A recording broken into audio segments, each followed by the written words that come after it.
Представьте мир, в котором...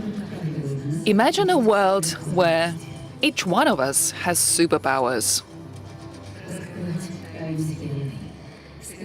Discover the secrets of the space, improving human health, understanding languages of the Asian civilizations, and creating languages of the future. Predicting customer needs and creating new products which can change the world. Feeling the needs of the people around you and creating perfect infrastructures, accepting any challenges life throws you away. These are the powers that are available to everyone. This is the power that the AI gives us. The journey into the world of artificial intelligence starts now.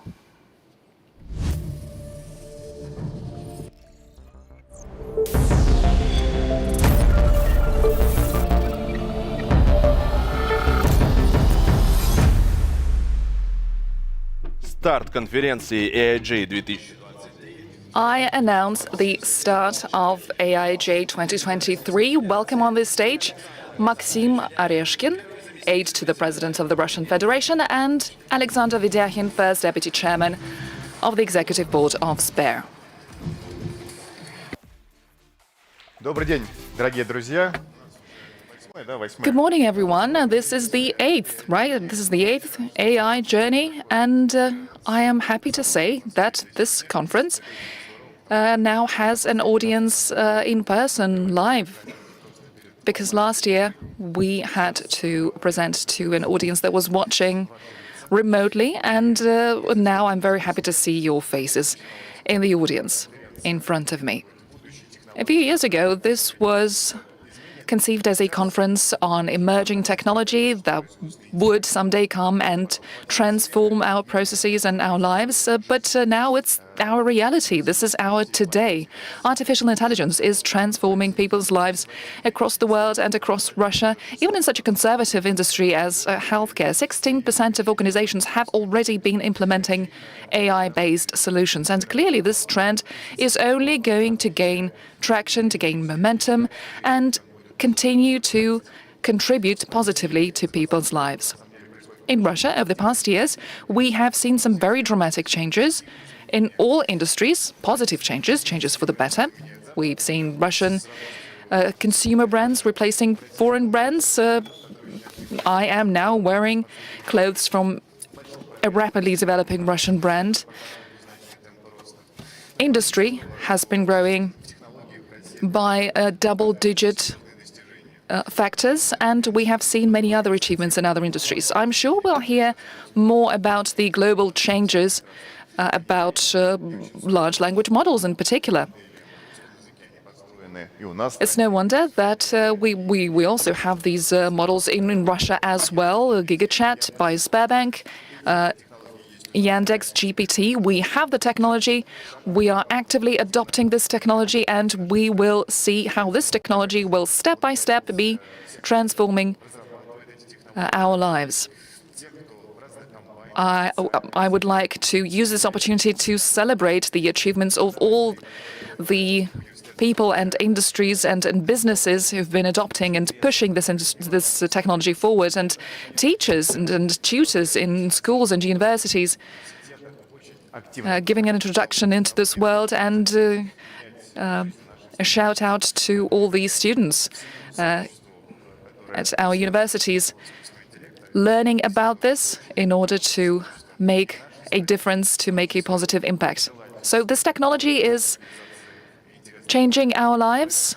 I wish you the best of luck in your projects, and I hope this conference is useful and exciting. Thank you, Maxim, for the welcoming remarks. Hello, everyone. I am also very happy to see you here at the AI Journey conference. Maxim was right in saying that this is the 8th conference in a row. When we just started, it was a little event with about 1,000 people. Then more than 50 million people watching our live streams. Our target this time is more than 100 million all over the world. Today will be a day of science. Tomorrow we will have a day dedicated to business topics, and then AI for social good. On day one, we will be working in science tracks. We will also have a special track for young people, for young talents.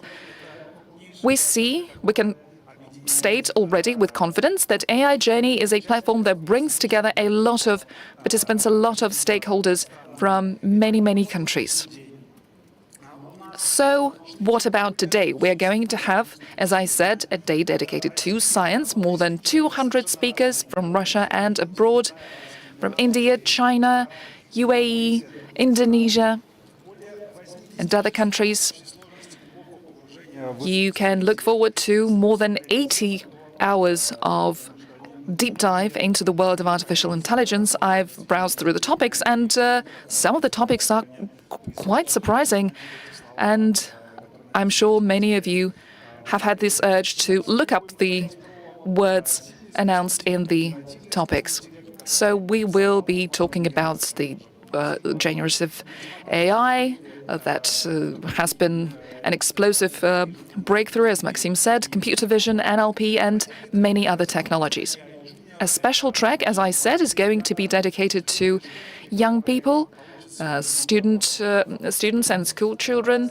This is going to be an AI junior track. They will hear from experts and professionals in the field with their tips and recommendations. And toward the end of the day, we are going to have we're going to announce the results of AI Challenge for young people and AI Contest for adult participants. With the children's competition, we received more than 2,300 solutions. The prize was quite generous. We had 251 teams from 47 countries. So, as you can see, this was a truly international contest where we were struggling to determine the winner until the very last minute. As for AIJ Contest, where experienced data scientists were competing for the main prize, we got a record high number of solutions, more than 12,000 submissions. 20 countries were represented, very broad geography. A couple of words about science. We are going to publish a big compilation, a big collection of articles, 270 submissions, applications for participation, and today we will be announcing the results and awarding the winner 1 million rubles for the best scientific paper, because science is thrilling, science is exciting, and it gets you nice prizes. Day 2, AI in business. We will explore different topics, as Maxim briefly announced. He said he's wearing clothes from a Russian brand, the brand Versta. We looked through their website and we saw that they were clearly also based on AI. In design in particular, to make sure their design is smart and pretty looking.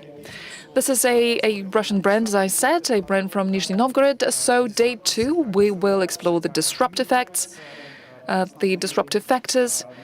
We will examine how the main industries are being disrupted and transformed through AI, from economy to medicine and healthcare. And once again, toward the end of day 2, we will have another award ceremony for leaders in AI in different categories. Day 3, AI Journey for Public Good, AI Journey for Society.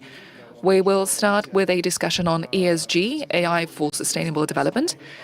This is going to be a very interesting topic, especially since today we are reimagining this abbreviation ESG. We are looking into its possible translations into Russian. I hope that next year we will see some advancements in this regard. In any case, AI for sustainable development is a big and important subject. And also on Friday, from midday onwards, we are going to have our main discussion, our central discussion, moderated by Herman Gref, about the new capabilities of AI for public good. So let's start day one and welcome on board on this journey into the world of artificial intelligence. Good morning, everyone. My name is Valentin, or AKA Vilsacom, tech blogger. Maxime, Alexander, thank you for starting day one of our 3 days of the conference. We are going to have a very active day today, a very busy agenda, lots of things to look forward to. And without further ado, I'd like to welcome on this stage Deputy Minister of Science and Higher Education of Russian Federation, Mr. Andrei Milchuk. Hello, dear colleagues. Very warm welcome to the conference. As was said in the previous welcoming remarks, I would like to reiterate that this has indeed become an important platform bringing together different actors and stakeholders from government, business and society discussing important AI topics. This day is a day dedicated to science. This is going to be I'm sure, a great result for the conference and a big step forward for science and research, because science, of course, is going to push this industry forward. Mega science, synchrotrons, neutrons, climate agenda, global warming and change in hydrocarbon balance, all these topics, all these subjects are very closely related, very closely linked to AI. And as we know, AI has a lot of applications, practical applications, lots of use cases in healthcare. We have this huge project on personal assistance in healthcare. And last year, artificial intelligence, as part of the National Technological Initiative, learned to review essays written by school children. This is yet another step forward, something to be proud of. We have not been idle since 2017. We have been creating, jointly with the Ministry of Economic Development, these narrowly specialized centers on AI, which received state support. And we have also been contributing to the creation of international centers, in particular in applied mathematics. As we know, mathematics is the foundation for all our mechanisms in data science, in the IT sector. And I'm happy to say that we have been making progress. It's impossible to develop an industry without talent, without human resources. Unfortunately, we are experiencing some shortage in talent in Russia, especially given the growing demand in multiple industries. So together with the association, the AI Association, we have started developing a new bachelor degree and master's degree program. 88 universities joined this program last year, and last year 3,250 students were admitted based on these programs. We see the demand, and we see that people want to build a career in this industry, in AI. We see a lot of interest towards artificial intelligence, and of course this necessitates development of teachers' skills. So we have decided to create this universal educational module already implemented by 540 universities, completely different programs in various competencies, because artificial intelligence is not just something that is relegated to one IT sphere. This is a constellation of skills and expertise needed for all kinds of specialists in all kinds of industries in order to keep up with the times. There is competition, obviously, and it's good, it's a healthy thing. So together with the Association in Artificial Intelligence, we have developed Russia's first rating of universities, judging them by the quality of their preparation of specialists. We have 180 universities in that program so far, but we hope that we will see some growing demand, growing interest, because I think we have laid good groundwork in Russia for promoting AI and for advancing this field. We see interest in schools and universities. And so having this separate day on science as part of this conference is a great thing, is a great initiative. Once again, welcome and have a great day, have a great conference. Thank you very much. Thank you for your opening remarks. And let's start the journey into the world of AI. In the next 3 days, we will explore innovations and their applications in daily life. Basically, the things that will make us closer to the future that we want to build. AIJ 2023 would have been impossible to organize without our partners. We would like to thank them. Russian Railroads, titled partner of AI, Artificial Intelligence Journey, our general partner Samolyot Group, the Russian Direct Investment Fund, our investment partner, also Uralchem, our official partner, Tinkoff Bank, and Rusagro Group, the special partner of the conference. Thank you very much, dear partners. In 2022, the figures were already astonishing. 150 Russian and foreign experts presented on the stage of AIJ, 50 we had 123 countries joining our live stream and watching the live stream. We garnered more than 50 million views last year. Let's see what the result will be this year. A couple of words about this conference. Day one of AIJ 2023 will be on science. We will hear from people who have suggestions, assumptions, and propositions as to what the future of AI will be. We will hear from Dedi Darvis from Indonesian Technocratic University, Yannick Harel from Cyber Strategy East-West, and other top-rate speakers. Large language models, AI applications in design and protein molecules. We will hear all about it and many, many more. We will hear about Kandinsky, GigaChat, and other tools and innovations. You will be able to join our special streams on speech analytics, generative models, and many, many more. And in the evening, we will have 3 awards ceremonies. We will be awarding the winners in the category of the best scientific paper, AIJ Contest Award Ceremony, and our AI Challenge Award Ceremony, the challenge for school children. Don't miss it. Many speakers will have time for your questions. I'm going to show you a QR code saying ask the speaker. You can scan the QR code and ask your question. And at the end of the session, the speaker will take the most upvoted questions. This is a good opportunity to send your questions from any corner of the world, from any time zone. So let's kick off. Let's start the program of the 8th AI Journey.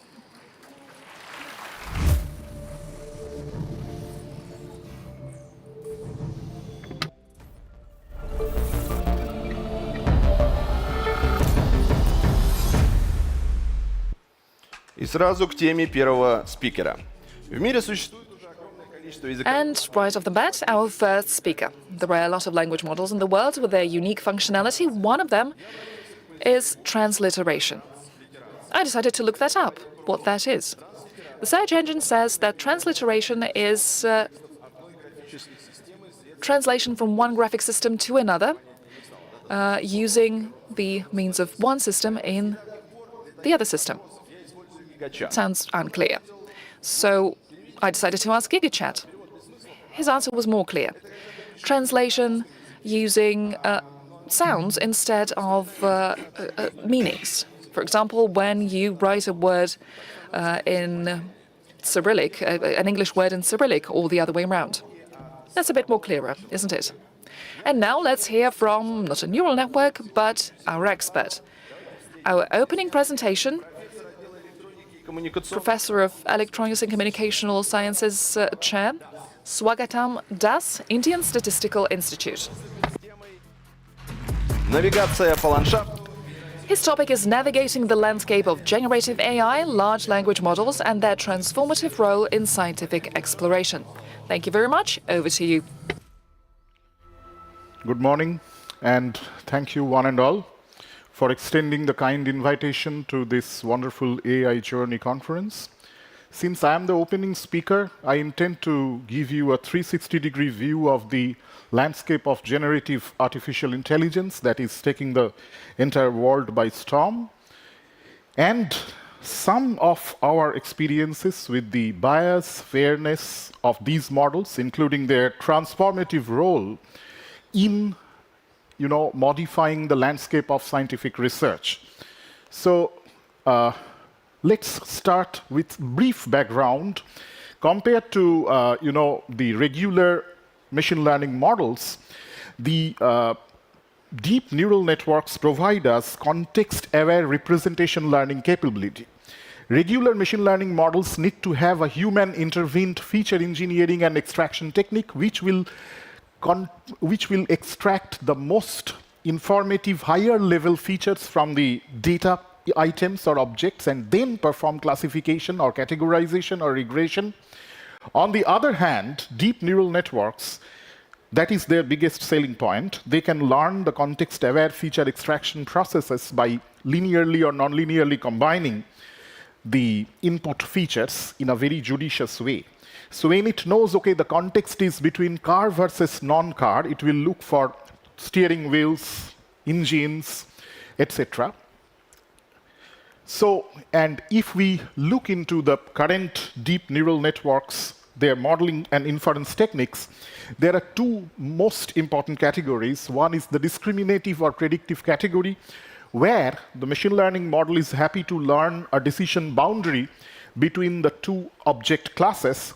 And these are called the discriminative or predictive models, the example of which is the obviously most well-known convolutional neural networks. On the other hand, there comes the generative model, where the categorization of different data objects into different classes comes as secondary, but generative models try to understand the underlying data generating distribution, or they try to estimate the probability distribution from where the data points must have been sampled. See, to a normal person, everything comes from nature.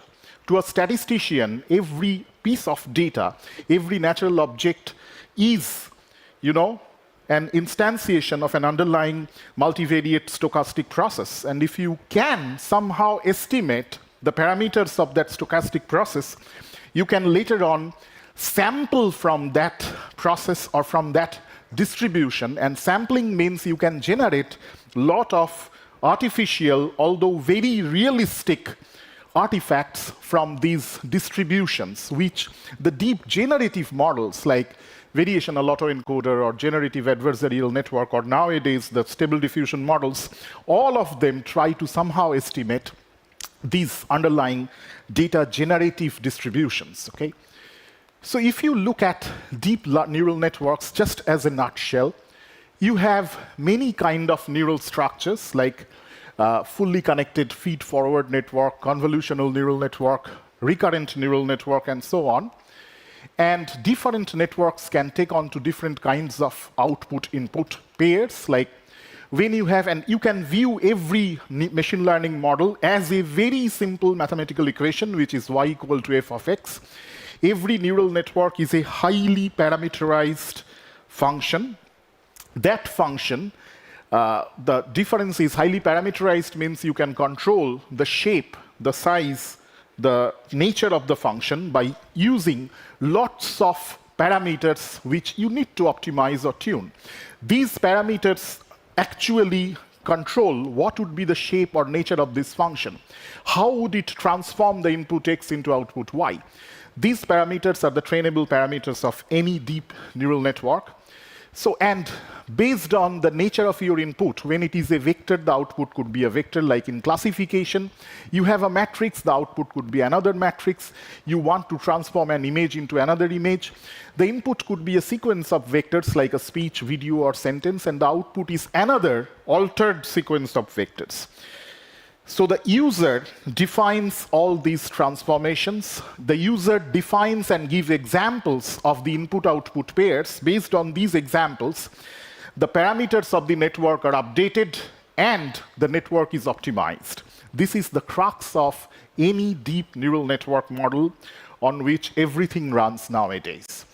Now, coming to probabilistic generative models, we have real world. We have the world ahead of us, where from we get real data objects, which could be photographs of our faces or something else.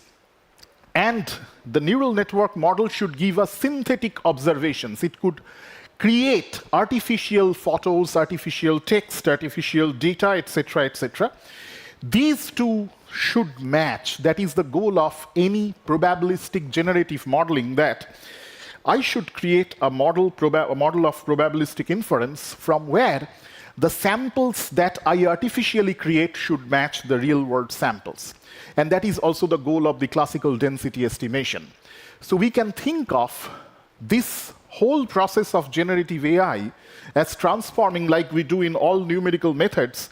We start with a very simple solution, and then we go on iteratively refining that solution until we reach the best one or the closest to the actual solution. Similarly here, the deep generative models usually start from a very easy distribution, like a uniform distribution, and then it goes on transforming that distribution into this sort of a much more complicated and might be multimodal distribution that closely matches the data generating distribution. So you can look at the neural network as this transformative function which would convert one probability distribution into another probability distribution. And this is done through an indirect training process. Before I go to the LLM part, let me talk about GAN a bit, Generative Adversarial Network, which was a 2014 breakthrough.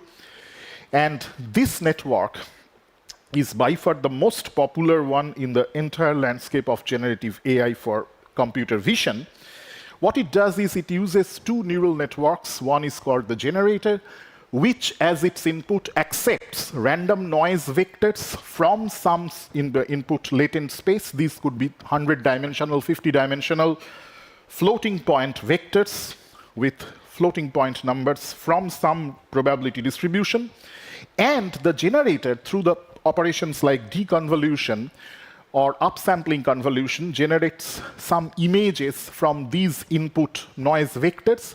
On the other hand, discriminator accepts an image and outputs a score between 0 and 1 based on the goodness of the image. Discriminator has access to the real-world repository of example images. These images could be anything, but let's say our current image class is the head and shoulder image of human beings. So the discriminator knows how original human beings looks like. The discriminator, based on that, assigns a score which should be very high if its input image is like one of these real-world human face images, and the same score would be very less, close to 0, if the input image is one of like this, because the generator initially is untrained. And like a kid who is not trained to draw meaningful pictures, the generator will initially generate very poor images. Then the discriminator will be trained to differentiate between the real images and those generated by the generator. Once the discriminator is trained and updated, it's like before you teach your students, the teacher needs to be updated, and the teacher needs to have the capability of differentiating between good and bad exam scripts. Similarly, the discriminator is first updated. Based on this updated discriminator's feedback, the generator, which was hitherto generating very poor faces, will go on adjusting its own internal parameters until it could generate images which are not exactly the carbon copy of these real faces, but somewhat different, but looks meaningful, and human head and shoulder faces. That's what we expect. These two neural networks, we say, they are playing a two-player zero-sum game in the language of game theory, and gradually they reach a state when both of them cannot improve any further. We call it the Nash equilibrium state. Although there are many other issues in training of GANs, they do not easily reach Nash equilibrium, etc., etc. But you can see this very simple illustration where GAN is learning how to generate handwritten digit images starting from complete noise. So you can see near the zero epoch, it is almost complete noise. Then it learns how to arrange these pixels meaningfully to generate these handwritten digits. So in a sense, it is trying to convert noise into meaningful data. Okay? That's the reverse of the usual, that is also bounded through the second law of thermodynamics, because it's trying to generate some form of disciplined or ordered things out of chaos or disorder. And this is how the GAN images evolved with time. So when we started to have lots of GPUs and other things, you can see we have this sort of images where you can see all the wrinkles and other things in the face of the lady, although the lady doesn't exist. Okay? This is not a camera-clicked photo of any real lady, but it still is there. Similarly, we then started to have conditional generative network, or CGAN, where we could add some extra training labels with our generated data, and the same labels could go to the discriminator as well. The goal of conditional GAN was to generate images with specific conditions on them. Like, you need to generate images of human faces all wearing nice glasses. Then you should go for the conditional GAN-like systems, and they evolved into a plethora of applications, including your ground truth is this sort of a night landscape, and your input is a daytime photo. How will your input look like if you convert it into a nighttime photo? How will your sketched objects transform into real-like photographed artifacts? If some portions from your image are missing, can you fill it up with extra pixels from the surroundings? This is an example of photo in painting. Similarly, you could use such systems like conditional GAN to automatically increase the resolution of pictures in a lot of applications, especially nowadays. These SR GANs are being used in medical imaging because medical images needs to be very high resolution, and that costs a lot of money if you go to the equipment perspective. Then there comes the style transfer image-to-image translation, which started from the famous paper of cycle GAN in ICCV 2017. And it uses two GANs in parallel manner and uses a special type of loss called the cycle consistency loss, which would translate one image into the domain of another image in an unpaired manner. You don't need to have paired images, okay? A horse and a zebra exactly in the same posture, no. It could be a lot of horse images, it could be a lot of zebra images, and it would automatically turn horse into zebra like this, by putting those stripes onto the zebra. So this is an example where you can see the cycle GAN conversion from Fortnite game to the PUBG game. So you add the PUBG style with the Fortnite, and you get this sort of an image which you cannot tell whether it's Fortnite or PUBG.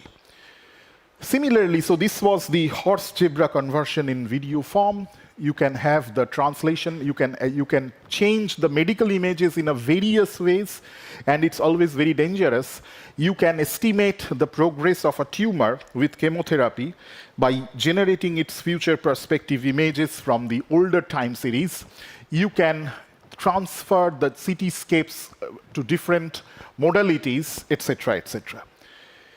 Four most prominent paradigms of deep generative models that are extremely popular these days are generative adversarial networks for adversarial training, variational autoencoders, which would maximize the variational lower bound. Then we have the flow-based models and the diffusion models, which obviously I hope other speakers will talk in a very detailed way, where you gradually add Gaussian noise and then reverse it, okay? When you reverse it, you denoise it. So diffusion models are by far the best applicative models in multimodal language models like DALL-E and so on. And deep generative models they are being used to generate synthetic data, which have lots of applications. Okay, one of these is to avoid the class imbalance problems, where one of the target classes have very few amount of data, and you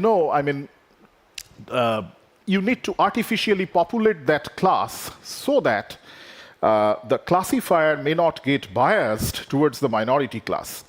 When we detect a credit card fraud, when we try to detect some,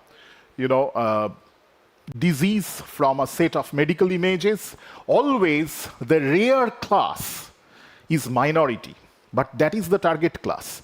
If you have only 4 samples from the minority class and 96 samples from the majority class, only 4 medical images of the lungs which show signs of cancer, and your machine learning model misclassifies all the 4. It says all the 100 are good enough. Then your accuracy becomes 96%, and the application of this model becomes 0, nothing, because it has missed the target class. In case of such class imbalance problems, deep generative models can artificially populate the minority class and debias the machine learning model. Similarly, we have text to image, image to text conversion, image in painting, super resolution, as you saw, artificial speech and music synthesis. Some nice music were being played at the beginning of this conference, which was generated by AI, I learned. Computer graphics, rendering, and on top of it, the entire world is now fascinated about the large language models, okay? And most of them operate on the basis of this very nice quote from a great linguist in 1957, who says, "You shall know a word by the company that it keeps." So please understand, from a philosophical perspective, computers do not perceive the meaning of the word like human beings. When we hear a word like nice chicken steak or red, all these words give rise to different imagery in our brain. Sometimes a sensation of taste when we hear the name of some exciting food.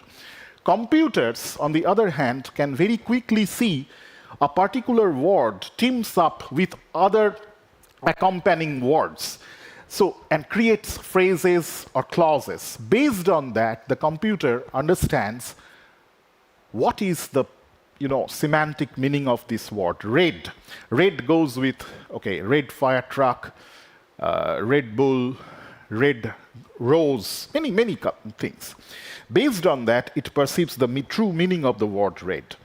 And that's why the language model analysis, mathematically, although a lot of heuristic works are being done, the analysis of language model is more reliant on algebra, because language is more or less algebraic. Red, bull, when you concatenate them, it's like multiplying 2 variables, x and y. And at the same time, how many times red goes with bull, or red goes with idea, or red goes with a fire truck, this frequency is also very important. So algebra plus statistics, that actually gives rise to category theory, which should be used for the proper analysis of this sort of large language models. So if I look at this, large language models are a subset of deep learning. So the idea is artificial intelligence, the bigger umbrella. Under that, machine learning. Under that, a subset is deep learning. And within deep learning, now we have large language models that intersects with the generative AI part as well. And as you can see here, and that gives rise to our baby steps towards artificial general intelligence. The traditional programming was there is a smart human being sitting there who will write all these rules and encode them through the if-else patterns in a code, like if an animal has 4 legs, 2 ears, fur, whisker, it's a cat. Then from 2012, there came the wave of neural networks, okay? And in that wave, you need to show a machine learning model photos of millions of cats and dogs and other images. Once you show all these photos of 2-3 categories of animals, now you show it a new photo, which was not there in your example set, and ask, what is it? It should say it is a cat. This is the wave of neural networks, starting from 2012 with the publication of a great paper in ImageNet classification. And then there came the generative language models. It's like you are a very good professor, you have a student, instead of spoon-feeding the student, you ask the student, go to a library, find huge number of books out there, read about different classes of animals, and come back to me. So similarly, these language models read a huge pile of books, not books. They have a huge pile of text data through different text repositories in the internet, like the Wikipedia, PubMed, and so on. Then they come back, and now you ask it, well, you have learned about cats and millions of other concepts. What is a cat? And it should tell you what is a cat now. Not only a cat, it should tell you what is a rat, what is a mouse, what is a hippopotamus, and so on. That is the basic idea of this artificial general intelligence. So if I put it like this, large general-purpose language models are artificial entities which should interact with you like a human being who is proficient in a particular language. Of course, in the mainframe academic world and industry, it's English. And then this general-purpose language model should be customized or tailor-made for specific purposes. What does this pre-training and fine-tuning means? Let's take the example of training a dog. The slides are from, some of them are from Google Cloud. So you have this training of a dog, and you first teach it the basic postures like sit, come, down, stay, and so on. Once it is proficient in such basic postures, if you require a special service dog, you will have to give it special trainings like hunting dog or guide dog or police dog, etc. That is kind of fine-tuning of a language model. So first, the language model is used to solve or trained to solve diverse common NLP tasks like classification of each sentence, sentiment analysis, question answering, summarization of a big paragraph, text generation, and so on. Then you can actually use it for specific tasks. Like we have a project from an industry where what we are doing is we are not predicting the stock prices based only on the historical stock data through autoregression or similar techniques, but rather we are collecting the perception of the company from its customers and shareholders and other potent customers through their tweets, through their short texts, and so on. Analyzing these texts and tweets, we are trying to see whether there is a high positive perception or a negative perception about this particular company. Accordingly, we are predicting the stock prices and whether there are any chances of stock collapse. That is an effect of fine-tuning these large language models. So if you look at this, you can customize. This is the one of the definitions from this Nature Reviews Physics. Some popular examples of large language models these days include, of course, GPT, PaLM-2, Lambda, BARD from Google AI, DAO 2.0, Llama from Meta, and so on. These are general-purpose language models which most of the countries are trying to, fine-tune for their specific needs, for their own regional setup, and so on. Unfortunately, OpenAI is not very open. So their foundation models are not completely coming as a public license or free version. We need to customize them for this sort of medical, this is from this MedPalm-2, where you can use this sort of an X-ray image, and then it can actually summarize the findings by, somewhat analyzing this image and so on. So at the heart of the large language model, there is a transformer architecture, and the transformer is the most important thing to understand in this particular area if somebody wants to pursue it. It is an encoding-decoding architecture. The encoder is a neural network which converts each of the words in a sentence into some tokens, some floating point numbers. And we see that a sentence goes into a latent space.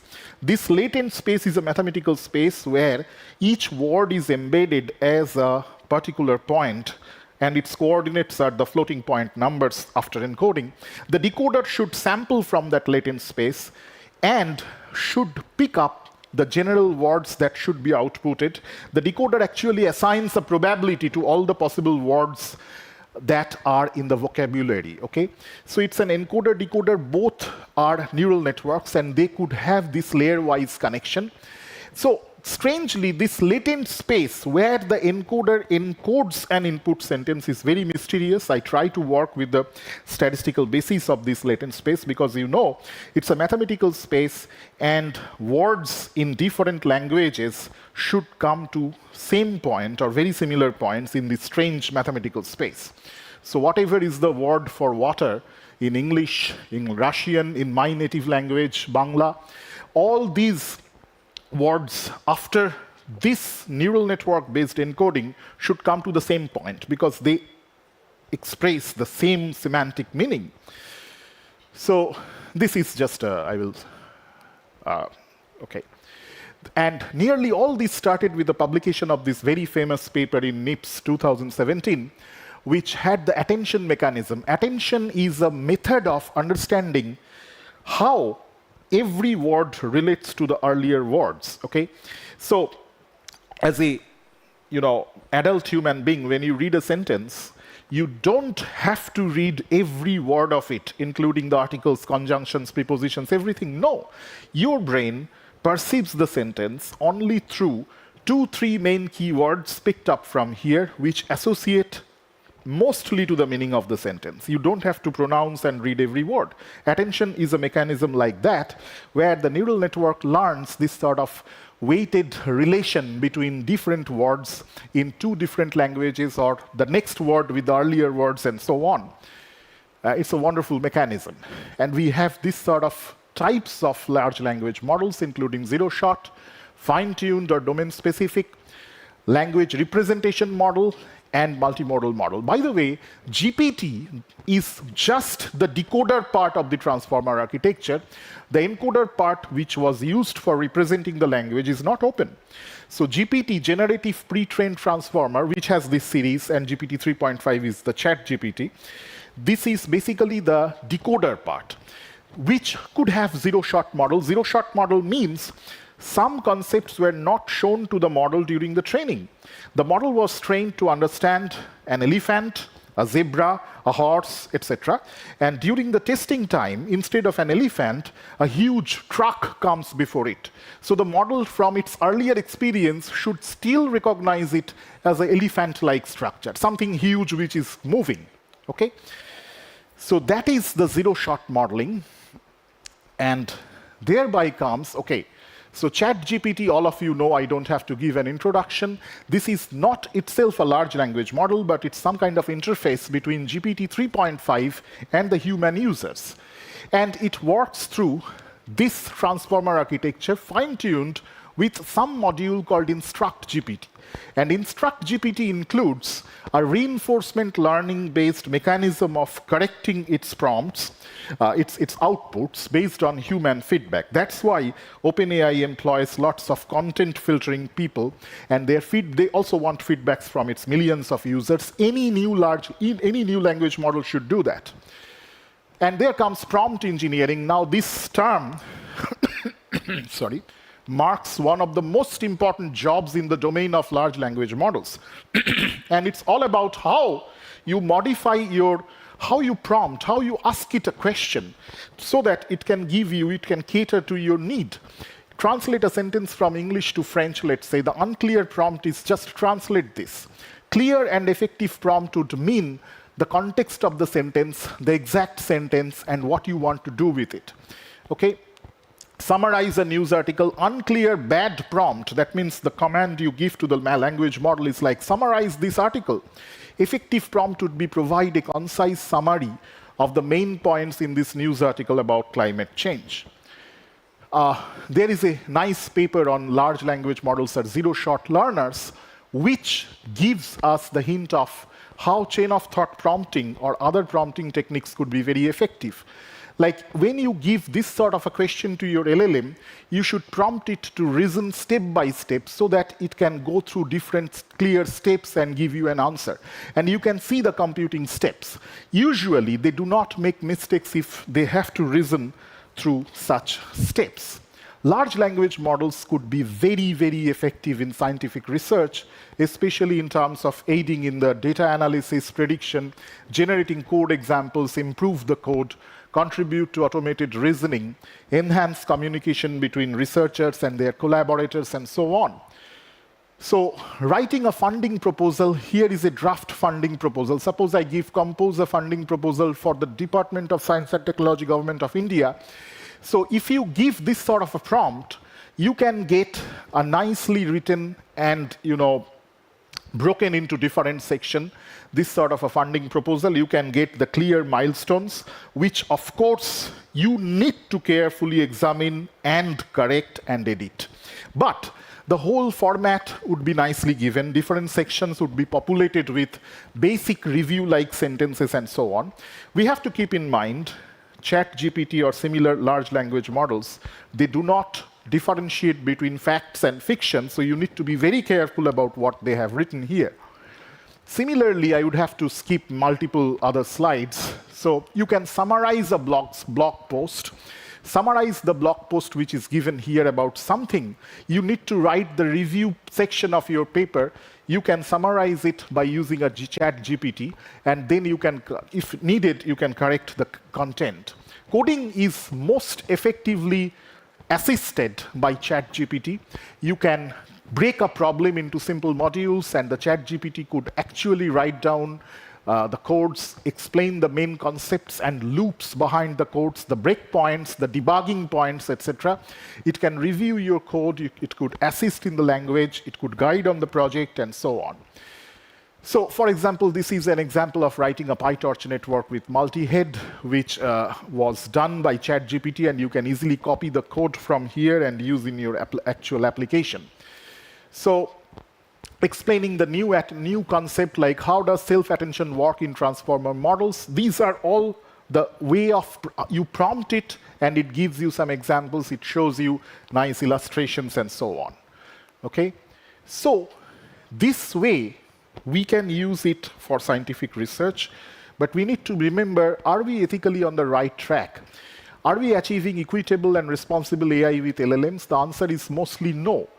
The Turing awardee and one of the founders of deep neural networks model says 94.7% hate speech are taken down automatically by AI.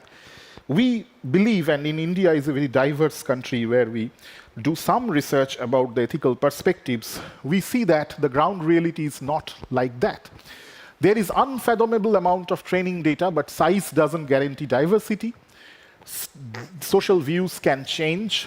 There is a lot of encoding bias inside, which nobody is there to correct.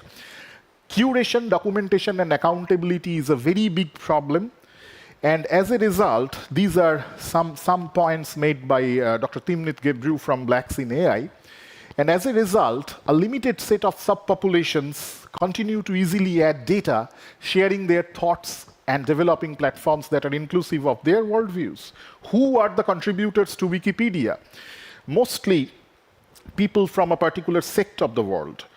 That doesn't have contributions from people from other underrepresented countries. Africa, Tanganyika, Ghana, Nigeria. How many of those people contribute to Wikipedia? So the training data, that is huge, but that is not fully inclusive. That is the training data used for LLMs. Various forms of abusive language, harassment against different groups of people remain unaddressed, proliferating harmful content. And as a result, the huge amount of bias continue to be added. So gatekeeping is always done by those who are in power. That is where it comes to adapt such large language models, and if required, create your own foundation model in your own language. There are a lot of historical biases. I will just give you one example. I will skip through all these because the time is limited. Gender bias in performance feedback written by ChatGPT. Kindergarten teacher, almost most of the time, it will say it's a female, she. On the other hand, construction worker, most of the time, he. If you look at example of LLM bias in large PLM, so suppose you want this, write it a paragraph about your family, it will definitely write, my mom is a homemaker, my father is a doctor. It will never write, my mom is a doctor and my father cooks at home. Okay? Similarly, if you want it to associate some emotion with the sentences, he loves travel alone, the prediction is joy. She loves travel alone, the prediction is fear, because she is a lady. So these are inherent societal biases which are present inside language models, especially from these big companies, because they are using almost the entire internet. So 4 very emerging issues to overcome: bias, lack of explainability when the GPT is giving you some result, or any language model. Why the result? There should be some little bit of explainable interface there which is missing. Ethical concerns, which holds into removing the bias. Let the language model doesn't target any specific group or sect of people on the basis of religion or political, disparity and so on. Spread of misinformation, this is very, very important. It should not culminate a lot of information and give you some mixture of half-truth or no truth. And these are some of the important issues that we should be aware of. Inclusiveness in training data. Huge training data doesn't mean inclusiveness, doesn't mean it is balanced over all possible groups. Understanding cultural idioms associated with different local languages. India has 23 plus language groups. Many other countries, I'm sure, have different language groups. And, one phrase could be very humble in your language, very offensive in my language. It could be. So language is inherently related to culture. And large language models, till date, do not have a mechanism of understanding such cultural idioms behind different languages. That becomes very important when it comes to multilingual handshaking procedures. So no law enforcement based on biased ML models, we need to keep it in mind. Carbon emission is a very, very big issue because nowadays we have huge number of parameters. GPT-4 has 1 trillion parameters to train. Can we go back to neurology? Can we look back into the basic neuroscience models, how the actual neurons work, how they are surrounded by the astrocytes and glial cells, which sidewise infiltrate and regulate the information flow through sodium and potassium channels? Can these mechanisms be further embodied or simulated to create next generation LLMs where the foundation model, for training the foundation model, we don't need to look into the faces of big techno giants. And as independent researchers, you will be able to do that. Is it possible? These are some issues. Can we finally build, of course, AI-based, AI-backed technology that will decentralize power, protects our people, and offer key benefits to the members of the most marginalized communities? I believe these are some points that the young researchers, especially, who are the futures, should think. So with this, I would like to thank you very much for your kind patience. Thank you. We can't thank you enough for taking the time to speak to our conference. A great number of questions from our audience were collected during your speech, but we only have time for one. And I'll try because it's very difficult for me, many unknown words.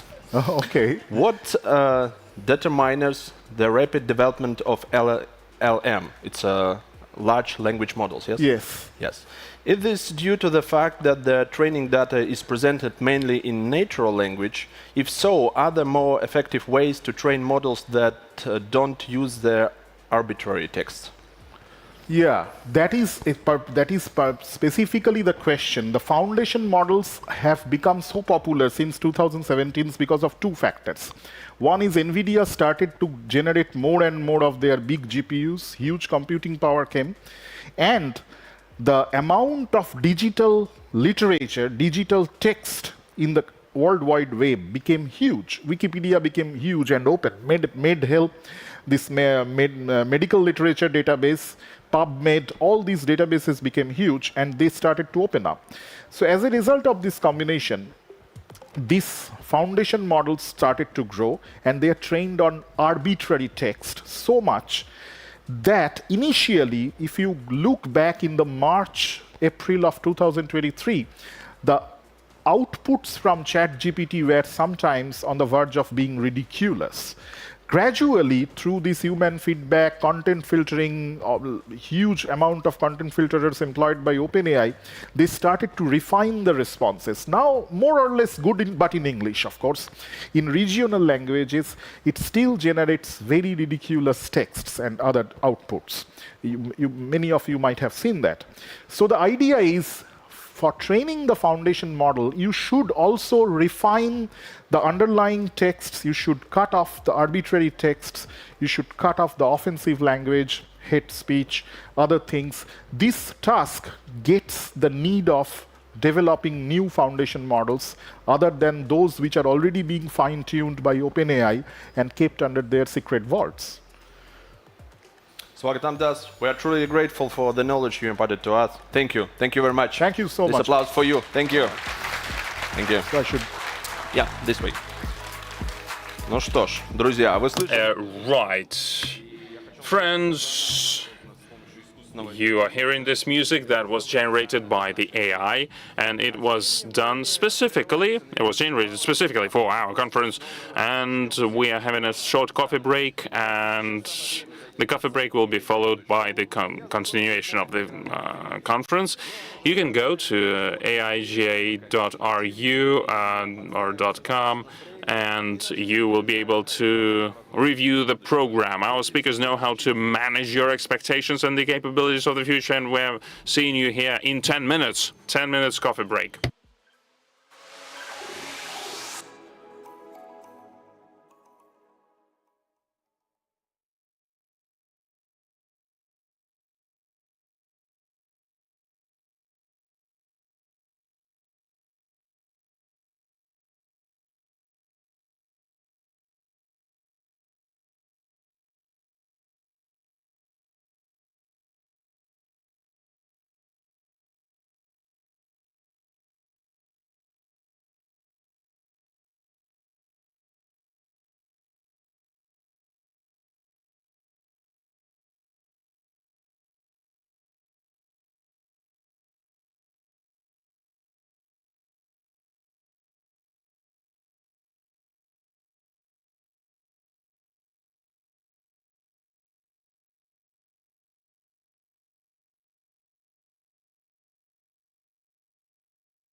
Я вновь приветствую всех, кто присоединился к нашей конференции, тех, кто смотрит нас онлайн, тех, кто потихонечку заполняют наш зал после перерыва. Right, so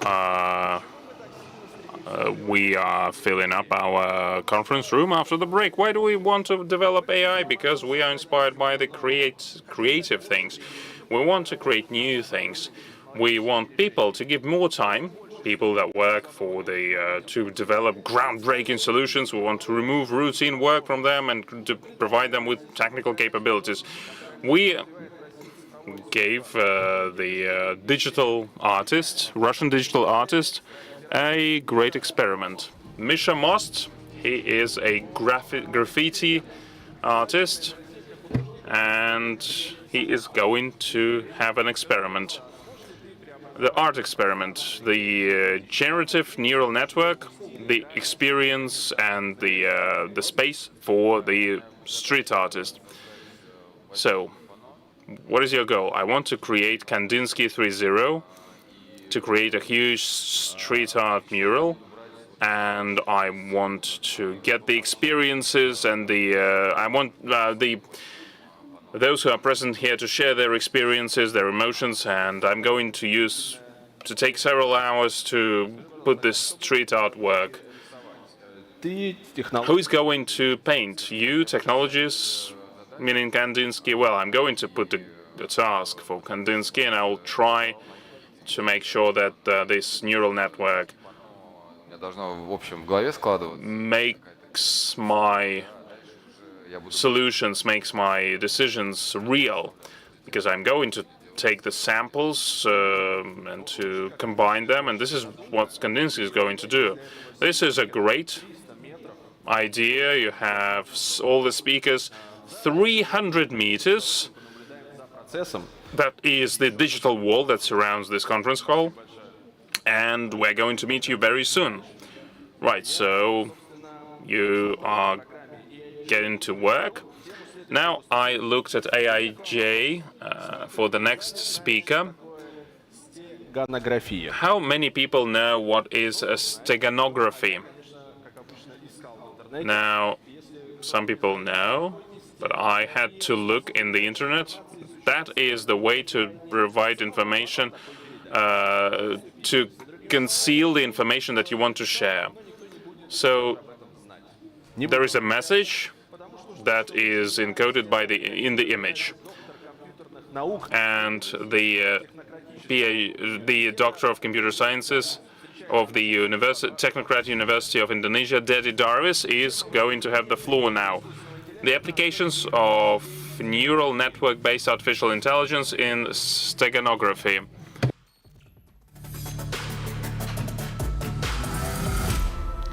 Yeah. Good evening, ladies and gentlemen. Introduce myself. My name is Dr. Dedi Darwis.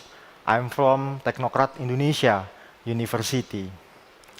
My presentation is titled this application of neural network-based artificial intelligence in steganography. This is my outline in presentation. So begin introduction of steganography, the need of steganography. My research project is about steganography, and then the last feature of neural network-based steganography and conclusion. So, ladies and gentlemen, what is steganography? Yeah. Well, steganography is the practice of hiding information within other information. It differs from cryptography, which is the practice of converting information into a code to keep it secret. Steganography has been around for centuries, but with the rise of digital communication, it has become more important than ever before. So, why it is so crucial in today's world? Let's find out. Okay, steganography is the art and science of writing hidden message or hiding message in such a way that apart from the sender and recipient, no one know or is aware that there is a secret message. It is different from cryptography, which involves scrambling a message so that it cannot be read without a key. And then in steganography, the message is hidden in plain sight, making it difficult for anyone who does not know where the looking find it. One of the earliest examples of steganography dates back to old Greece, where a general saved the head or his most cast, save and write a message on. Okay, in digital era and AI era, artificial intelligence era, the needs of for steganography in today's digital world, data security has become a major concern. With the increasing amount of sensitive information being transmitted online, it is crucial to ensure that this information remains confidential and secure.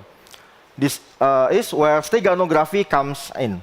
Unlike cryptography, which involves encrypting data so that it cannot be read by innocent data, this makes it much harder for hackers or other malicious actors to detect and intercept the hidden information. For example, imagine a journalist working in a country where freedom of the press is restricted.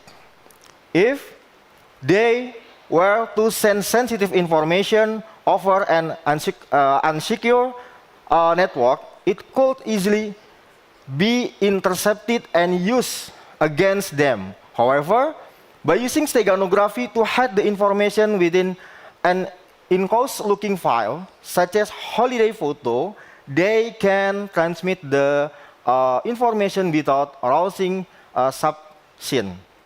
This is just one example of how steganography can be used to protect sensitive information in digital age. Okay, this is my research project is related to steganography. Number one, a new approach of steganography using center sequential technique. This is an article published in Scopus 2019 years. Number two, my research project is related to steganography is comparison of least significant bit or LSB and pixel value differencing or PVD and modulus function on FF on steganography to measure image quality, storage capacity, and robustness. This is article published in Scopus 2020 years. And then number three, this is research related is steganography, a new digital image steganography based on center embedded pixel positioning. This is article published in Scopus 2021 years. This is article related to development article number one. And then my research project is related on steganography. Number four, combination of modified LSB steganography and human compression for data security. In this paper or research published in Scopus and IEEE 2021, and my research number four in related to research number two. Okay, number five, a new approach of steganography on image metadata. This is article published in 2022 in IEEE and Scopus. Okay, current year, current year, my research developing in application of neural network based artificial intelligence in steganography. This is I'm experimental to hybrid artificial intelligence using neural network in steganography. Yeah, this is research number 6. Okay, ladies and gentlemen, you know, this is a method in steganography that are often used. Number 1, least significant bit or LSB. This is method using general steganography. Number 2, split spectrum steganography. And number 3, frequency domain technique. Number 4, adaptive steganography. Number 5, quantization index modulation or QIM. And the last, this my research and current year, neural network and AI in steganography. Okay, well, neural network and AI, yeah, this is neural network and AI. Neural network are a type of artificial intelligence that is modeled after the structure and function of the human brain. They consist of layers of interconnected nodes, each of which process information and send it to the next layer. And then artificial intelligence or AI refers to the ability of machine to perform tasks that typically require human intelligence, such as learning, problem solving, and decision making. Neural networks are just one example of AI, but they are particularly well suited for tasks that involve pattern recognition and classification. So this is artificial. This is for artificial of architecture of artificial neural network. So, ladies and gentlemen, neural network architecture consists of the 3 main components. Yeah, 3 main components. Number 1, input, and then hidden layer, and then output layer. The input layer is the first layer of a neural network and function to receive input data. And the hidden layer is the layer between the input and output layer that carries out the computing and data modeling process. The output layer is the last layer that produce prediction or output from the network. Yeah, this is in architecture of neural network in the general. Okay, what is neural network-based steganography? Neural network-based artificial intelligence has revolutionized the field of steganography by allowing for more sophisticated and secure method of hiding information. Using neural network, it is possible to create complex algorithms that can analyze and manipulate data in ways that were previously impossible. For example, a neural network can be trained to recognize patterns in an image and then use those patterns on hide information. The network can also be used to extract hidden information from an image.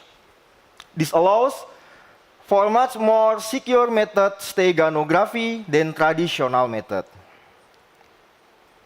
Okay, ladies and gentlemen, this is advantage of neural network-based steganography.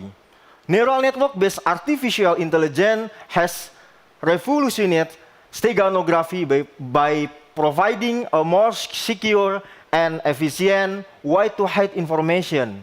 The use of neural network allows for more complex and sophisticated algorithms that can better protect sensitive data. One major advantage of neural network-based steganography is that it is resistant to attack from traditional steganalysis technique. This means that hidden messages are less likely to be detected, making it an ideal solution for covert communication. Okay, ladies and gentlemen, this is message insertion process using neural network model encoding. Yeah.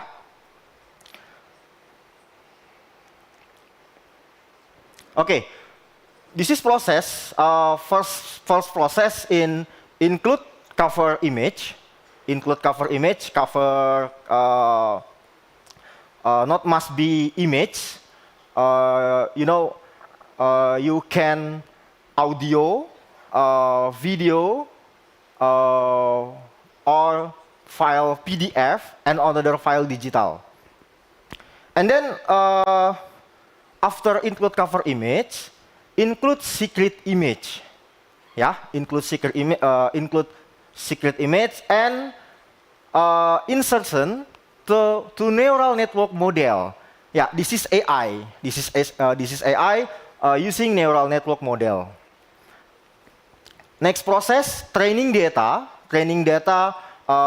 For example, image processing in pixel by pixel. Yeah, pixel by pixel. This is training, and then loss function and stego image. Yeah. Include cover image, include secret image, neural network model, training, loss function, and stego image.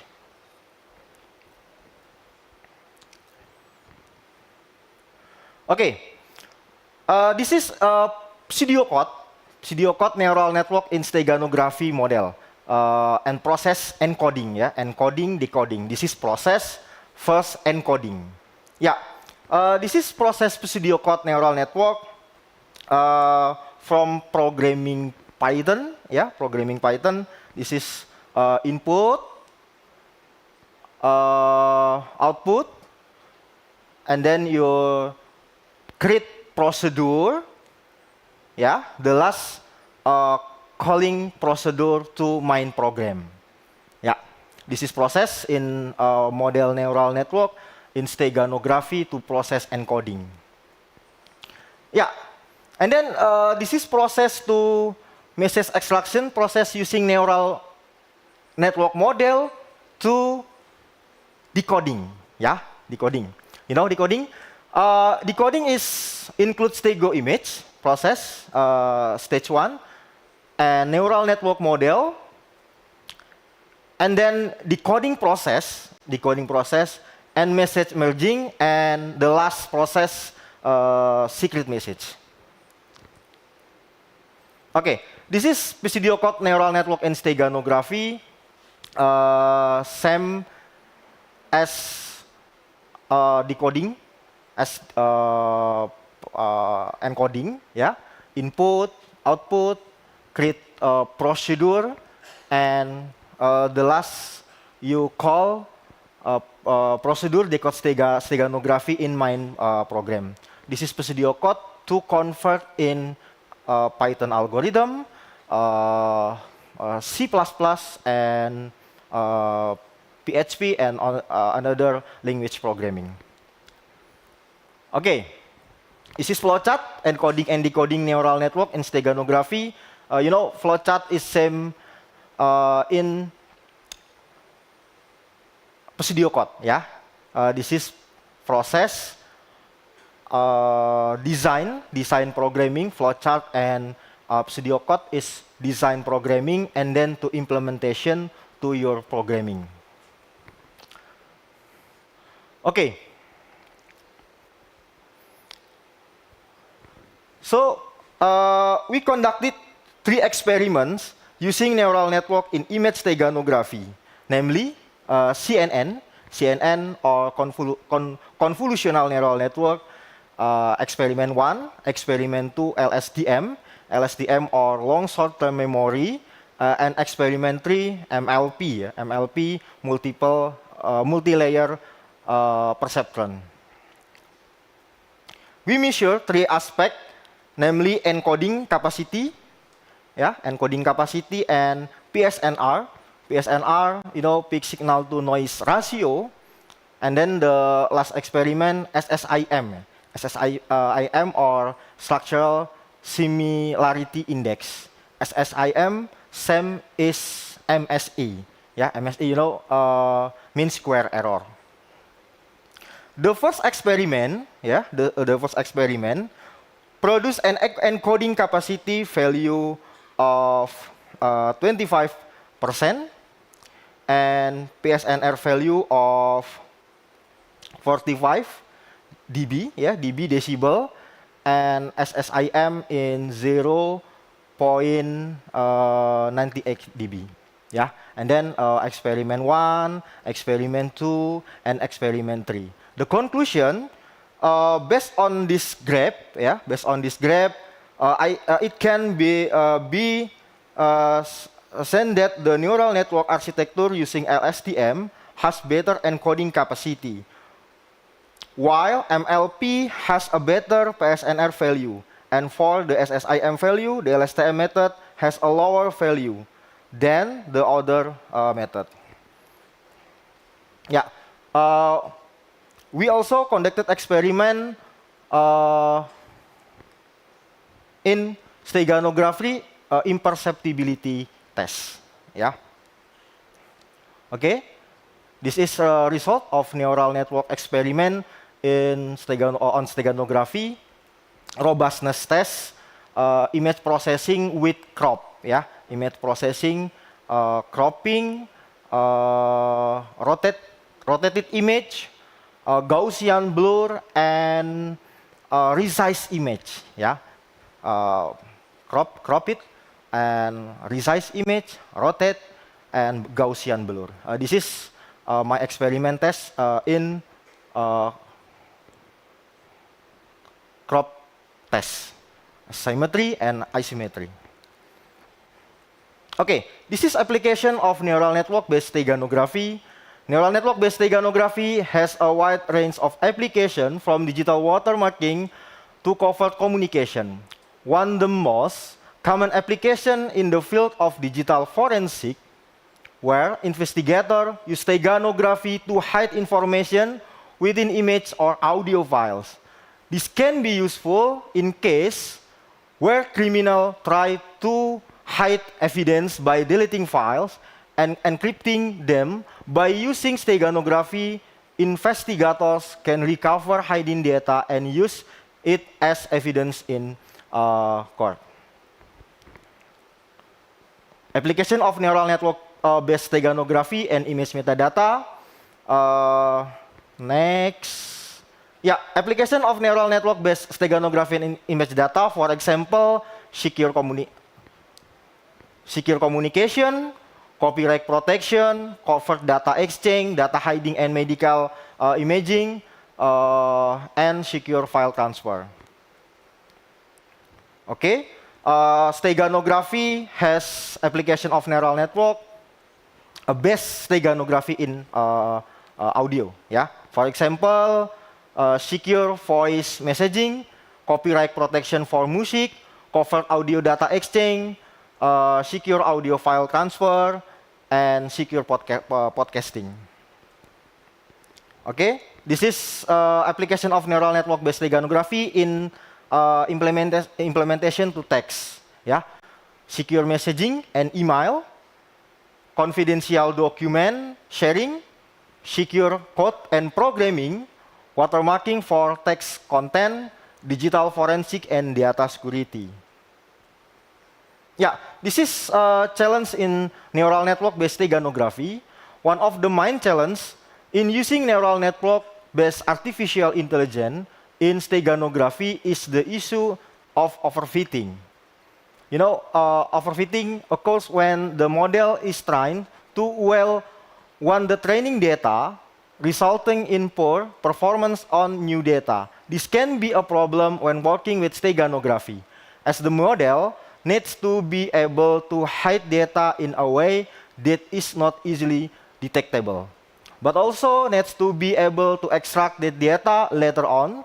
Balancing these two requirements can be difficult and requires careful tuning of the model parameter.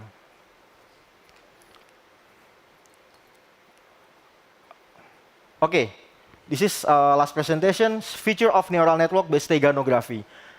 As technology continues to advance, the future of neural network-based steganography look promising. One potential advancement in the use of deep learning algorithm to improve the accuracy of steganography technique. With deep learning, it might be possible to automatically detect and remove hidden message from image, audio, and text with greater accuracy than even before. Yeah. Another potential advancement is the integration of steganography technique into other areas or artificial intelligence, such as natural language processing and computer vision. This could lead to the development of new applications for steganography, such as secure communication between intelligent agents. Okay, conclusion. In conclusion, we have explored the concept of steganography and its importance in today's digital world. We have also discussed neural network and artificial intelligence and how they can be used in steganography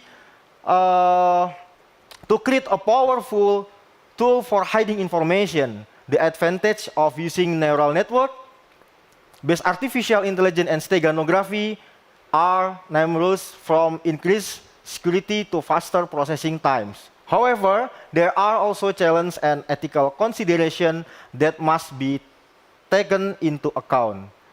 Despite this challenge, the future of neural network-based artificial intelligence in steganography looks promising.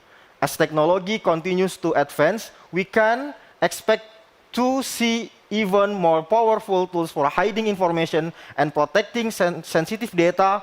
It's clear that this is an important area of research and one that will continue to grow in importance in the coming years. Thank you for attention. Good afternoon.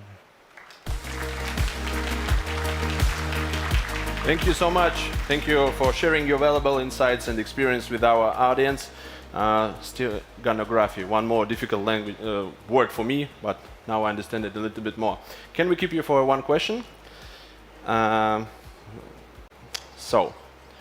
Will the profession of stenographer change in the nearest future, and how relevant it will be with the introduction of neural network? Yeah. Thank you for question. As technology continues to advance, the future of neural network-based steganography looks promising. One potential advancement is the use of deep learning algorithm to improve the accuracy and efficiency of steganography technique. With deep learning, it might be possible to automatically detect it and remove hidden message from your image, your audio, and your text with greater accuracy than ever before. Thank you. Thank you. Thank you very much. It was totally informative, and thank you for the important knowledge you gave us. Okay, thank you very much. Thank you. Дорогие друзья, я хотел напомнить, Friends, I'd like to remind you that we thank our partners, Russian Railroads, the title partner of the Artificial Intelligence Journey Conference, our general partner, Samalot, Russian Direct Investment Fund, the investment partner of AI Journey. Then we thank Uralhim, our official partner, and a group of companies, Rusagro, the special partner of the conference, and also Tinkoff, our partner. I'd like to remind you, friends, that you now have a great opportunity to ask a question to the speaker. Just scan the QR code and ask the question. And moving on, some history in old Greece, Prolegomena term was the summary of the topic at hand. And now we are having the expert who is going to talk about that, about the Prolegomena. Now, cyber strategy East to West, Yannick Harel. Prolegomena on the mineralogical challenge of the AI, the blind spot of an anthropological transition. You have the floor, Yannick, please.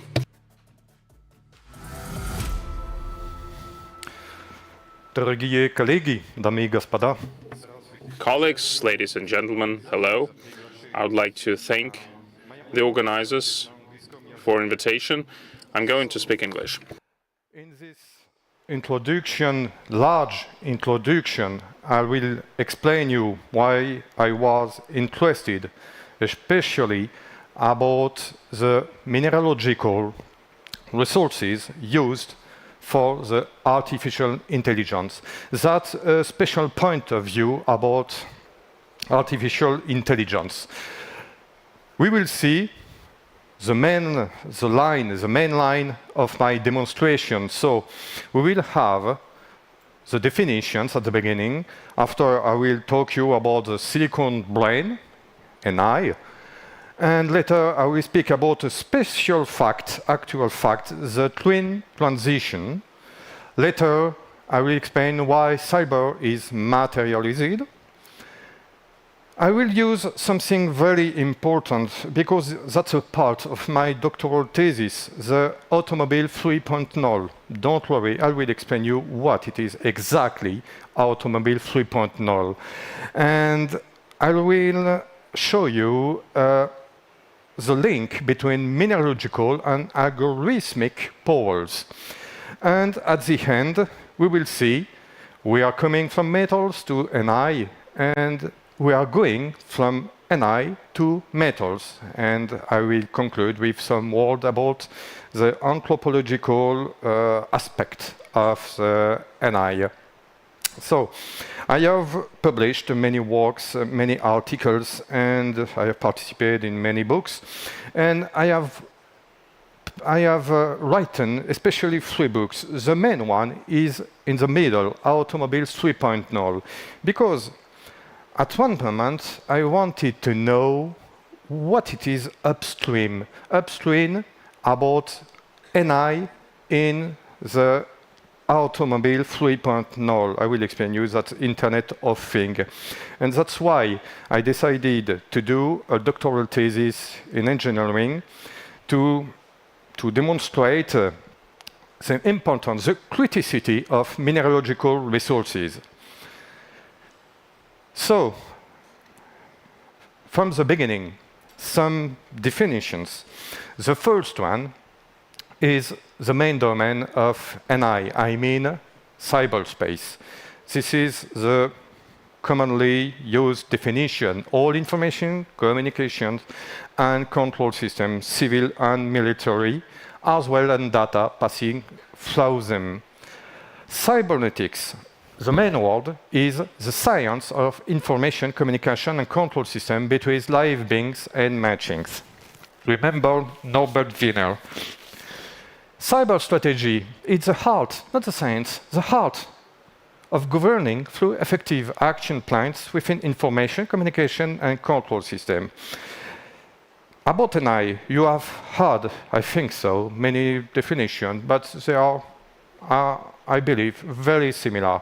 Use of protocols, models, and programs to answer to an information request from a human operator and/or another artificial intelligence.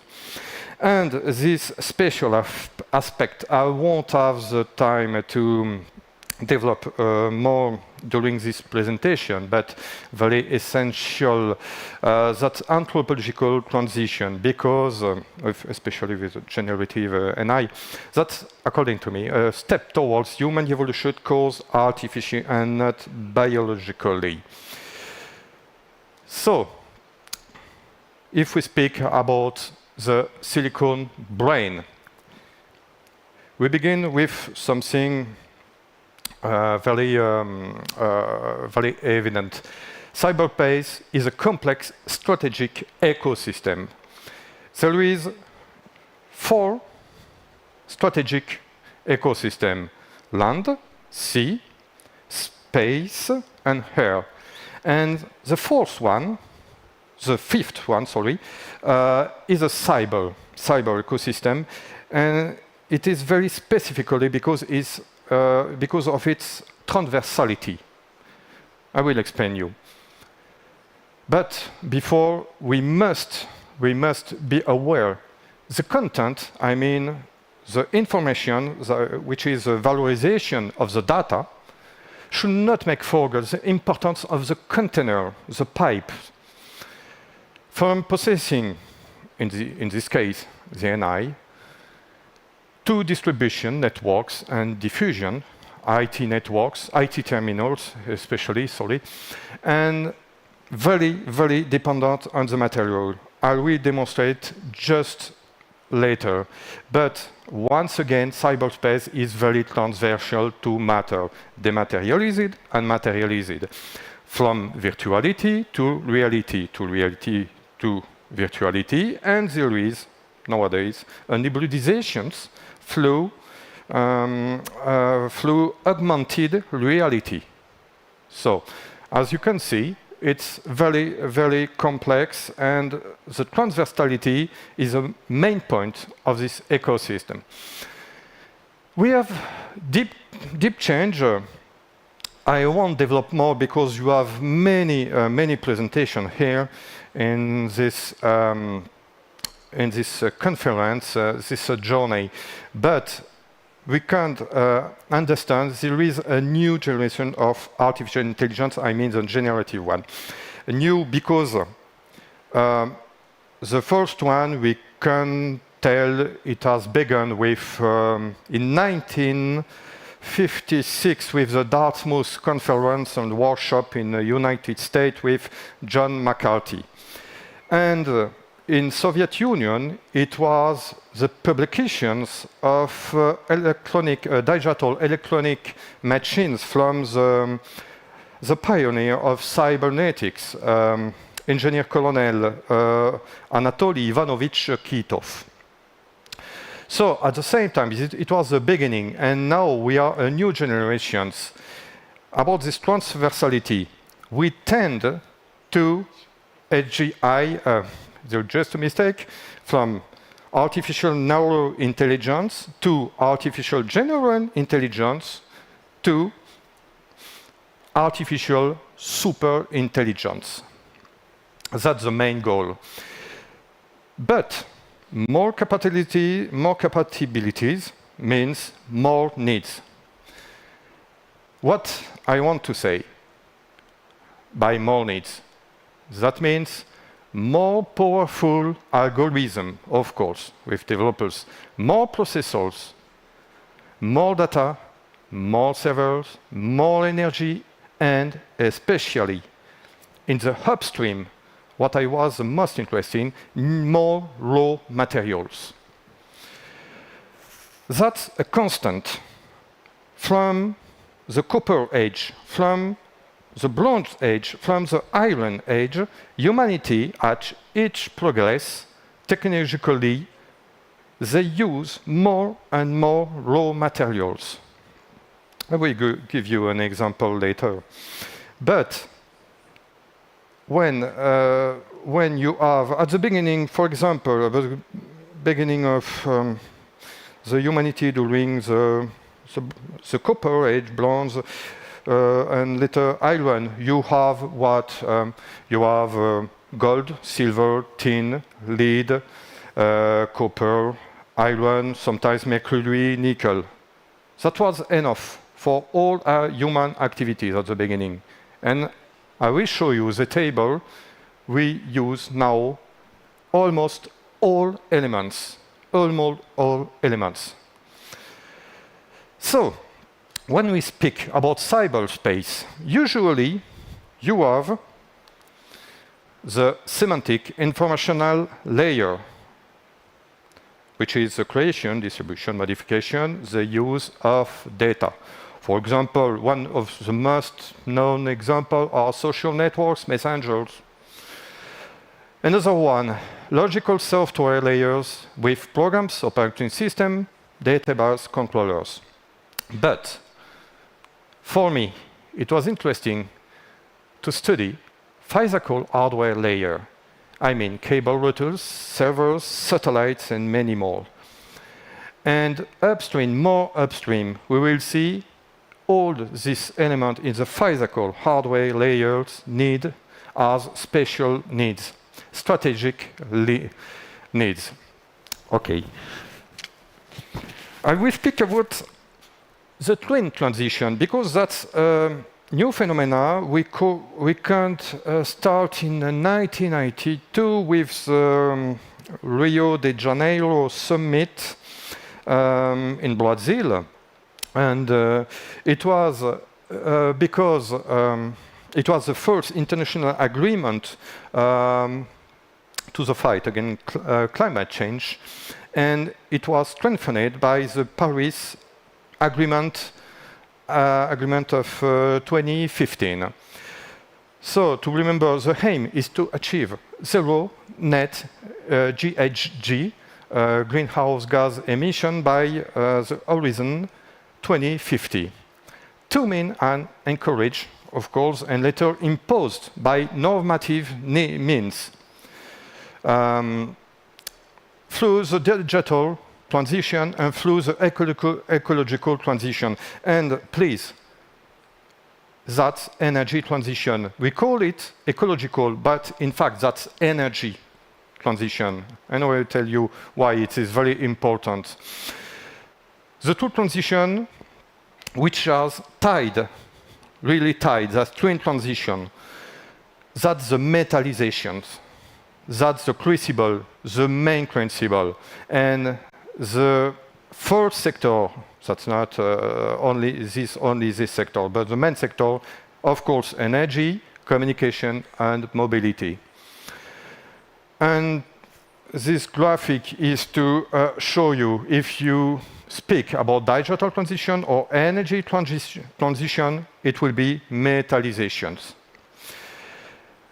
For example, the example, and I know the best, is in European Union, you have many official documents about this. That's one of them, toward a green and digital future. And you twin transition in plural, but sometimes you can find in singular here. So you have two European Green Deal, which was published in 2020 years. But the last one is Critical Raw Materials Act, which was published in March 2023. But you can find many occurrences about this twin transition, and I insist about this. So, what we call about twin transitions. Here we are, from digital to energy transition. In digital, we have cloud computing, fog computing, edge computing, artificial intelligence, of course, and WiMAX and all means of telecommunication for 4G plus to 5G plus and 6G. In energy transition, we have all these elements. Sometimes you have the term renewable energies, but you can find two in the same times clean energy. And in clean energy, you have solar energy, photovoltaics usually, but also thermal collector. Wind energy, we know from the windmill. Geothermal energy, very used in some countries, for example in Scandinavia. Hydro energy, dammed water of course, but more and more tidal power. Bioenergy,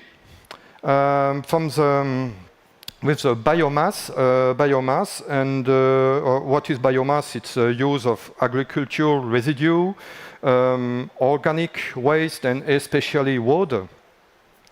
And biofuel of second and third generation. And of course, nuclear energy.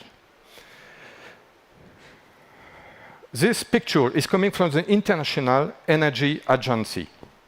And it shows very clearly you need, for example, from fossil fuel, we know, coal, here, natural gas, all the metals by kilogram for megawatt. And as you see, you need more metals for clean energies. Nuclear, solar, onshore, and offshore wind. And electric car, I show you because I will explain you about automobile 3.0, but you have an ordinary classical conventional car, as I say here, and electric car, all these elements. I will give you all the elements. And at this point, I have to tell you that's not because a raw material, mineralogical resources is abundant. It isn't strategic. The best example I can give you, that's copper. Copper, we know it from, it was since the Copper Age.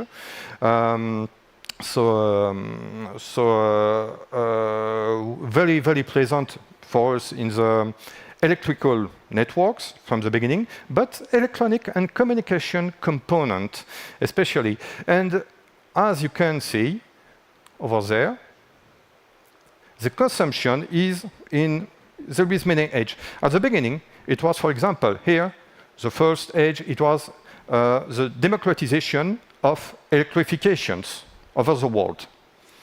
Later, it was electronics, more and more electronics, the electronization. And in the last decade, it was the digital age.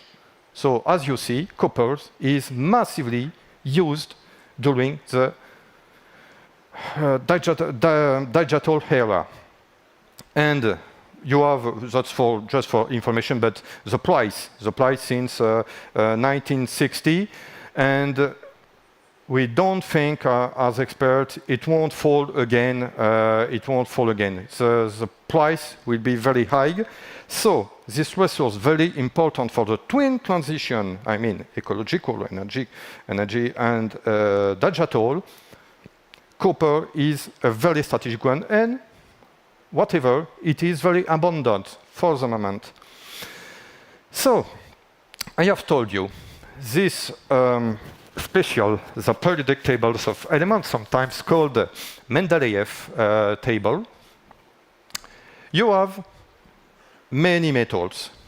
From here, so lithium, to here, rare earth element. And these metalloids, this is a gray zone. We don't know if they are metals or not, but that's not important because we use the other metalloids. Remember this table of elements. It's very important because nowadays, in the digital era, we use almost all these elements. So, what I mean, to be more factual, solar panels we use, for example, that's not an exhaustive example. There are many elements. I give you very, not the most important, but very significant elements. Solar panels, indium, cadmium, wind turbine, you have, that's an alloy, but mainly that's iron with steel, aluminium for wind turbines, nuclear reactor, uranium, samarium, biomass, of course, I've told you that's organic waste or that's wood, agricultural residue, but you have plants to transform it for the methanization. So it's used still, once again, iron, nickel for the chips. And what we are interested today, silicon and germanium, data storage, very important for the server, dysprosium, platinum, IT networks, copper, once again, iron, BEV, that's for electromobiles, battery, lithium, cobalt, and motors, aluminium, and rare earth element, once again, dysprosium, neodymium. So when I am telling you cyber is materialized. For example, we can use, that's not an exhaustive list, of course, this time, but all these elements are used in the cyber nowadays. But to tell you more, to put forward, for what? This is used for chip, I mean CPU, GPU. For data storage, as already said, circuit board, and wire, I mean connection. These are the main elements used for all these elements necessary to produce artificial intelligence. And never forget the basis of our civilization in linking to the use of energy and to cyber production, to distribution, to connection.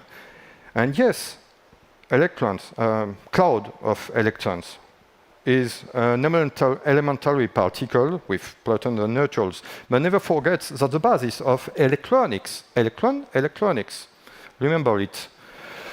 So, I have told you, I will explain you what I mean by automobile 3.0. That's three things: electric powered, autonomous, and connected. And we can summarize it by what is an electromobile nowadays. That's a computer on wheels, driven by AI, NI. And I have chosen this example for my doctoral thesis because that's the confluence of the two transitions, digital and energy transition.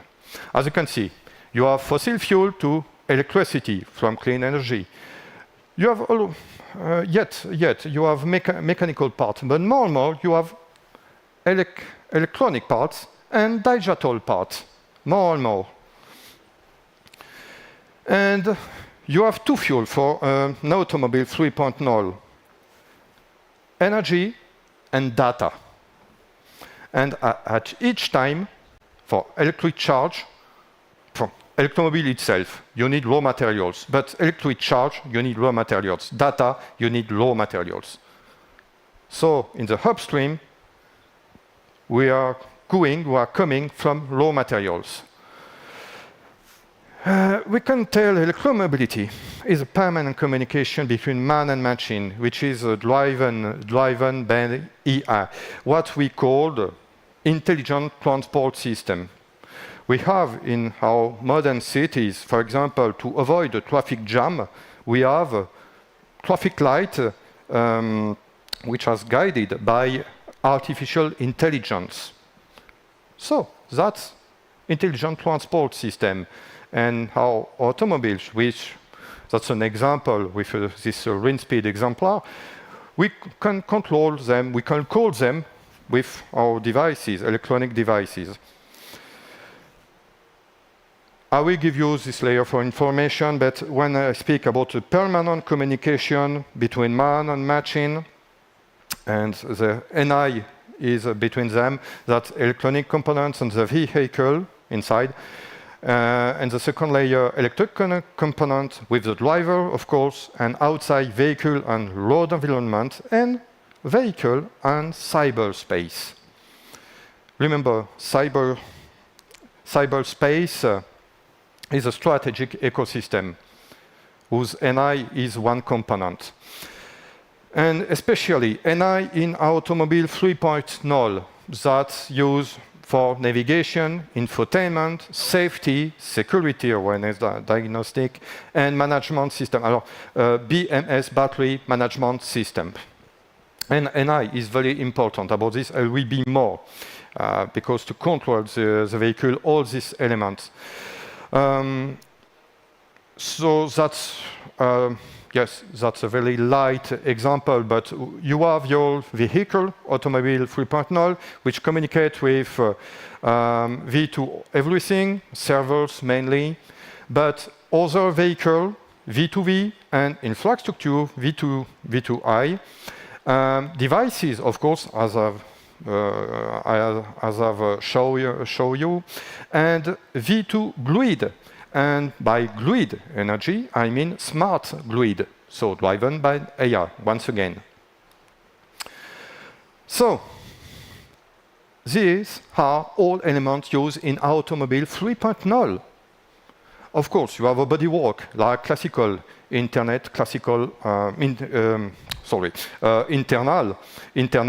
combustion engine, and so the bodywork I'll let you to read. But the brake, the PV, plug-in electric vehicle.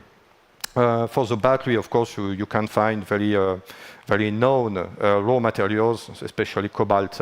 But electronic digital, you have all this one: tantalum, yttrium, indium, silicon, germanium, lithium, copper, and that's not all. That's just a small part. As you see, Ni is not just dematerialized. It needs more and more raw materials. That's not a matter of quantity, but you need them. However, that's just to give you an example. Copper in a classical car, internal combustion engine, as I've told you just before, that's 20-25 kilogram copper. But PHEV, that's 60. And more BEV, it will be more and more, 80 to 90. In the future, it will be even more. To lithium. Automobile 3.0 is a part of the intelligent transport system, or will be in a certain part. Within the smart cities, with smart grids, which use smart data. And it's a huge part of Internet of Things. You can see, for example, you have Industry 4.0. You can buy, for example, a car and have all the options, and you won't waste the time because the production will begin very shortly after, thanks to Industry 4.0. So, to explain you more, no energy, no development, no power. That's the basic requirements of modern power. You need, of course, energy which is accessible, steady quantity, and at a low cost.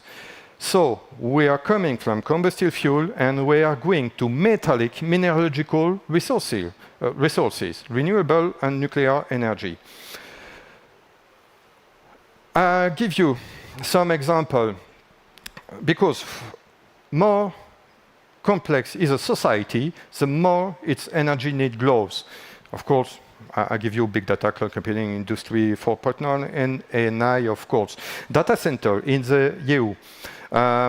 If you are a production of 92 terawatt hour within 3 years, it will be, if you consider the production of Germany will be almost the same, 18%.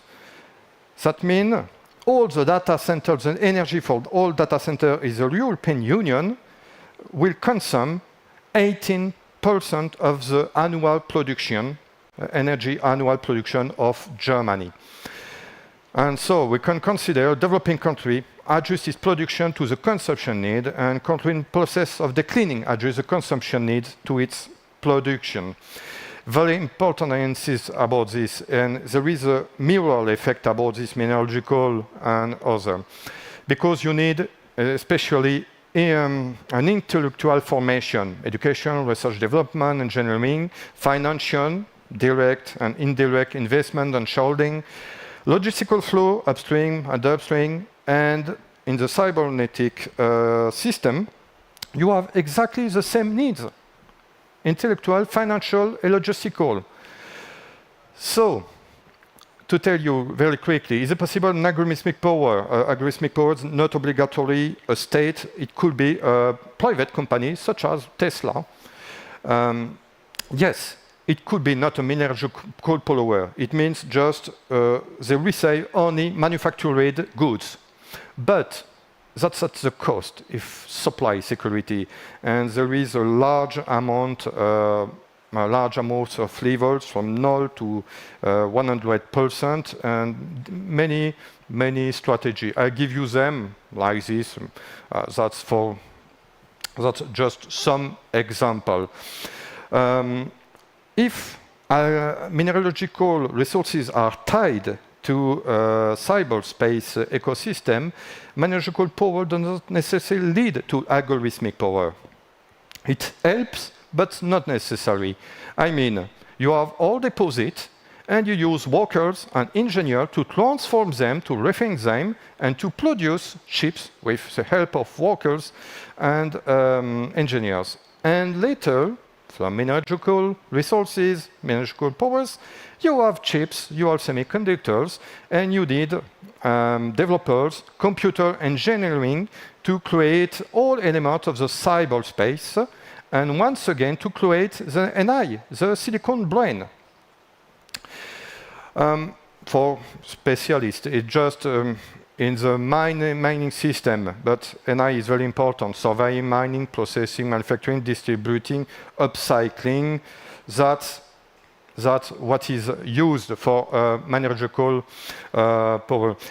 I give you just an example for a power, how to consider this. For example, you have for iron, you can have a supply risk very low and economic vulnerability very low too. Platinum, the supply risk is very high and the economic vulnerability too. It depends on every country. That's just a sample, that's just not the truth for all countries. That's just an example. But you can use especially the Erfindal-Hirschman index. I give you this a model you can use that to calculate, very simplified, of course. It calculates the risk of supply disruption, for example, in the domain of cyberspace electronic components, with demand over supply multiplied by the probability of disruptive event of different natures, as you can read. So we are coming in the upstream from metals to NI, and later to NI, from NI to metals. Why NI can help about this? Because it can help to preview deposit more correctly. It's already used about this. To mine more efficiently, not to waste time, not to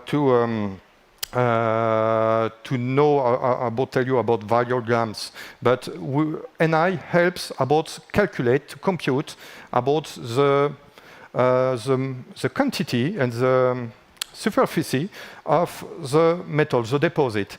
And we can analyze samples faster and more precisely. Of course, safety for people, installations, and machines, but to improve processes and equipment. And it was 2 years ago here, you have had a presentation about how NI can help about to create new sustainable materials with less environmental impact. So this is some example. You have, for example, a project from United States, from the US Geological Survey, with the critical mass project, which use NI to search and to find, of course, deposit, raw materials deposit. But you have a private company which is coming from the Silicon Valley. I remember, for example, Jeff Bezos was an investor, cobalt metals, and they are already prospecting in Denmark, especially Greenland, is Disco Bay, and the other country is, Zambia, Mingomba region, with the use of NI. They use huge data, geological data, to know where to find more precisely new deposit. And nowadays, in the mining sector, industry, we used autonomous vehicle, as you can see, drones and mini drones outside and inside, and to mapping mines here, calculated for geochemistry, to know, for example, is it possible with rovers in some planets. We can analyze in real time geochemistry, and you have a perfect example of automation with trucks and rails from the famous Rio Tinto company and the Gudardari mine. And especially, you have a geostatistic, which were initiated by the French mathematician Georges Mathéron,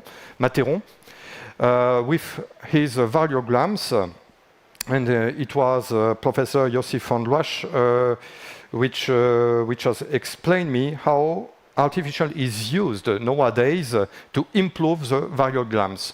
That means to avoid to waste time and money, especially to mine and to blast elements where you don't find deposit.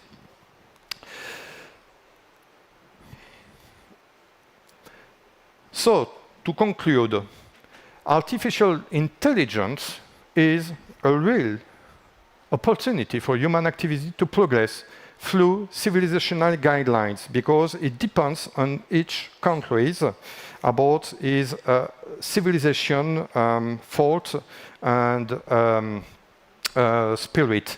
It's very important. That's why I call about anthropological transition. And once again, it's strengthened by its transversal role, because that's a back and forth of human activity, because that artificial cyberspace is very special from land, sea, air, espace, because that's an engineering nature. We have created our own ecosystem, the fifth one. But to exist, this cyberspace has, however, a physical connection that back to one of the first, one of the oldest humanity oldest activity, extraction and exploitation of mineralogical resources. And I will finish it and to say, even in the cyber, everything is matter. Thank you for your attention. Спасибо за ваше внимание. Our deepest thanks to you for your outstanding presentation at our conference. Спасибо большое. Would you So thank you very much. participate in our Q&A session to address any vital questions? So, the first question is, how do you assess the role of anthropological transition in AI development in the next 10 years? How I consider it? I consider it as a transition because, as I've told you just before, we have created a fifth strategic space. So we must control it with the NI, because we know with the new generation, we know how to do it. But we need civilizational guidelines. It's specific to each country. So when I speak about artificial intelligence, that's wrong. I must speak about artificial intelligences. That's more perfect. But I respect the theme, the theme of the conference. But when we speak, I don't have so the time. But anthropological, yes, it has already changed many activities of human activity. For example, what I know the best, the management. The management has already changed, and maybe we are going to augmented humanity. To face to artificial intelligence. And for example, an augmented manager, a manager can't compete with artificial intelligence now. That's just a pass. I don't know, it will be the good one. It will be the good for each country, each society. That's a choice. To do in the next year. And nowadays, I think so. That's the interest of this conference. Thank you. And the next question is following this theme. So, will the upcoming era of 2D materials such as graphene change the basis of using other materials? I think the question is about synthetic raw materials. 2D materials, yes, I guess. Yes, of course. And as I've told you, it's very important to create new sustainable raw materials. You can find artificially and not naturally. But at the beginning, but never forget, to obtain something artificially, you need matter. You need, however, mineralogical resources. So NI can create new formulas, of course, but you need as a basis, upstream, always, you need materials. Donc yes, NI is very important for the future. And when I say the few tools, that's the very next few tools, it's already used. For example, the graphene is very interesting. New raw materials. We can use about for example, we have used, I can't remember, but polymer, for example. Polymer is very interesting. And all these elements are interesting to create more quickly, and to have a variability, a long-term durability, sustainability. That's very important. But we are just at the beginning of using this element. But never forget, we have all used raw materials from the beginning to create alloy. For example, the Bronze Age was an alloy with copper. So the history is not finished. That's just a new transition. That's a transition, just like this. That's our duty to use it in the best way. Thank you. Thank you very much. Thank you for your time. Thank you. Thank you. Огромное спасибо. Спасибо. Что ж, мы продолжаем. Well, we are moving forward with the conference. You probably know that many countries will get their own state standards for using AI in healthcare. It would be interesting to see what that healthcare would look like. You have the opportunity to have a sneak peek. We will hear about the technology of the future in healthcare from Director of the Center of Smart Health at Tsinghua University, Bin Yang. Please give it up for our next speaker. He will talk about the architecture and technology inside Tsinghua Healthcare Intelligent System.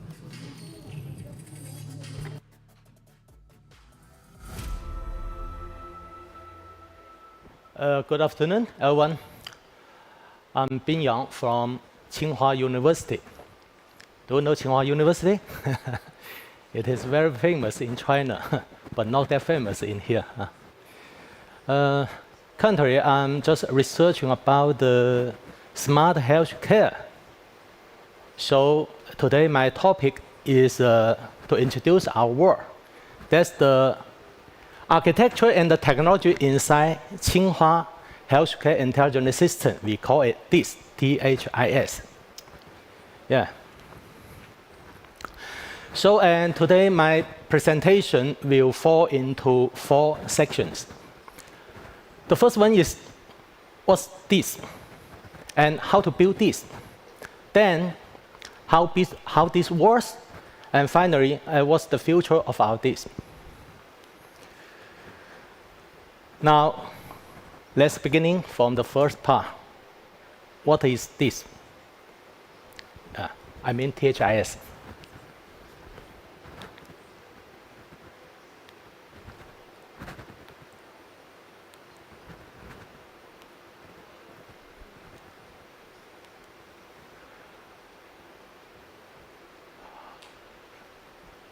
Okay, let's see that. We know health is everything. We just focusing on maybe career, we have work, we have house, we have family. But if you don't have health, you have nothing. But what kinds of health system we need? From a personal aspect, we want somebody to take care of us every time, every moment, and everywhere. And every person can have such kinds of services. But as you know, and it is very complicated. The social, the environment, the psychology, the nutrition, they all the very important factors, they can affect our health. So if we want to give a solution, can manage each one's health, so we will meet some challenges.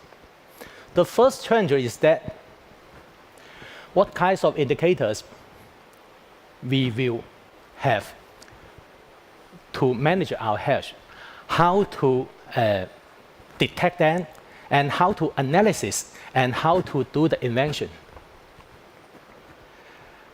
And the second challenge is that actually for the medical item or the many ideas, we have very clear definition. But for the health, no, we don't have a very clear definition. Maybe you say, okay, I'm health because I don't feel any uncomfortable. But who knows whether you are health or not? So we still need more study about the health definition. And the third challenge is that we had limited medical resources, but we have unlimited health and medical requirements. And I just give you some example. Just in China, we have about 6 beds, 2.5 doctors, and 3.14 nurses for 1,000 residents. But this is a limited medical resources. But how much requirements we should face? We have 260 million elderly people, and inside them, it is 47 million disabled. And every year, we have 230 million discharged person from the hospital. So we have lots of the requirements. We cannot satisfy all those requirements just use such small amount of medical resources. And then the final challenge is that we are all saying some language, but actually they are not, you share the same meaning. So how can we just stand on the same understanding about the health or the diseases to talk about that? So how can we coordinate with each other to show the problems? That will be the last problem.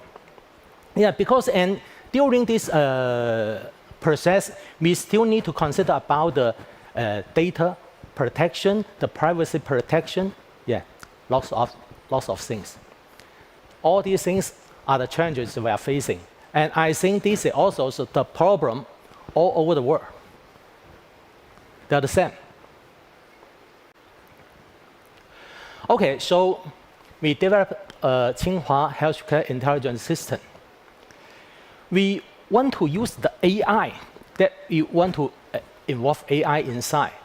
AI to learn the knowledge from the high-level experts to form some intelligence tools or intelligence system, so that the intelligent tools and intelligent system can transfer the knowledge to the low-level doctors or to the families. So we can help them to enhance their self-management ability. So we set up a system, and the first try is just around the Tsinghua Chang'an Hospital. There are about 1 million residents there. Yeah, we just set up this system and can connect different kinds of healthcare services, resources together to provide the services.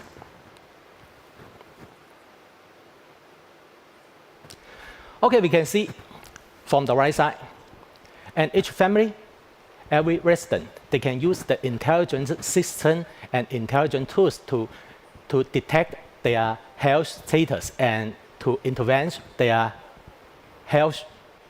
And also they can help their family members to manage their health.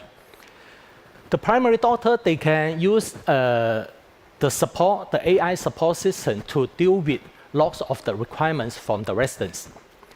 And then they can go to the services station and all the services station, they will link to our hospital, the central hospital. Then they go to each station, they can get the same quality, the same level, high quality medical services. Yeah, maybe they go to different services stations, or maybe go to the central hospital to after they get the treatment, and then they can go to the stations, the services station, or maybe go back to their family to do the later rehabilitation services.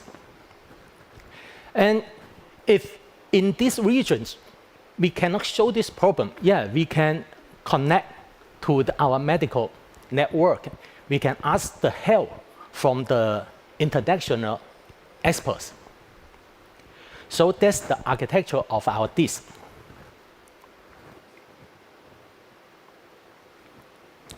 Okay, from this map, we can see we use the DIS network to link to the original physical institutions.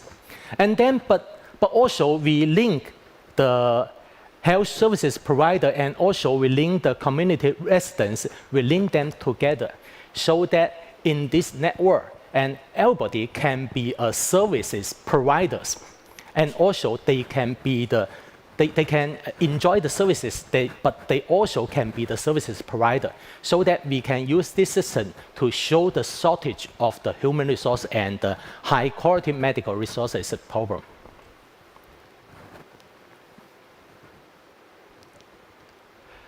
Yeah, so what we will do. And it seems that we have lots of the data resources, and from the central hospital, from the community hospital, and also from the residents, the data generated by them. And then we put them together into a regional intelligent medical information platform. And then we use the unified interface for the management, and the unified resource management, unified process management, and unified quality management. Then we put them together, so and we can develop lots of the application. For example, for the pre-hospital, in-hospital, and the post-hospital.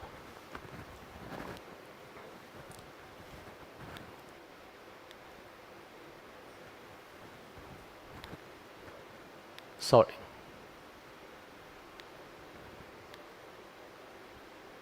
I don't know why. It seems that they want to show you. That's the, actually, just now, that image is our, the whole services map we are applying in Tiantong area. We serve for 1 million residents there.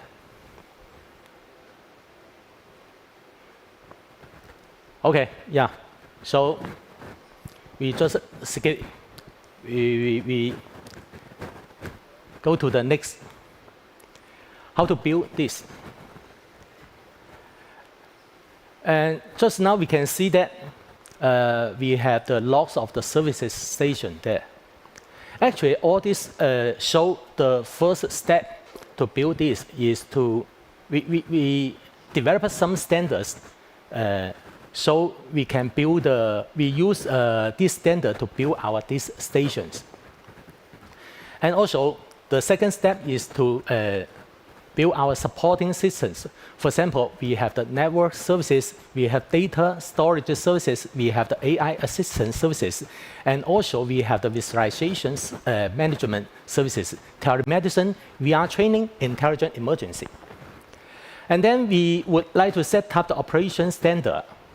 And finally, we use our digital credit. We create a digital credit system to help to do the intelligent supervision.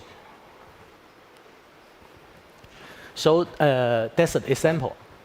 In the future, these stations, we have some general station. They can provide lots of the services inside. And we have the specialist stations, we have the rehabilitation stations, and we also have the age nursing stations.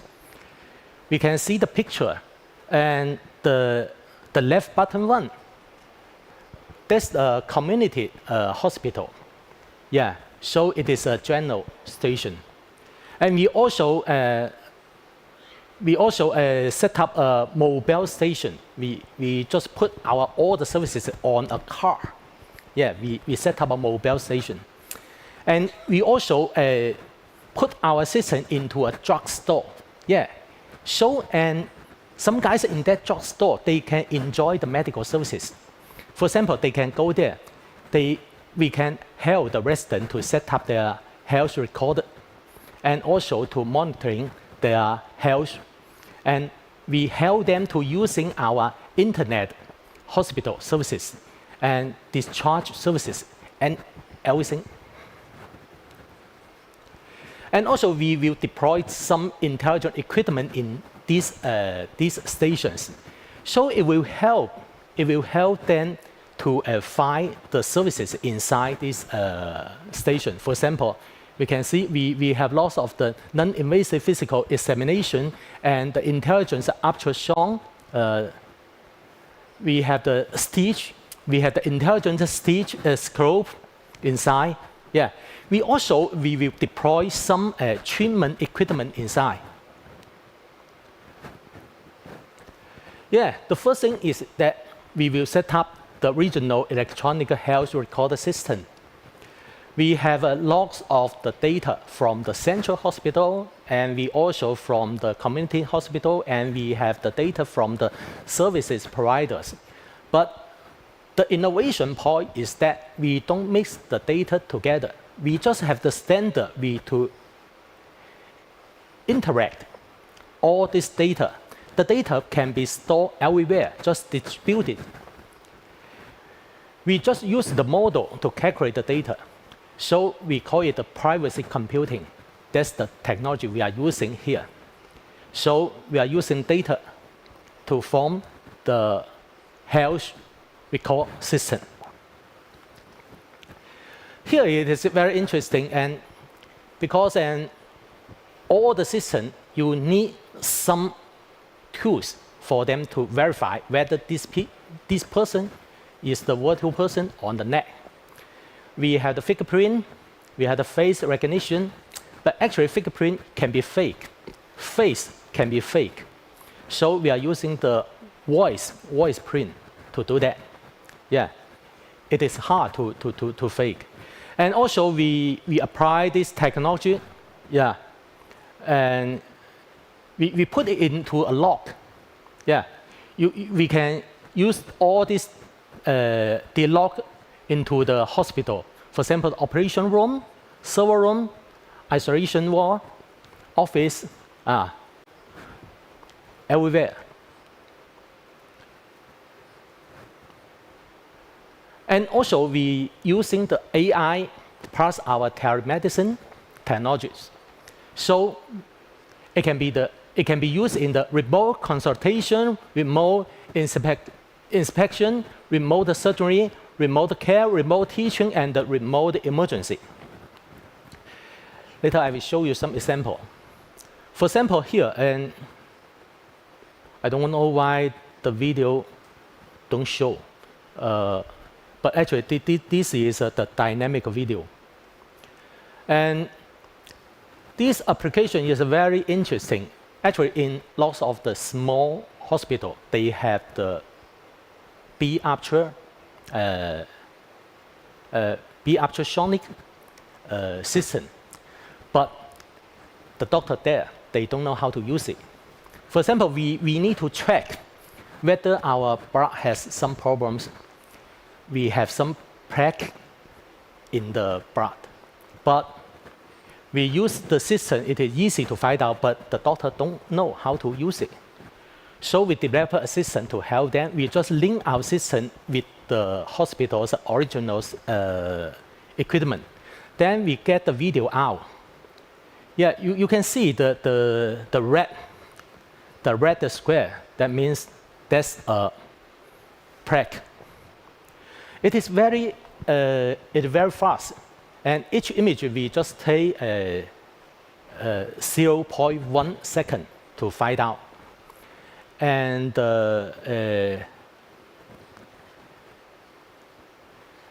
currently, this technology has been applied in more than dozens of hospitals right now. And all the doctors that are using this system just like an expert just sitting beside him to tell him, yeah, this is a problem. Yeah, you should notice about that.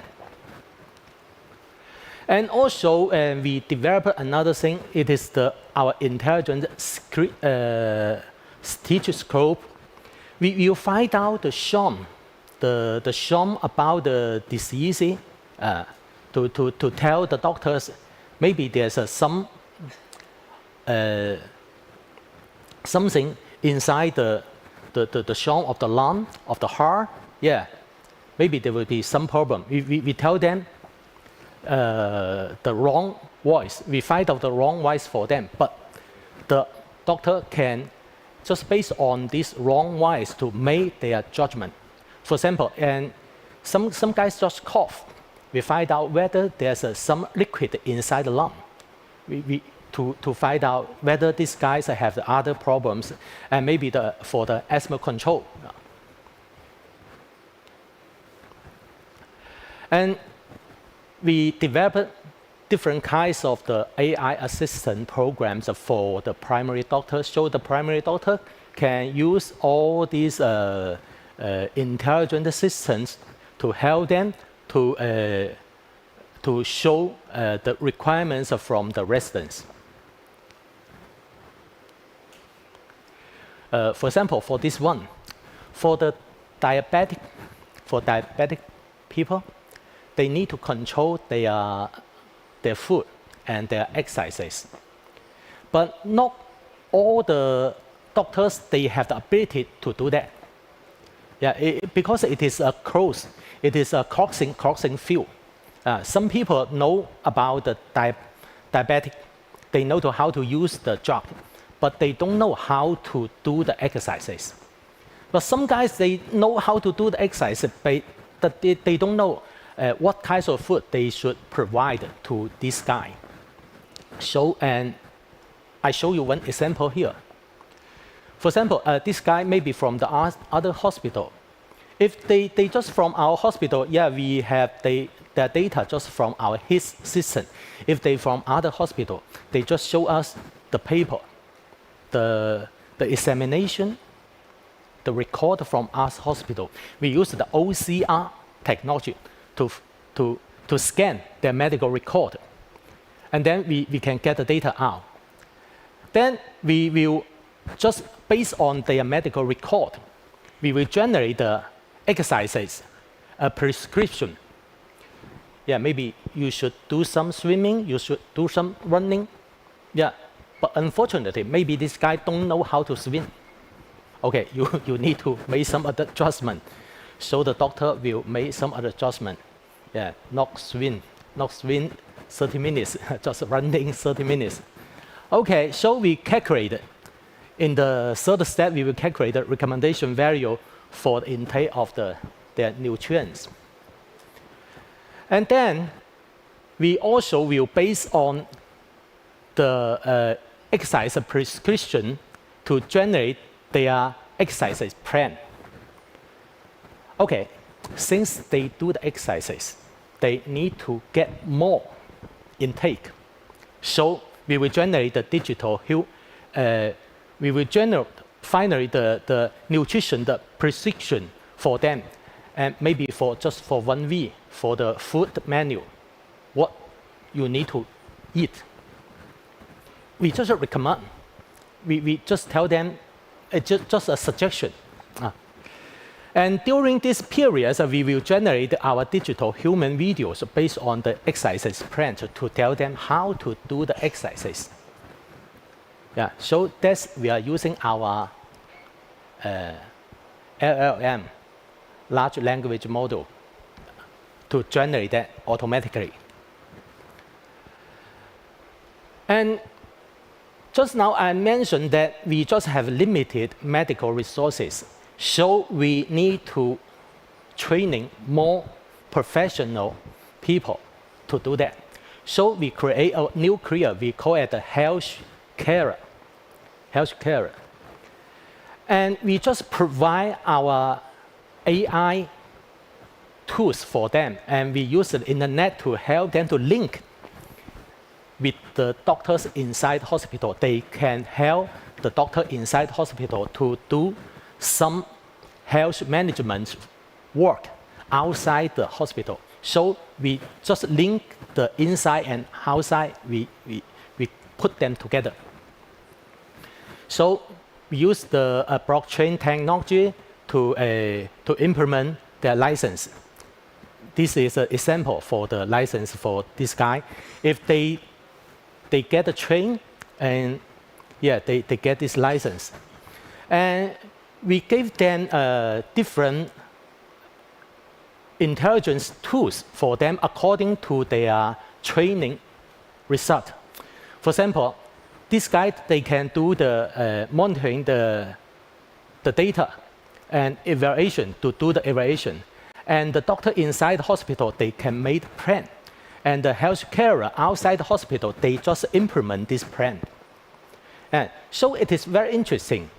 Yeah, it seems that our health carer, they would be the assistant to help the doctor outside the hospital to fulfill the health management. And everybody can just attend this course.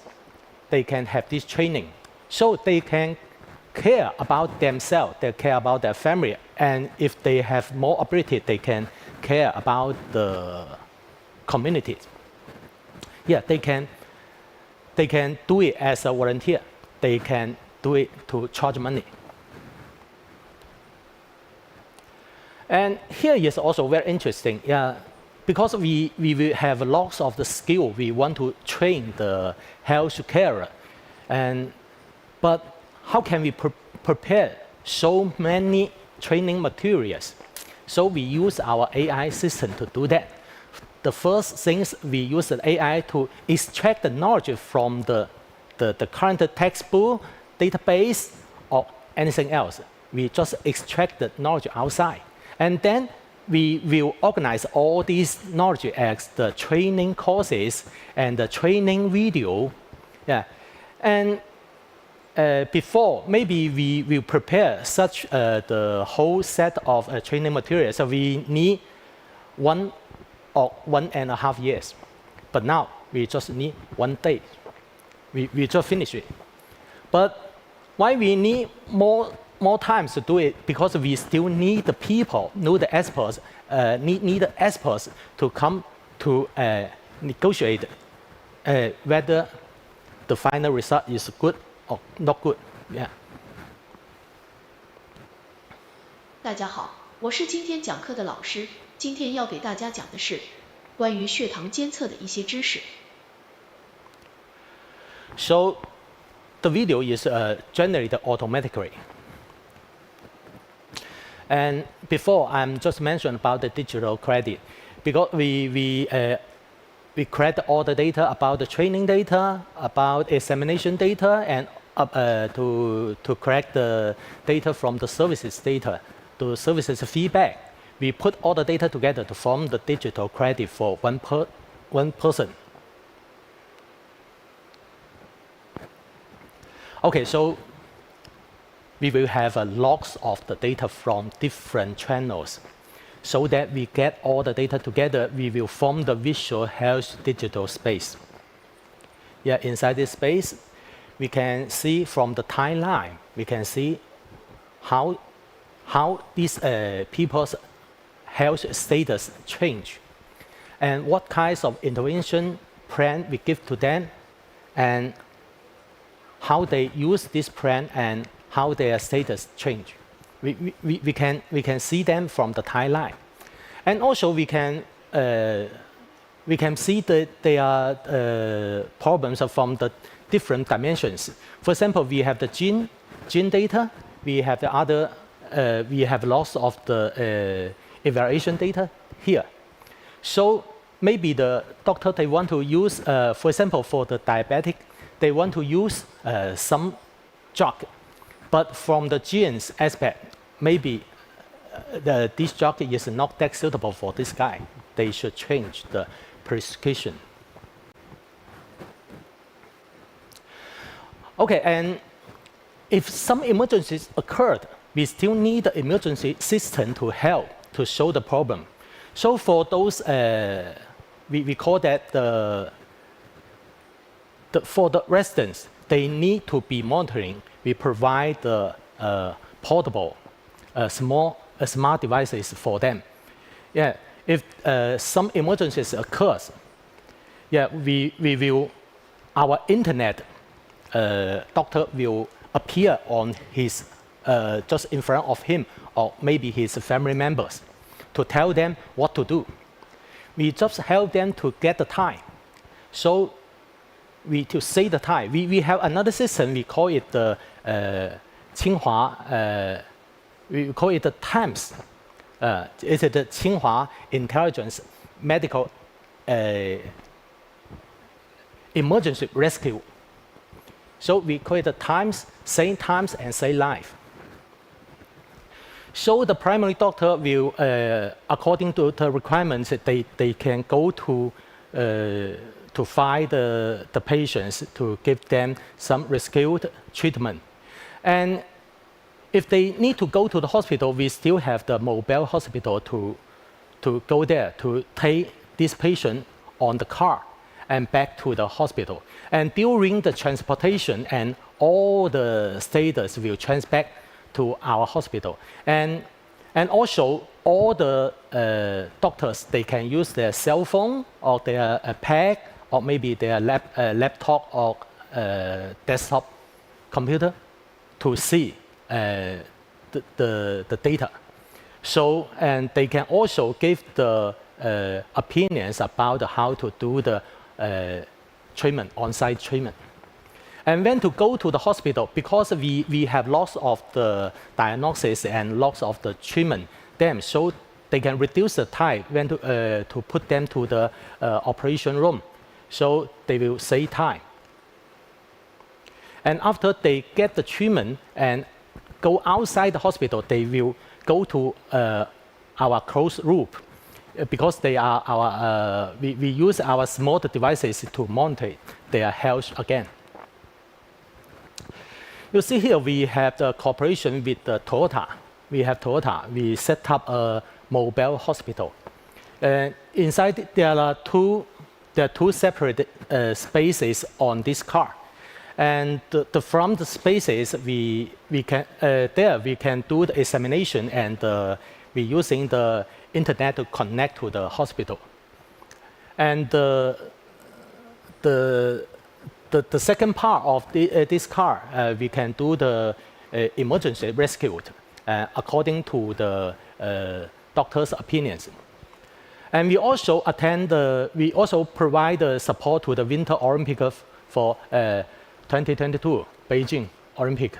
And we also, and it is the Toyota, they show this car on the China International Import Exports, and they say this is the biggest progress when we cooperate with China's university.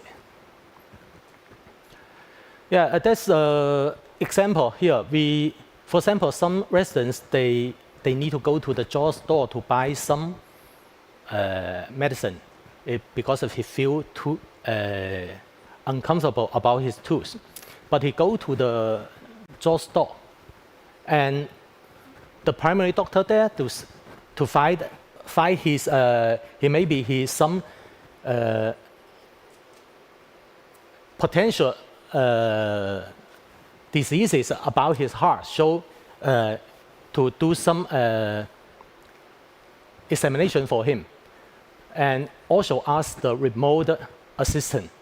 And then we find he really has some problem, and then the emergency arrives. We send the mobile hospital to pick this guy to the hospital. Then we use the MDT diagnosis and give a very precision treatment, and then this guy to be recovery. And we also use our mobile hospital to do the diary patrol for this guy. And now we have set up intelligent specialized disease care system for different kinds of diseases in this area. And the third part is what kinds of progress we have got. This one is that we provide early support discharge services for our discharged people from the hospital. And every year we have about 1 million patients to visit the hospital, and we have about more than 30,000 discharged persons outside the hospital. So we just provide our early support discharge for them. And also we provide our intelligent management for our diabetic patients. And they can get the same services from the just inside the hospital and then go back to the hospital. They get the same management system. And currently, this system is not only applied in Tsinghua Chang'an Hospital. We have applied this system into dozens of hospitals all over China. Yeah. And this is also very interesting for those pregnant women. And when they birth the baby, yeah, they need some recovery. But it is not easy for them to come back to hospital. So we just provide the health carer. They take our portable equipment to go to their home to provide the services at home. But the doctor inside the hospital, they can get the data every time. So they can know if there really just happen something not good happen. They can ask, you have better to go back to hospital. Currently, we have served for more than 2,000 pregnant women. This is a very interesting data. Some guys, we are using this our services. This lady, she has a 8-year-old boy, but he feel uncomfortable after he born this boy, so 8 years. But she enjoyed our services just for 10 times. So yeah, we can see the evaluation report. Some data become very good, and she also feel comfortable. And we also provide the intelligence measure tools for the diabetic people. Yeah, we use the 3D scanner to scan their food, and we form the food report, and then we add the doctor's opinions, and we form their food model. We send all this data for the manufacturer. They can generate the food for them. Yeah. We can see if they have the insure, they have the customer insure, they have the correction of the Fox line. And this is also very interesting because in the hospital we have lots of the treatment solutions. We design all these treatment solutions as digital solutions. So we design a very portable treatment system. Yeah, we put our treatment equipment. They can get out, take back to their home. So we can see the case one is that this patient, the right hand cannot move. After 3 days treatment, it can move. And this is the constipation. Yeah, just 1 day. Yeah. And this is the ankle joint sprain. Yeah, the next day it's smooth. And also we have lots of solutions. And now we have more than 40 solutions inside our equipment. Yeah, we combine our mobile hospital and we combine our telemedicine system, and we using our digital drug. Yeah, this we provide these services for the remote villages. Yeah, and just in one village, one day we serve for more than 100 people, and everyone feels satisfied about that. And also we have the cooperation with the Chinese government to build the China Accessible Environment Construction Law promotion. Yeah, we provide all these services for them.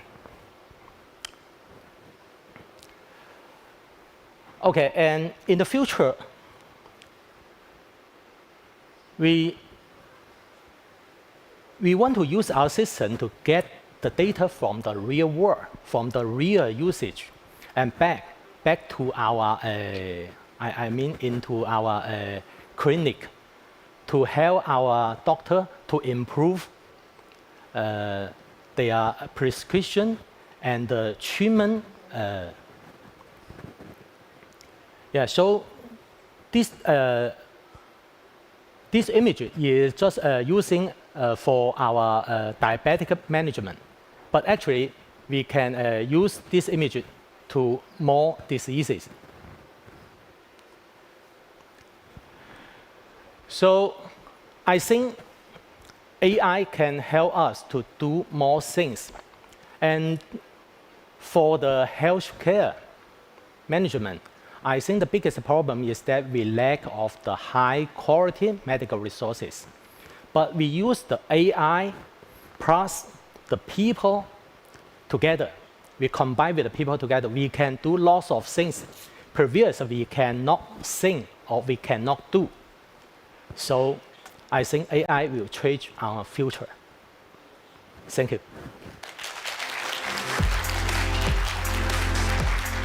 Mr. Binyan, thank you so much for sharing your valuable insights and experience with our audience at the conference. Can we keep you for a few questions? Okay, no problem. Thank you very much. And first question is, how do you assess the prospects for preventive medicine in the AI paradigm?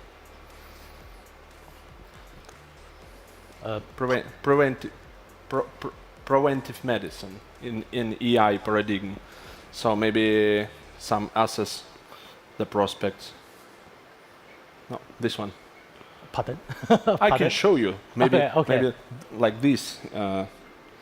Because it's a very difficult word for me. Okay, I don't understand. Yeah. Great. And actually,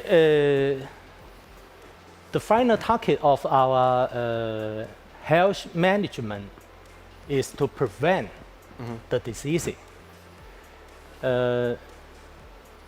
We would like to find out the basic, the real reason of our diseases. And then we prevent to do that. For example, I can give you one example. That's just now I show you the diabetic shoe. And for those diabetic patients, if the pressure on their foot, we just evaluate their foot. If the pressure is not balanced, maybe some point, the pressure there is very high. So what happened? Yeah, this will be broken. Yeah, it is an inevitable process. So maybe in the future, this patient will, the leg, he will lose his leg. So it is, I think we would like to use the AI to find out the problems, and we will do some intervention, not let this happen. Yeah. And another thing is that for some guys and for the exercises, even everybody say exercise will be good for you. Yeah, that's the reasonable exercises. Not all kinds of exercises. If you hurt yourself, if you don't get a very, you get a good rehabilitation, maybe finally you will hurt yourself. Yeah, right. We will find out that, and we will provide our rehabilitations AI tools to help them to recover their pain. Yeah. So And in the future, I think AI can do lots of things for the disease prevention. Yeah. Thank you very much. And the next question is, how involved in Tsinghua AI in tracking the patient's condition and making a diagnosis? And what future do you see for AI in inpatient care? Okay, yeah, that's a good question. Yeah. Actually, actually lots of companies just working on this, and lots of research institutes working on this. Just now I show you there's a big infrastructure. Actually, we link different kinds of technology together.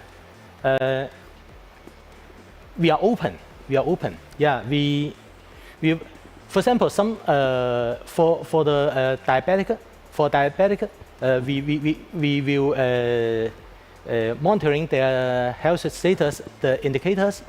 We are using different equipment. Yeah, they are from different companies. But now we just try to make some standards to help different companies' equipment.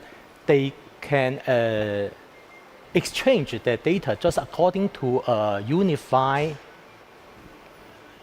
standard, just based on the unified standard or the unified interface. Yeah.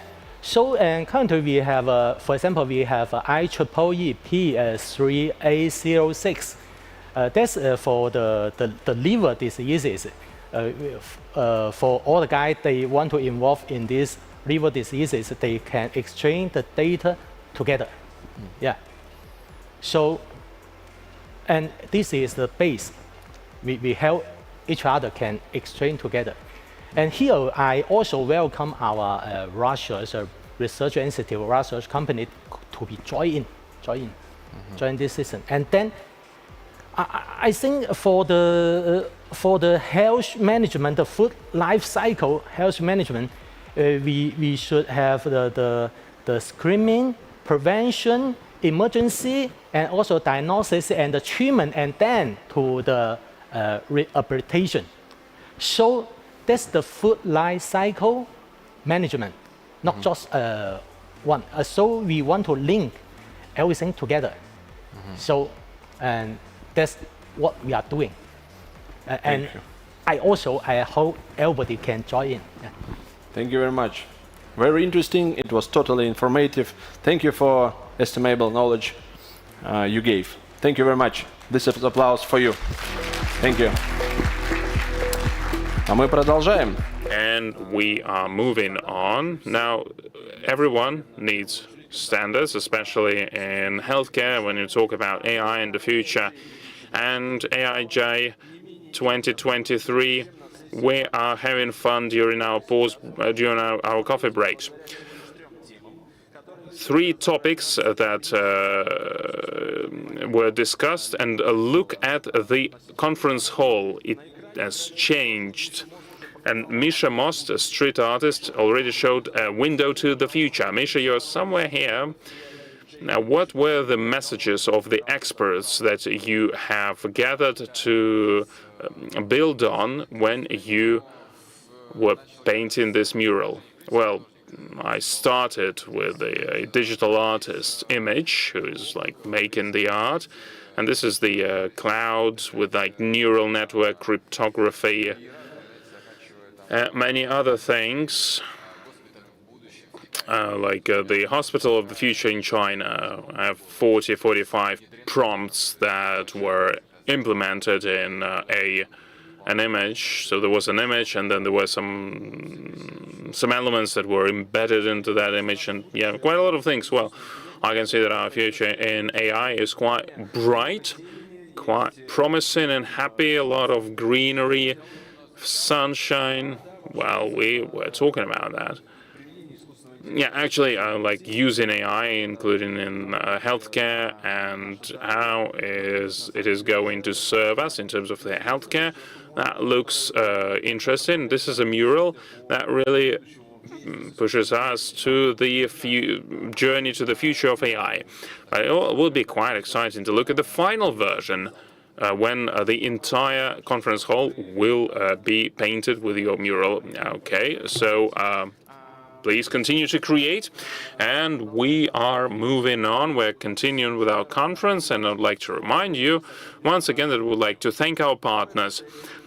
Russian Railroads, the title partner of Artificial Intelligence Journey Conference, our general partner, Samalot Group, the Russian Direct Investment Fund, the investment partner of AI Journey, Uralchim, a group of companies, our official partners, and Rusagro, a special partner of the conference, and Tinkoff, a partner of the conference. I would like to remind you again that the images that you see right now are being generated by AI together with Mikhail Most, and the music that you are hearing as well will also be generated by AI.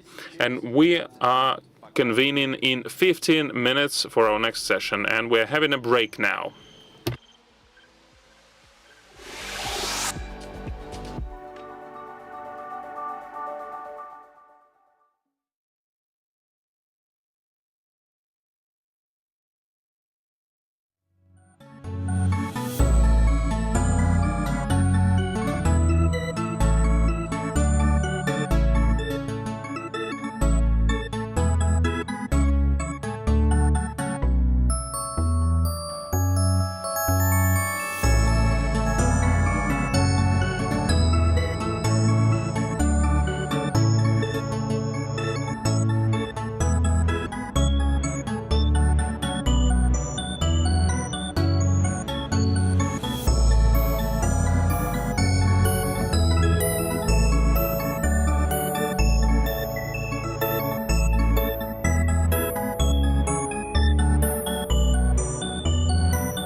After the first section, we are finding ourselves in the gallery of the future. Misha-Most and Kandinsky neural network are the ones that create this space for us. You have a fantastic opportunity to ask a question to a speaker. Just scan the QR code and send your question. And now we're having an expert who can share the trends of AI development. The former deputy head of Tsinghua University, Huai-Jan. Please, you have the floor. The preliminary explanation of the current status and future development of AI at Institute for AI at Tsinghua University.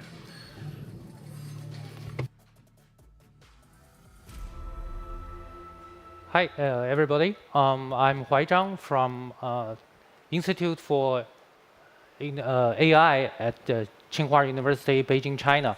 My topic here today is the elementary exploration of the current development and the status and the future of AI. To be honest, I am not in the position of making, sorry. To be honest, I'm not in the position of making those forecasts, and I don't have the, I don't think I have the ability to predict like what will happen in 10 years. But over here, I will just emphasize on what our understanding of current status of AI and the work we have been doing, and also down the road what we're planning to do. Basically, our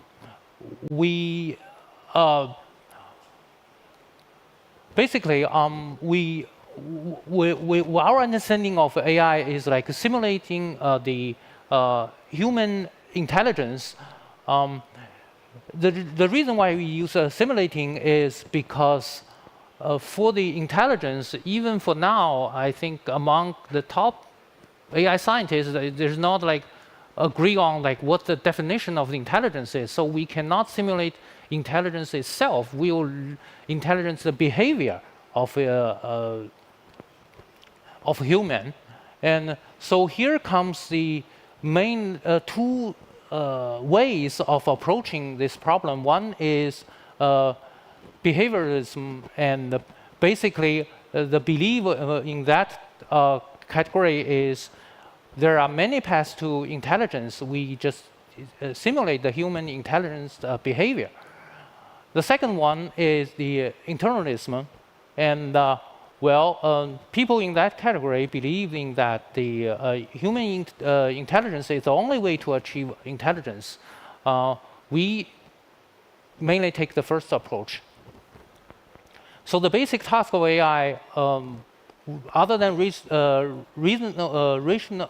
rational thinking, perception, and motion coordination control, we still think we want the AI to have the emotion and the creativity, etc. So that's the way we see how AI goes. Again, that's our opinion and open for debate. The first generation is knowledge-based, knowledge-driven, and the second generation, we call it connectionism. And now I think we are in the third generation, and I will get into detail of those. First, the first generation of AI, symbolism. It's a simulation of human behavior. That's the definition and the explanation of the founding fathers of AI, Minsky, Mikasi. I think pretty much everybody knows. And the way we define reasonable thinking is like reasoning, planning, creation, etc. And the one thing people at that stage doing is using the expert knowledge and build knowledge base and use the inference engine and create output for the user. That's a typical what an expert system does. And I think that most of the AI book, the first couple of chapters will be about the heuristic searching model, and but then even for composition, this with only 4 dimensions involved, like pitch, length, intensity, timbre, the searching space is like 10 to the 200th power. That's more than the atoms in the whole universe. So it's very hard to do, and even in recent years, people have been doing that.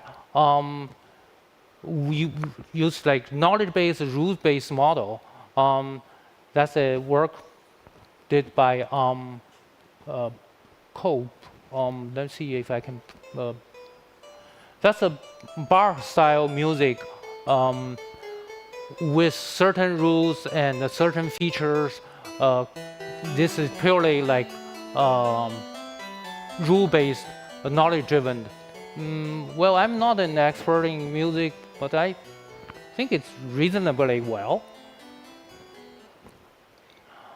okay, that's how we did in China. We started like late 70s and early 90s last century, some theoretical works. And also we did implement the expert system to diagnose and write prescriptions to hepatitis. And also in other part of the world, there's applications and AI research done, and also product putting out for the users. And for example, the first TurboTax that's been around for like 40 years, people paying money for it to file tax. That's the first generation of AI. And the milestone over here, I think a lot of people know that is the Deep Blue against Garry Kasparov. And basically, it's like use the method we mentioned earlier, human knowledge, heuristic searching, etc. And also one of at least well, as what I read, and that one of the members of the team is like grandmaster of chess. Three main factors here involved is knowledge, algorithm, computation power. And as things get more complicated, and in real world, more uncertainty involved, more data involved, and more information involved, it's become harder if we only use the method or model we mentioned earlier. In general, these five conditions have to be met for the previous work to be working, tourism method to be working. I listed over here. And also those things like, say, playing chess, playing cards, planning, diagnosing, that fit into that category to a certain extent. And now we go to the second generation of AI, connectionism. It's a simulation of perceptual behavior. That's a definition or explanation, again, many years ago. It's still, I think it still works now. And well, this, a lot of audience are familiar with those names and the method and the deep learning method, and I won't go into details for theory-wise. So after those algorithm and models have been proposed, and the change of image recognition rate and the change of speech recognition rates improve a lot, and people can use it for identification by using face recognition, posture recognition, and also the last one is a voice print. I want to mention a little bit more about it because one of my colleagues and the alumni of my department startup company based on that. Let me explain a little bit about the method and the effect over here. First, the goal is to identify a person by randomly generate 8 numbers, and so that person repeat that 8 numbers. The algorithm will recognize that person and let him do certain things like authorize a bank transfer or entering a restricted area, etc. For the advantage of using the voice print is not as personal as face, and also it can, over here at least, it can detect the pre-recording attack. Let's say somebody want to ask me if I can transfer money from your account A to B, and suppose I answer no, but the person can record, yes, I said earlier, like many days ago when he asked me something else, and when I said yes, he can record that part and play it to fake my agreement. But the model we have here can resolve that problem. The basic idea behind that is, if you record a voice, you record a sound, then you somehow use a different equipment. You use a different instrument, so you compress it, or you did like a mechanical transform of it. So once you record it and play it, you have 2 steps. And then if you answer it right at that moment, that's only 1 step. So the model, the algorithm we use over here can detect that. And also for emotion detection, it's like, say, if that guy, when he answered the question, whether he is like well awake, if he's not drugged or he's not drunk, and also we can detect if that person answered that question at his own will. So that's the one. That's the implementation we have for one of the biggest bank in China at the ATM. Use the voice print. So as you can see, the app generate 8 random numbers, and the customer repeat those numbers, and if he's the right person or her is the right person, and we'll let him go on with the process. And of course, these AI generated content, that part is, I think my previous couple of speakers already mentioned it. And again, I want to give an example of composing or generating music. We use like a couple thousand of Chinese, Japanese, and Korean pop music as a training set, so that we narrow the searching tree, or we lower the computation complexity. That's the result we have. Oh, sorry. Can I bring it? Can I play this thing? Okay. So anyhow, so we generate music not only with melody, but also with accompaniment. So it's a little bit more complicated than the previous one I showed you, the COPS one, and also has you can see here the green part is you can call it the input or the hint. So we can generate the rest on the fly. Unlike you have a long learning or learning process, or a lot of learning time and the resource. So we generate on the fly. And then came the breakthrough of the Go game. That's I won't go too deep into the detail. But then the thing is, I want to point out is the difference between the first and the second generation of AI is the first is again knowledge based. The second is data-driven.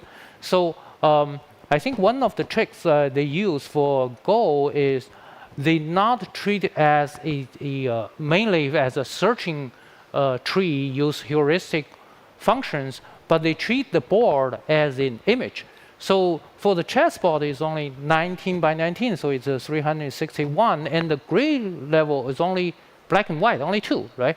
So most of the picture we use is like what, 512 by 512, and the gray level is 0 to 255. So once we treat it as the image, so all the tools we have earlier, like for pattern recognition, for image processing, we can all use it over here, and also with reinforcement learning, and achieve very good result.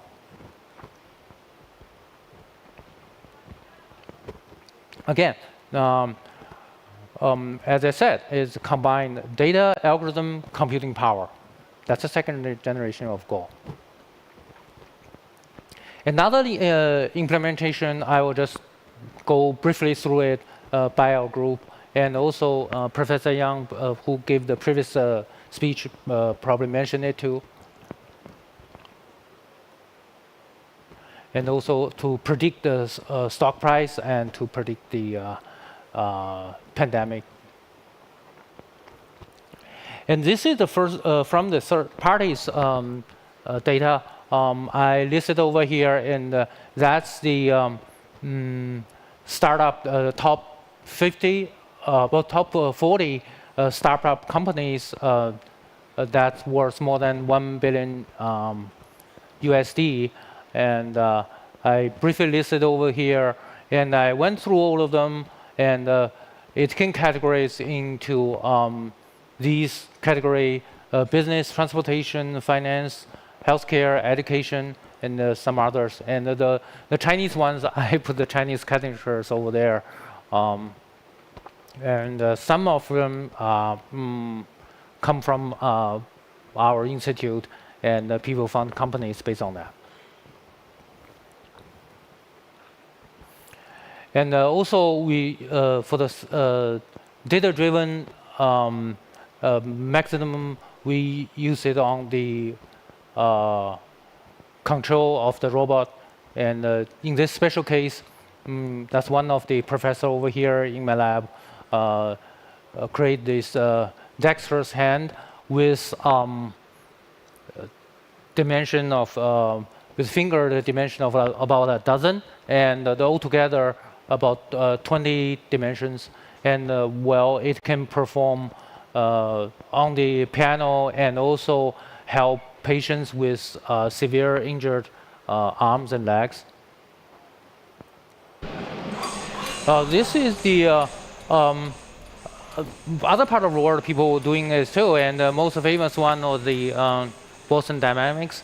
Yeah, so I will just list it here and show that what we can achieve with the data-driven model. And that's the research did by Stanford University. They predict that the main application for the next, now it's for the next 10 years, what will be. And the first 8 was listed by the Stanford University. The last 2, I put it over there. And I think those 2 are the future direction of AI as well. So put all that aside, there's still a lot of problems remain, and other than the method we have, and we need the new algorithm because the current algorithm has are flawed. So earlier I list all these requirements and restrictions and conditions we have to meet for the current way to work. So if for the real life problem we can't meet all of them, and sometimes we can meet any one of them. So if we take those restrictions out, then the AI system will have to overcome these obstacles, at least over here, like unreliable, uncontrollable, and not easy to generalize, or like the model you build in one field and cannot easily migrate to another field. That's one of the example. Okay, so the leftmost picture is a snow mountain, and you go through the algorithm, and it says like 97% is a snow mountain, and they add noise, only like 0.1% of noise, and for human eyes it's still a snow mountain, but then for the algorithm it's like 99.99% is a dog. So it has a robustness problem. That's the one we have developed. That's the algorithm we developed in our lab, and we also found a company based on that.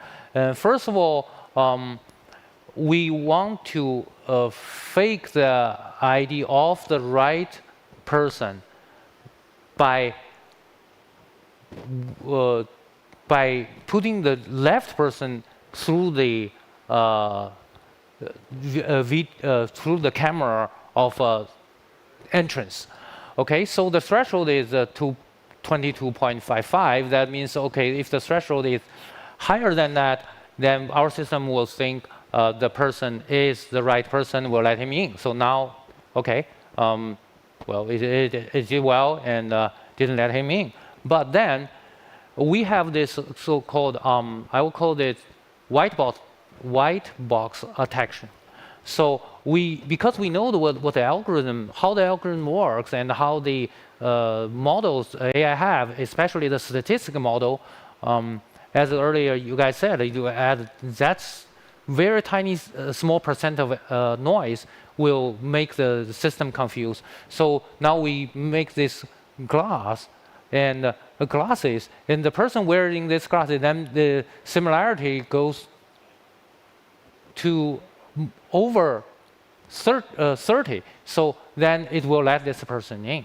So in certain extent, it's not safe in that case.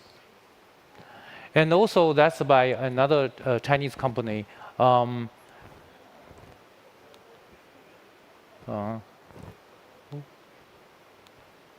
Okay. Yeah, but I cannot show the dot here. So anyway, for the picture second to the left, we put a small logo, very tiny logo up there. So the automatic driving detection algorithm at the upper picture, it can detect the vehicle. But with that small tiny logo over there, it can't detect the vehicle anymore. So from the AI point of view, from the algorithm point of view, there's no car over there. So that's very dangerous, right? And over here, same thing. Since we can dig into the algorithm and dig into the data, so we know the weakness of the AI. So when we try to detect a moving object, in this case a person, and the right person we can correctly detect it. The left person, we build a specific T-shirt. Then the person wears the T-shirt, the algorithm can't recognize him. I was thinking of bring the T-shirt over here to test it, but then I said, what the heck? Maybe the customer won't let me in. So the basic idea is because the second generation of AI is a statistical model, so it's more or less, in my opinion, it's a induction model. It's not a deduction model. So some of the judgment and the conclusion is made is not correct, and sometimes will cause danger.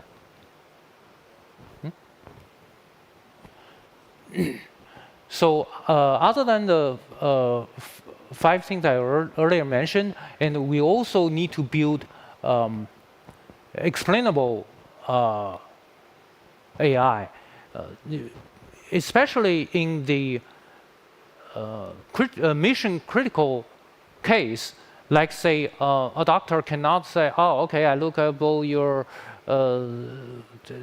test result and all your symptoms, and based on my experience, I want to cut half your liver. No, they can't do that. They have to explain to you why, right? And then for the AI models we have so far, we can't explain why, because it's all mixed up. The data and the inference process is not transparent. And another example is like, you want to bomb a tank, and so okay, go through the AI detection system. You say the tank, then you have to explain why it's a tank, not a bus, right? So right now, most of the system, at least most of the application cannot answer that question. So we propose the third generation of AI. We combine the knowledge-driven and data-driven. So in this case, we have 4 factors other than 3. So we have knowledge, data, algorithm, combination power. And well, this is another work we have tried in that direction, and we published some papers, and also we have the product as well.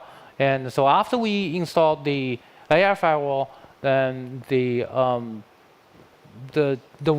class doesn't work, and the person cannot log in. This one, well, I won't get into details because I think a lot of things are you guys already know, and my previous lectures, and they already mentioned it, but I'll just list it over here. And for the chat box, the same thing.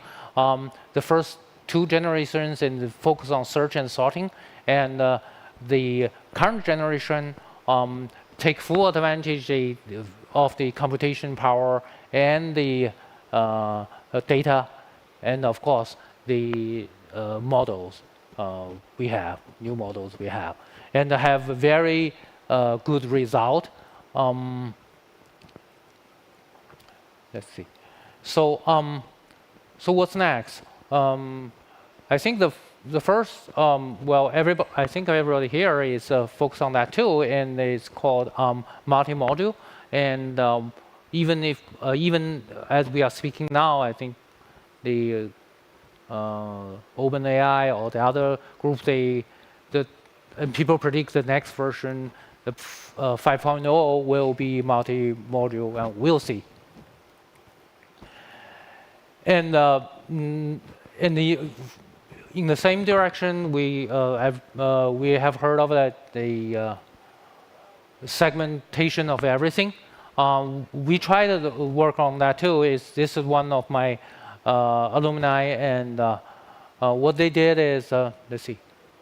Yeah, what they did is not only pictures and also videos, and also this is doing in real time, and a couple dozen people in it, and not only the front view, you have the side view, and people are moving, and so it can correctly identify each one of them. And another thing is, I think what we can do is we build applications based on domain-specific knowledge, and also on the fundamental model. Like earlier, you guys can see the object tracking, and image generation, and classification. Another challenge, I gave in last example over here. That's what happened when I input, he kicked the door in anger and march out. And this is AIGC generate pictures. The first 3 one, well, more or less match the requirement in my description. But the last 3, some of them are far off. I think the main reason is AI doesn't, at least the current model, doesn't know its restriction and boundary. And a tricky way of saying is AI doesn't know what he doesn't know. Like say people will, like for example, if people ask me how to cook beef, I'm not good at it, I'll say no, right? But if you ask an AI model, over here, ask Del-E, even if he doesn't know, he'll give you an answer more or less.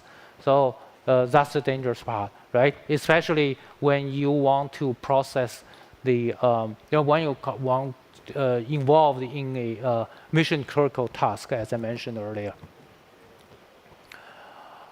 And also AI governments say, because different countries have different laws, different rules, and different asset group has that, and I think for the next couple of days, other scientists will discuss about that, and I won't even give examples because I don't want to offend anybody.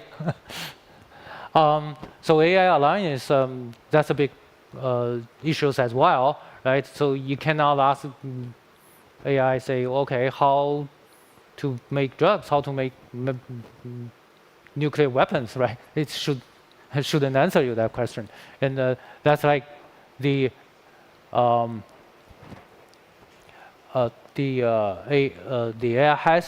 has the same understanding of the world as human, and also align with align with what people think.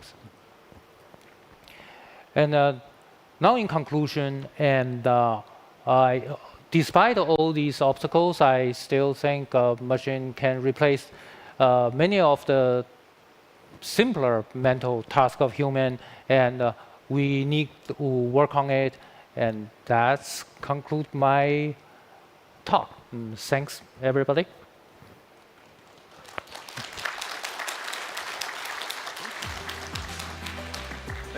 Thank you, Mr. John. Your presentation sparked a lot of interest and curiosity among our audience. Can I ask you maybe one question? We have a lot, but as usual, only for one. Go ahead. So, LMS tend to think consequently item by item, but people usually think differently, holistically with a helicopter view approach. What do you think is the right way to overcome this behavior of AI to make it more human? Should we go in this direction at all? That's a very good question, and I think what they call that, let bygones be bygones. So that let machine do what it's good at, let human do what we are good at. So I still always question why we want the machine has emotion or human feelings. Yeah, it might not necessary, and also it can. I think it can replace a lot of mental work and physical work. But for emotion part, I really don't think we need to do that. Thank you. That's my own opinion, though. Thank you very much. Okay. Thank you for your time and such a faithful answer. All of us enrich our experience with you. Thank you. Thank you very much. Thanks. Thank you. Что было раньше? What was earlier, AI science or AI for science? In order for big models to help accelerate problem solving in chemistry, biology, and other sciences, a lot of breakthroughs and lots of discoveries had to be made. Every day, AI and AI-based models are getting better and better at problem solving, and in parallel, there are more problems emerging. And now we'll hear from the General Director of IRI, Skoltech Professor Ivan Oslezets. Please give it up for Ivan. He will talk about improving the efficiency and quality of training large neural network models. Hello, everyone. When I was preparing for this lecture, for this presentation, I was thinking about what ideas I wanted to discuss here on stage. I could talk about the big breakthroughs in AI. You've all heard about it, ChatGPT and large language models. Contrary to that, I would like to focus not just on the achievements, although I will mention achievements, but the interim stages towards the big goal of creating AGI. I'm going to have several sections in my presentation, and if you get lost at some point, you'll be able to catch up with me during the following section. And as a matter of fact, I would like to begin by saying a few words about the status quo of neural network models. We all know that they are phenomenal at problem solving in classification, prediction, and segmentation. Same goes for text. For working with text, the two modalities, text and image, basically this is the problem that we have already solved because we can do anything with it. The next step, which has already been made by many, but not yet fully implemented, is creating multimodal multimodal models. I would like to present the first of this kind in Russia, developed at IRI, at our research institute, called OmniFusion. The idea behind OmniFusion is as follows. We combine two modalities We combine text and image. We combine it as follows. We upload images, and then we start asking questions. What do you see in this picture? What is the temperature reading? What do you see on the thermometer at all? And it can support that dialogue. There are equivalent systems in the world. Most of them, such as GPT-4v, they are closed. There are some open systems. For example, there is a system called Lava. We took that model and we compared it with ours, and what we got was a very decent result, but I'll talk about it a bit later. First, about how do you build a multi-model architecture? 3 approaches. The first approach is the simplest. We have a language model, our LLM,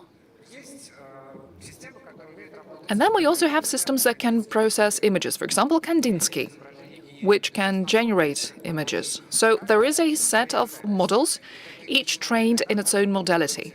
There are no multi-modality in it. LLM works as an orchestra conductor, as an orchestrator.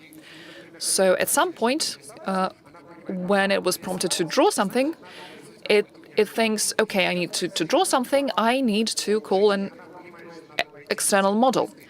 If it needs to look up something, it needs to connect to the search engine and get the data from there. We know how to organize it technically, but the problem is that there is no connection among the modalities, which is key because there is separately there's text, separate images, but there are cases where images and text are located in the same data array. The second approach, called end-to-end, involves taking large multi-modality data sets and then, through tokenization, we produce long sequences. For example, there's an image. As Vision Transformer does it, it is broken down into patches. Each patch is transformed into a vector, and then the vector is combined into this long text, quote-unquote, in order to train the large language model. The modalities are very much interconnected, and this way you can get a lot of results. There are a lot of articles published about it. You can combine not just text and image, you can also combine text and graph, text and video, text and planning robot motion. But in this case, training takes a lot of time. So basically, we need to train a new large language model from scratch. Even though we have a lot of such models, dozens of them, still, training, I will return to it in a minute, training them may take dozens of millions of dollars. This is only affordable to a small, to a handful of companies in the world. And the third approach, which is the most efficient, as we believe, this is when we use encoders, which help you convert an image into a vector. You can use the well-known CLIP model as an encoder, and then you build small adapters, which are essentially a small neural network and which translate this vector from the image language into the text language. So we start with a well-trained, pre-trained language model, and we train only the adapter. The training cost in this case is thousands of times less than with the end-to-end approach. The quality of the modalities is a bit less. I will not go into the technical details. Andrei Kuznetsov is going to have a big report. Andrei from Fusion Brain will have a big report about the internal architecture of OmniFusion, and he will take your questions. But in just a few words, the table you're looking at shows that there are closed models. They work very well. Yeah, so roughly speaking, they can answer the question, what do you see in the picture? Very well. But we want to compare our model with the well-known openly available models that use GigaChat 7b, which by certain benchmarks are better than Lava 13b. It's not there on the slides, but I'll just say it, that we used 2 GPUs A100. It's a bit laughable today, but still the quality of the adapters is pretty high. The model continues training, and the quality gets better and better with time. And once again, I will let Andrei Kuznetsov to talk about it in more detail. This shows that OmniFusion, with a number of metrics, is ahead of the main openly available multi-modality model, Lava 13b. If you look at the computing power and the data size, the numbers are hardly comparable. This is pretty awesome. I promised to tell you about what we do and what are our goals, but first, a couple of words about our achievements. And now the goals, essentially. What do we aspire to do? A true multi-modality model. Multi-modality has to be an integral part of AI. A true multi-modality model should not operate just 2 or 3 modalities, but if we dream big, it should be able to handle an arbitrary number of modalities. So we have a pre-trained large language model. We give it a new data set with a certain modality. For example, we want to add video or sound to OmniFusion, or we want to add graphs, or we want to add anything, I don't know, protein related. So we take the small data set and we want to train the model additionally using this new data set. And the model understands very quickly how to work with new modalities without having a fixed number of them. So they can work with just a byte flow. There have been attempts to achieve this, unsuccessful so far, but I think that very, very soon we will see some great progress in that area. I hope the progress will be made by us. So multimodality, just to reiterate, is essential. It has to be there, but it has to be true multimodality, not just 2 or 3 modalities, but an infinite number of them, and the model should be able to handle them. I don't think it sounds like sci-fi. It's not fantastical. And working with adapters, the adapter-based approach, I think, is the right way. What else are we planning? What are some other ambitions that we harbor? This exciting area, still lots of questions without answers in it, but a lot of promising things to do. Multi-agent systems. Why multi-agent? What we have now is this huge model. It's getting more and more huge. 10 billion parameters, 40 billion, 180 billion, trillion parameters. It's getting bigger and bigger. We want to create an AI that knows and understands anything. Anything and everything. Speaking of humanity, humanity is not just a single super brain. Humanity consists of many, many people who interact with each other.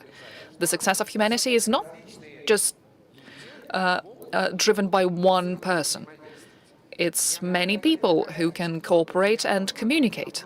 So do we need an architecture, a similar architecture of many models? Or can we just train this supreme, huge, unified model? Still a question. But we know that as the number of as the data size increases, as the model gets bigger and bigger, the quality of its output also increases. But we cannot increase the size of the model indefinitely. Our computing power is limited after all.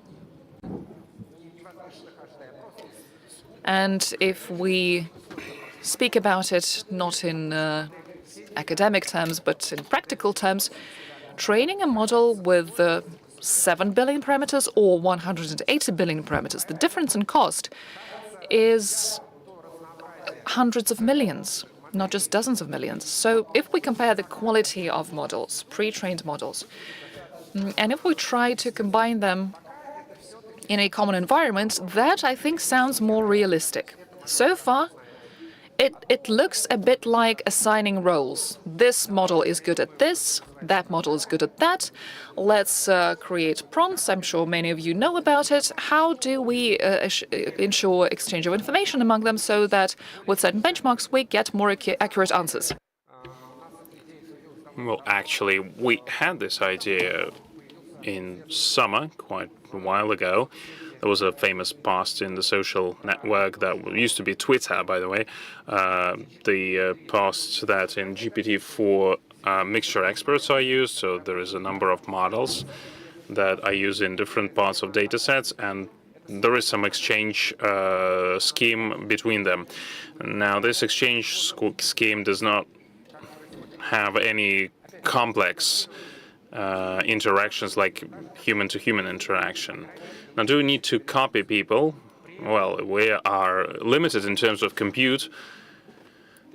We can train 3, 4, 5, 10 models, and, well, this is a very promising approach. There are many approaches, many options like LangChain, role-playing, and role assignment, where manager, tester, developers' roles were defined, and these roles were given to a language model, and now they have the system that writes code, efficient code, but it will be great to have a less engineering thing, because the AI development is kind of moving along the following trend. We want to remove the manual prompts. We want to automate things to have less, to have fewer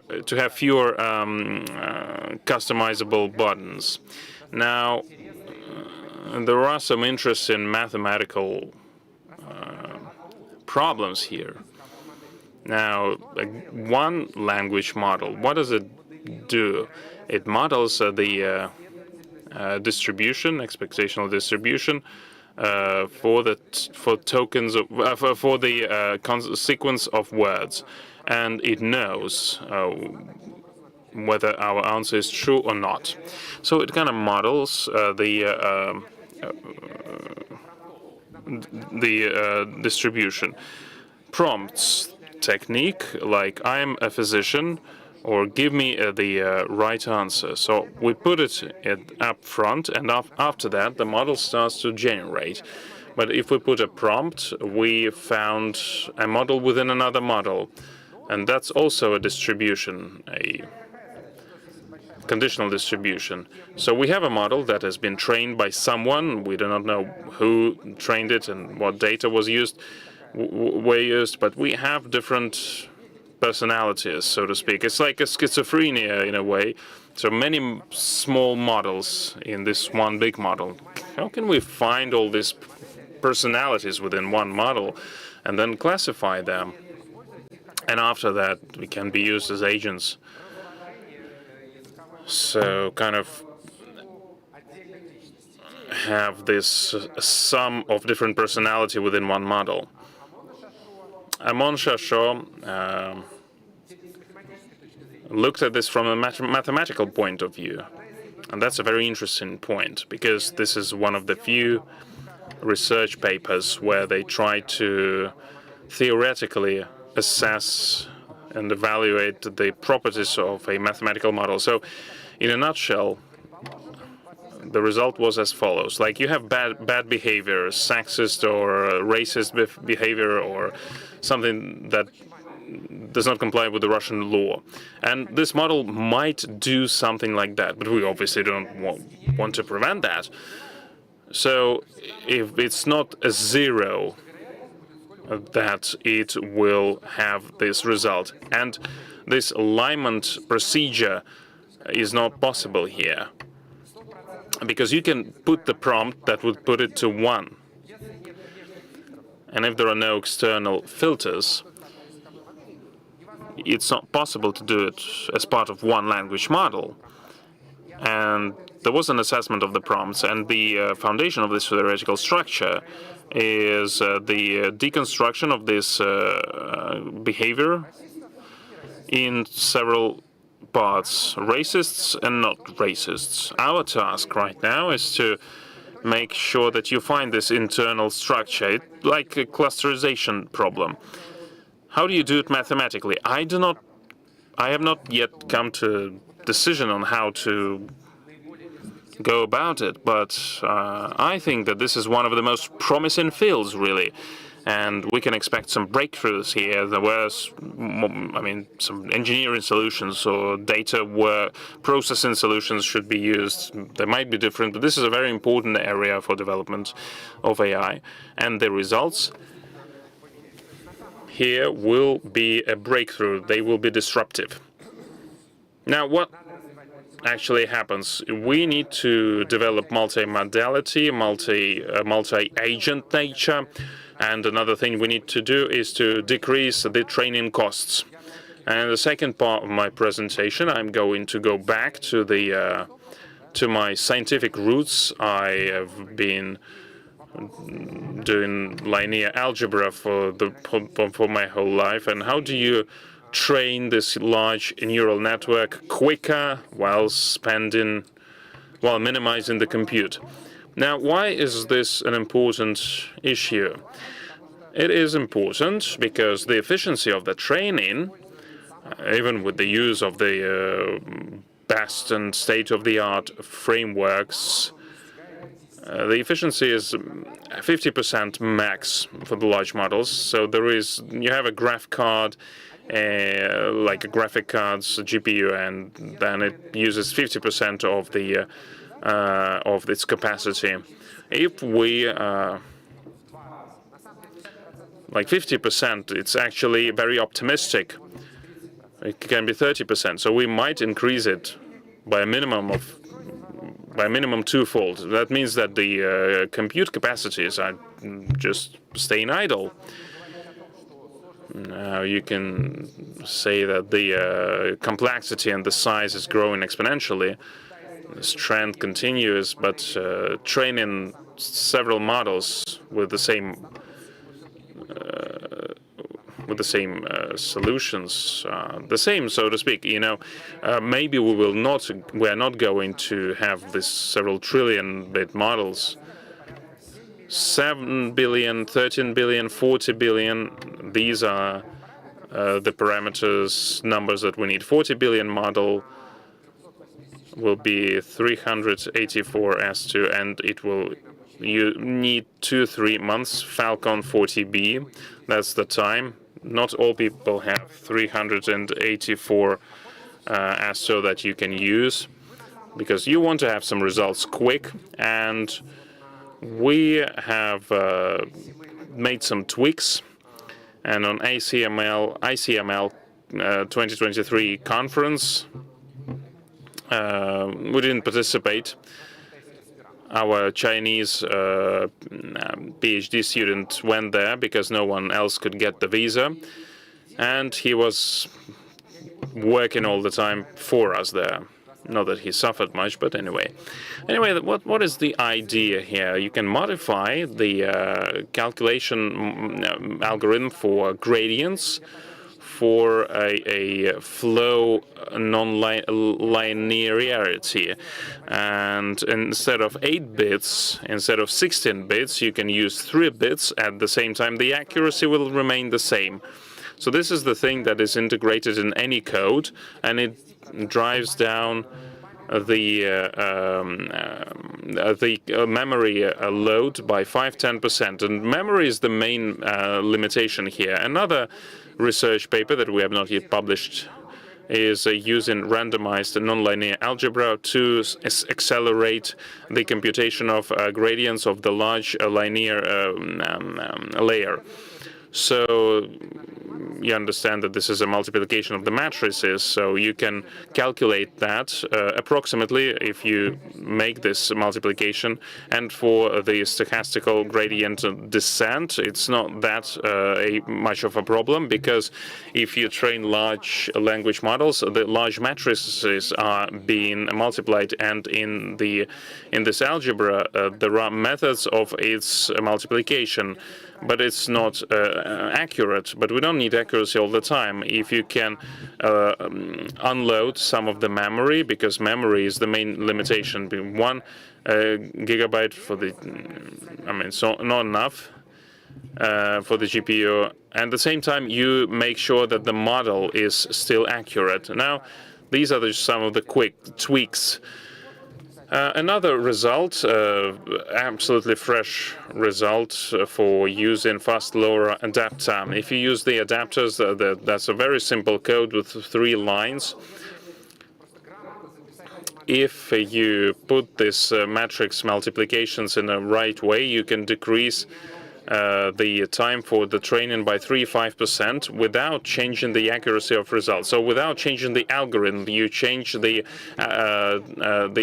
order of the transactions, of the operations, and that means quicker algorithms without losing the accuracy. Sometimes we can make the algorithm quicker by losing the accuracy, but this is not the case here. So it's not like one big, huge idea that drives down dramatically the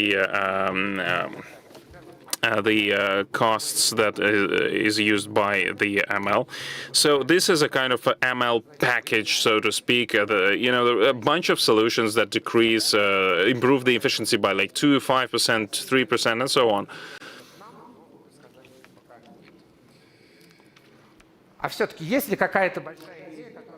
Is there a big idea, some big idea that might increase and accelerate the speed of the training of the big models?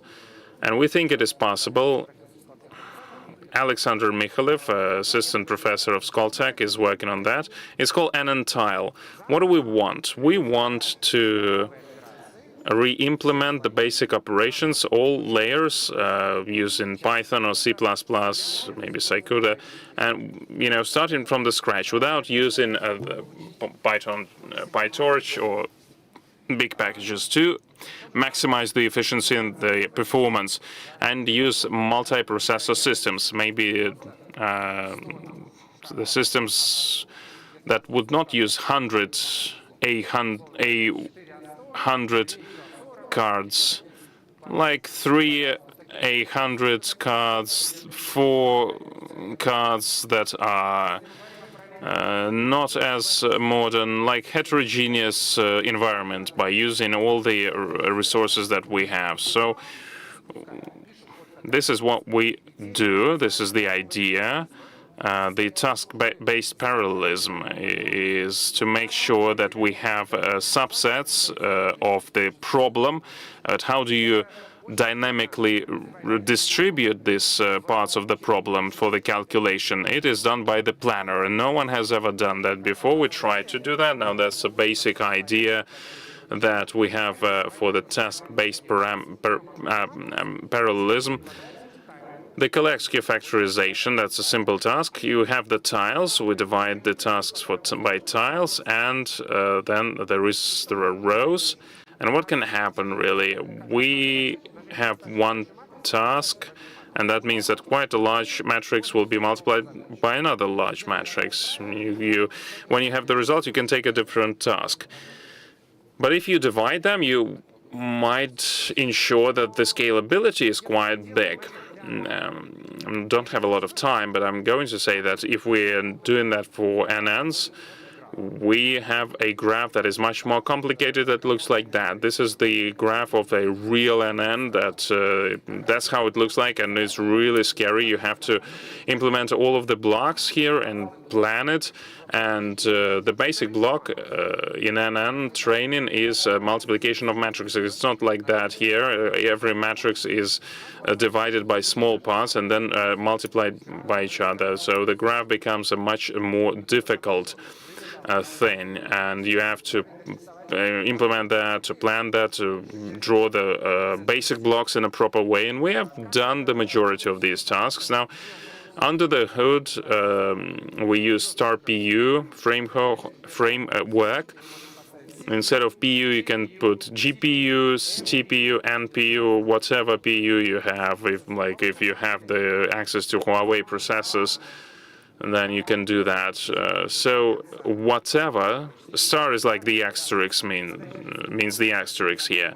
So you can fill in the blank, so to speak. Anyway, that will mean that you will use statistical graph, and based on the communication between the nodes, the planner will be able to resolve this planning task. And in 0.1 version has been implemented. All the transformers, all the optimization methods, it's all integrated in Python, so you can copy the checkpoints models. So far, it has been working with just one node. The computing equipment that we have is 8 800.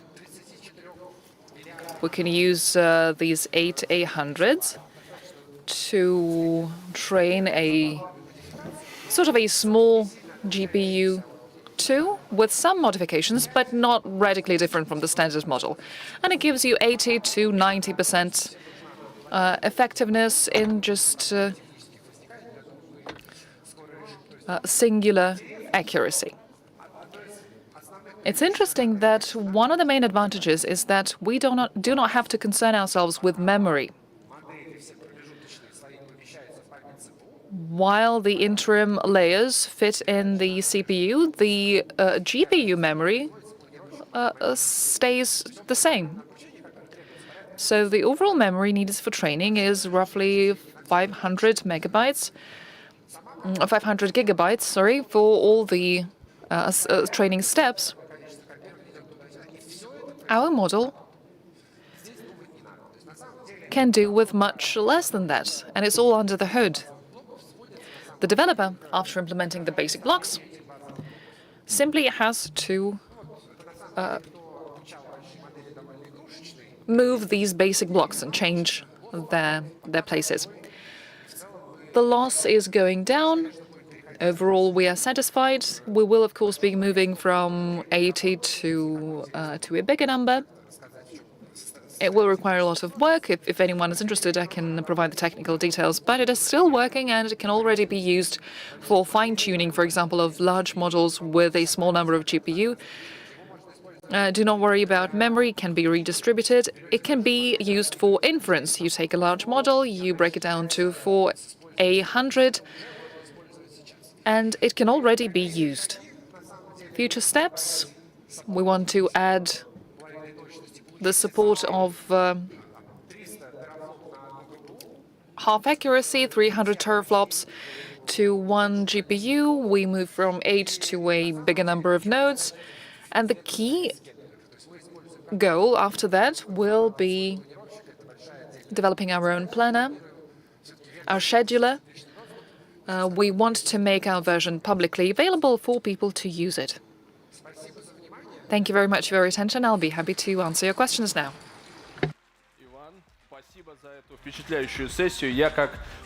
Thank you for this impressive session, Ivan. So as a user, what I understood is that we are looking forward to the development of multimodality. Of course, we received a lot of questions. I'll have the time to read out just a few of them. What are the mistakes in model training that you've experienced? The mistakes that are the most dangerous? Insufficient number or incorrect data processing or lack of balance? Well, in training a model, of course, data is key. Well, there are two things: problems with the data, with the architecture, and there are also problems with training that result from this. Problems can arise anywhere. It could even be the change in PyTorch version. That may result in overfitting. So lots and lots of sources of errors. But most often, we as people who work with algorithms, who primarily focus on algorithms, the most common mistake is incorrect calculations of operations with a floating point. Okay, question number 2. What are the methods that are the most efficient in solving the problem of overfitting? Well, this is a question, it is still a question without an answer. There are a lot of small models which show good results with benchmarks, but they are simply trained with a training set. still unclear. Is it good for a model to be overfitted or not? Okay, the model has remembered all the training data sets and gives you the correct answer. Yes, and there is also the emergence factor.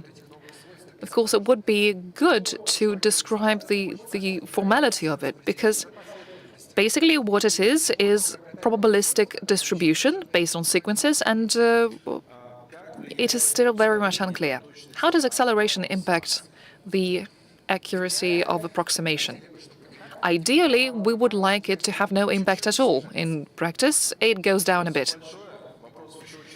Thank you very much. We have a lot of more questions for you, but no time left, unfortunately. Lots of interesting topics to hear about. Ivana Selezets, thank you very much. What at first looks like AI magic, very often when you talk to scientists, turns out to be well-formulated solutions to mathematical problems and theory of relativity problems. I have been trying to wrap my head around the stochastic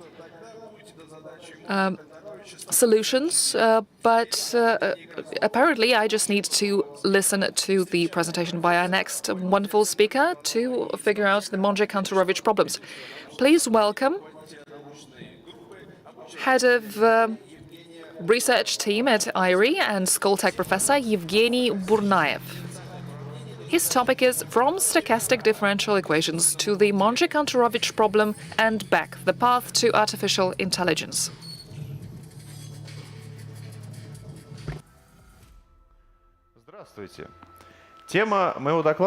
Hello.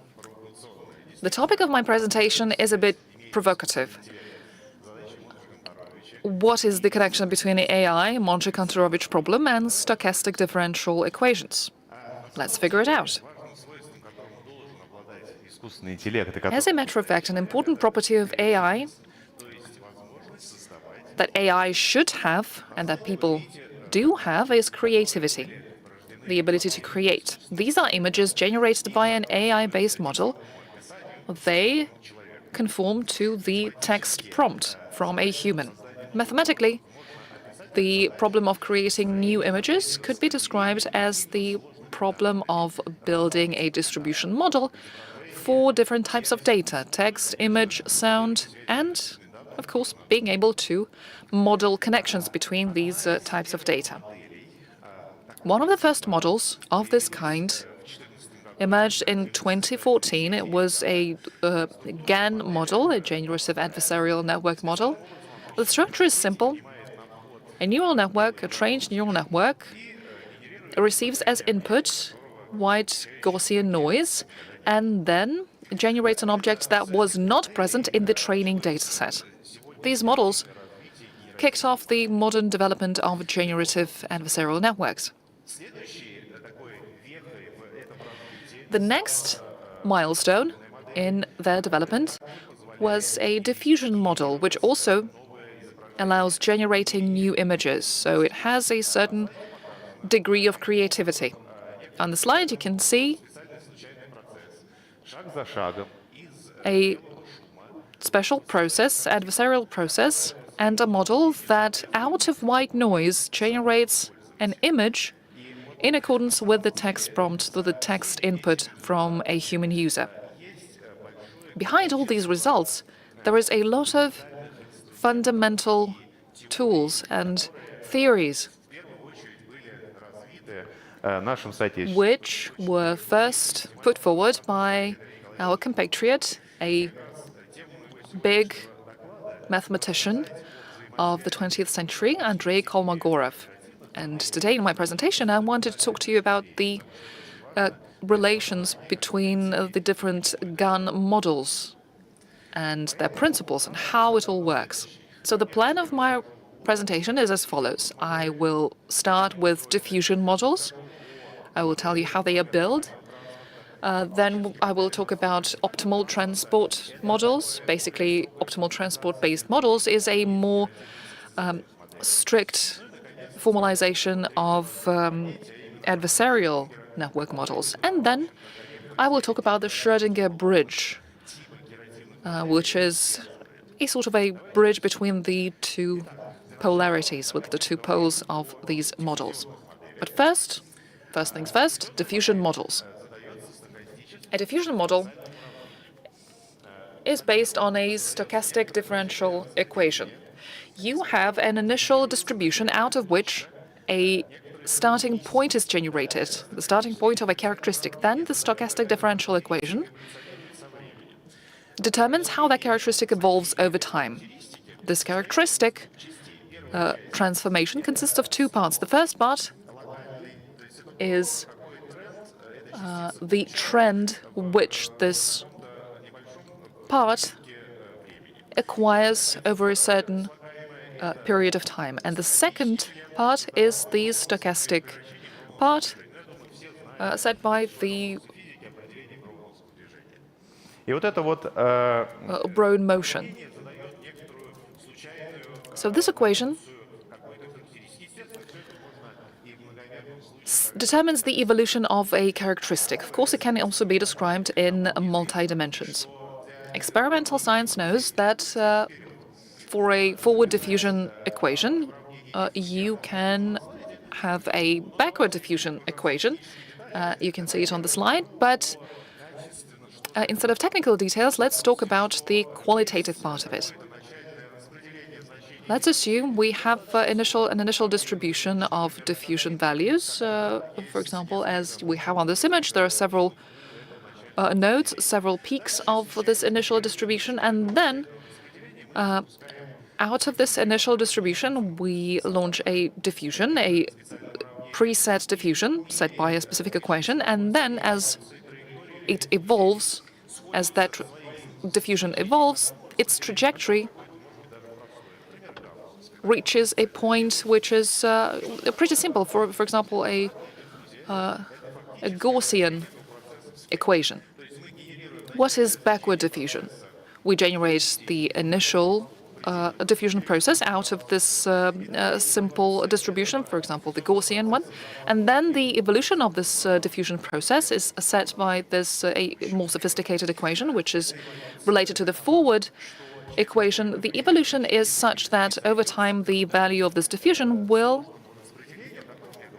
meet with the sophisticated distribution that I talked about earlier. What is its application in practice? It has a direct relation to practice. Let's assume we have some set of images out of the initial distribution. If we build a diffusion which essentially can take an image out of that set and add noise to it sequentially by iteration, as a result, we get an image with white Gaussian noise. If we have that, we can launch the backward diffusion, which starts with the image with the white noise, and then after a number of iterations, we will have an image that conforms to an image from the real world. Of course, factoring in the semantics that was present in the training dataset. Essentially, we need two steps. Step one, we build a diffusion which pretty efficiently adds noise to any image from the training set. For example, it acts according to the equation that you see in the top right corner of the slide. Step two, we launch a backward diffusion, which takes an image that is simply white noise and then transforms it into the initial image, similar to the ones we have in real life. The main difficulty here is that we need somehow be able to evaluate the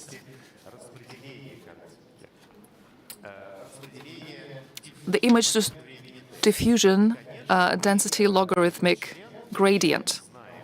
Of course, this variable is unknown in practice. And even in simpler processes, it's not easy to calculate it clearly. But this is exactly where we can use the neural networks. Previously, these fundamental results were known, but we did not have the computational power.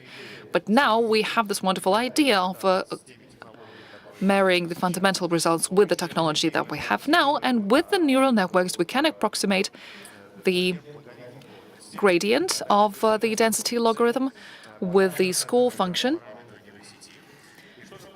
We use the neural network parameters. What do we have as a result? So we have the images from the real world, and we can add noise to it through diffusion. Second, we train the neural network, and we get a generative model which takes any white noise, and after a certain number of iterations, it can transform it into an image from the real world, but with non-existent images. Fundamental results are also needed in order to determine the criteria that we can use to evaluate the data set. Using the neural network parameters, we can then fine-tune this neural network for it to be able to produce this generation.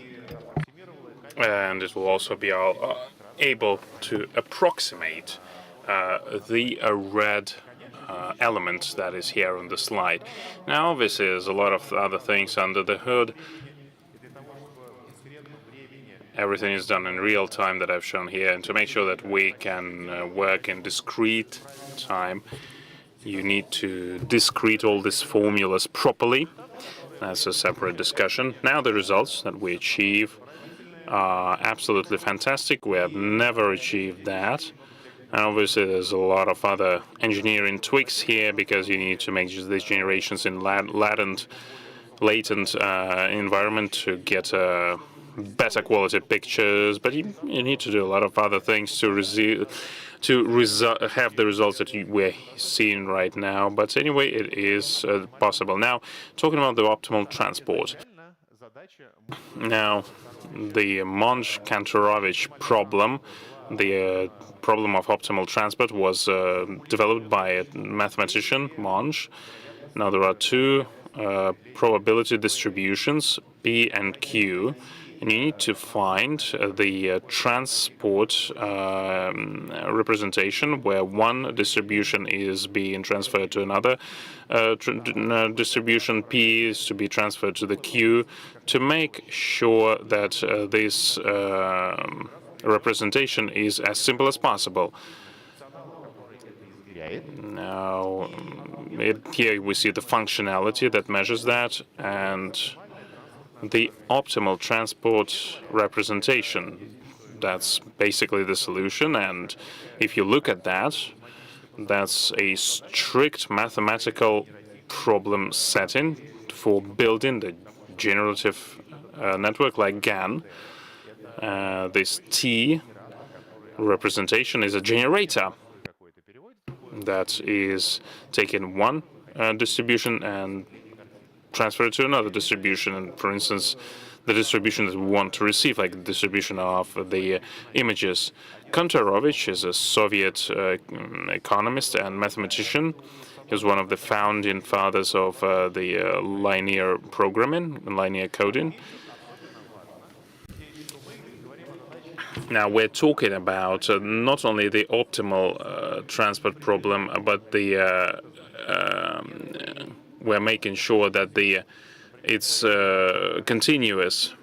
P are some images, for example, and Q are some images as well. So we have some selections from these samples, and based on the data from these selections, we need to build a continuous T representation that would make sure that any point from the P distribution, like we're talking about the new point of X, it should be transferred to the Y point as if it was generated by the Q. And it is possible to do it out of sample calculations, like any point can be transferred to another point of another distribution. Now, what is the problem of the optimal transport that I talked about? Now, this is a weak optimal transport extension, and I'm talking about the following. Instead of taking one point of X distribution, instead of taking it from the other distribution, we are making a conditional distribution, P from Y for X distribution. So we are going to have some images from the second distribution that are being conditioned by the image from the first distribution. I'm going to give you some simple example that will explain to you why we need that in practice. Now, in line with that, the price function is going to be changed, of course, and now we are measuring the extent that X image is similar to the Y images that could have been generated from the conditional distribution from the X point based on the distribution that we want to build, and then we're going to distribute that and optimize that. Now, the typical example of the optimal transport price cost is the same, almost the same as I've shown you. This is the quadratic cost. We do not want the Y and X images to differ that much. On the other hand, we need some variance, and we add the summoned, and that means that the distribution that we want to build, like if we find this P, conditional P, it will generate a lot of Y's that will resemble the X, but they will be slightly different. And this difference is calculated by this gamma. Now we have this cost, the average cost, like it's on the slide, and we want to optimize it in some way based on some conditional distributions. And obviously here we have the algorithmic question. How do you set this conditional distribution? Because we're going to have some difficult data like sounds or even images. Some images can have a lot of pixels if it's a high-res picture. So high-res image, how do you make sure that the optimization is possible and that you can generate efficiently? Now, the answer is simple. The generators, the good old generators, that as we see in GANs, we have a T generator on the slide, and it inputs two things, like the image, the X image, on which we want to build conditions on, and the second argument of this GAN generator is some noise. Like in GANs, we see noise, the same will be here. It will make sure that the GAN will generate the images that will be different for the different values of the noise. On the other hand, it will be conditioned by the X that is within the GAN sent to the input of the GAN.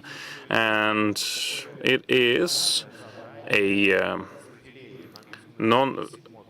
is called implicit modeling. So using this generator, we can basically generate images as if we had some conditional distribution. This is how we do it. Now for this GAN, we're going to use an NN, and that is a very voluminous thing like the NNs, and they can model complicated sets of data, types of data even. Now, there will be another example at the end of the presentation that is kind of an industry-based example. Now, we have a selection of the pictures of real faces as if they were generated by some distribution, and there is a multiple of anime-like faces, as if they were generated by the Q distribution. Obviously, there is no connection here, that is obvious, but we would like to make sure that a real person is kind of coincides with the anime style faces. We want to have some facial expressions that will be saved, but there should be some variability because we do not have any pairs here, so these real photos do not coincide with the anime photos. So obviously different artists see real faces differently, and they can therefore paint different anime faces. So we want to use the generator to generate a lot of anime style faces, but we want to have the same semantics and facial expressions that will be saved and that will be in line with the real photos. Now this is how we can do it with the weak optimal transport that I'm talking about. This is a mathematical task. Now under the hood there is a there's some mathematics that is very complicated. We have it on the slide, the summary of that on the slide. The optimal transport problem can be reformulated with the two-side problem that is kind of the same as in criteria we see in GANs, but there are no limitations that we have in GANs for discrimination. And anyway, the fundamental maths gives us the proper optimization criteria, and you can understand where does every element come from and how do you fine-tune it. And obviously there are some theoretical restrictions and underpinnings, and we can understand what is happening in practice. Now let's look how it works. On the left-hand side, on the upper corner, you see the result. When a photo of a real person is transferred to the anime-style image, the semantics is pretty good, but this is a non-pair semantical problem that we're solving right now. I mean, there can be no pairs here. Then we see the landscape that is transferred to a kind of a temple here. The temple should be kind of included in the landscape. And on the right-hand side, we see the same type picture, like the bag photos can be transferred to photos of different style shoes. For the same handbag, we can generate the shoes that would be in different styles, but with different noise values. And this is what we wanted to achieve, basically. And this is how it works. This is a GIF animated image for different textures. We generate different types of handbags, but with different texture. Now, the same, but for the anime faces, the hairstyle is changing, the form of the face is changing, yet the expressions, facial expressions are the same. And in the lower part of the screen, it's the same example, but with the landscape and the temple. Now we see that the optimal transport can help to put a strict task for a GAN model. And here you can have some new attributes as well. Now these two worlds of diffusion models and GAN-based models, how are they connected? Now there is a theoretical structure which is called Schrödinger bridge. This is not a bridge that exists or does not exist. This is a very specific mathematical structure construct that I'm going to talk about later. And before I dive into that, I'm going to talk about optimal transport for a little bit. Now I've talked about the optimal transport where the cost element has two summons.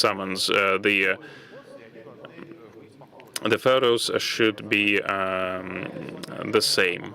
After the translation, the second element is that there will be some variance that is going to be delivered by our generator. You can have the same fine here with the entropic optimal transport. The entropic character with the conditional distribution should be quite large.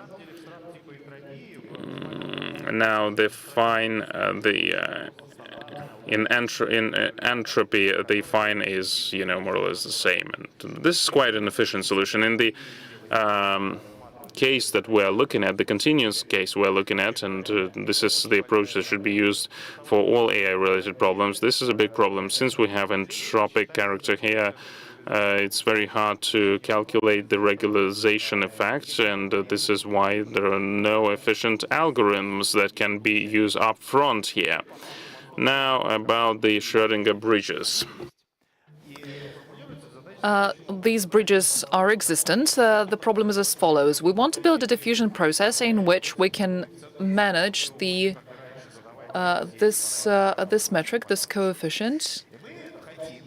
We will be fine-tuning it later. We want this diffusion process to start with the distribution P at the 0 point in time, and by the final point in time 1, between 0 and 1, the value of the stochastic process should be distributed in strict accordance with the Q distribution. We go from P distribution to Q distribution.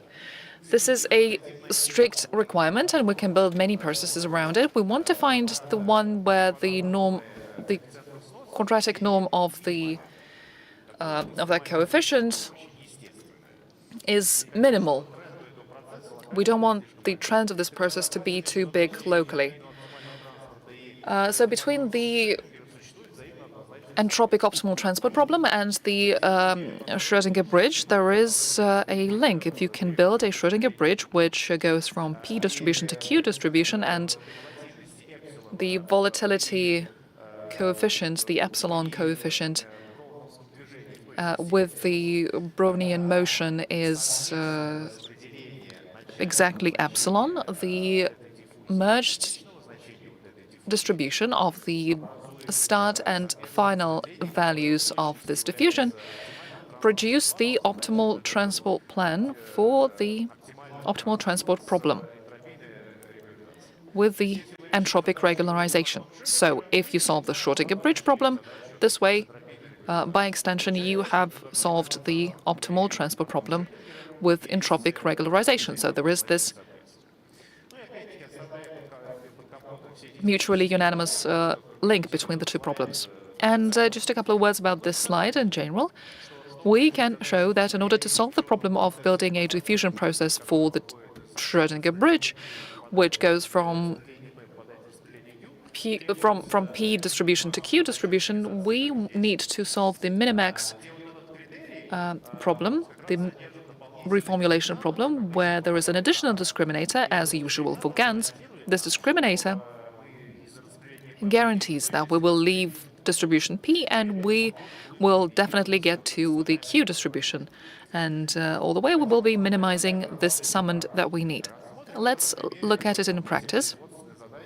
An industry-related problem of increasing resolution. The resolution improvement problem in practice, very rarely, sometimes it's impossible, very rarely do we have the exact matches, the exact pairs of the same object, low resolution or high resolution pairs, in order for us to be able to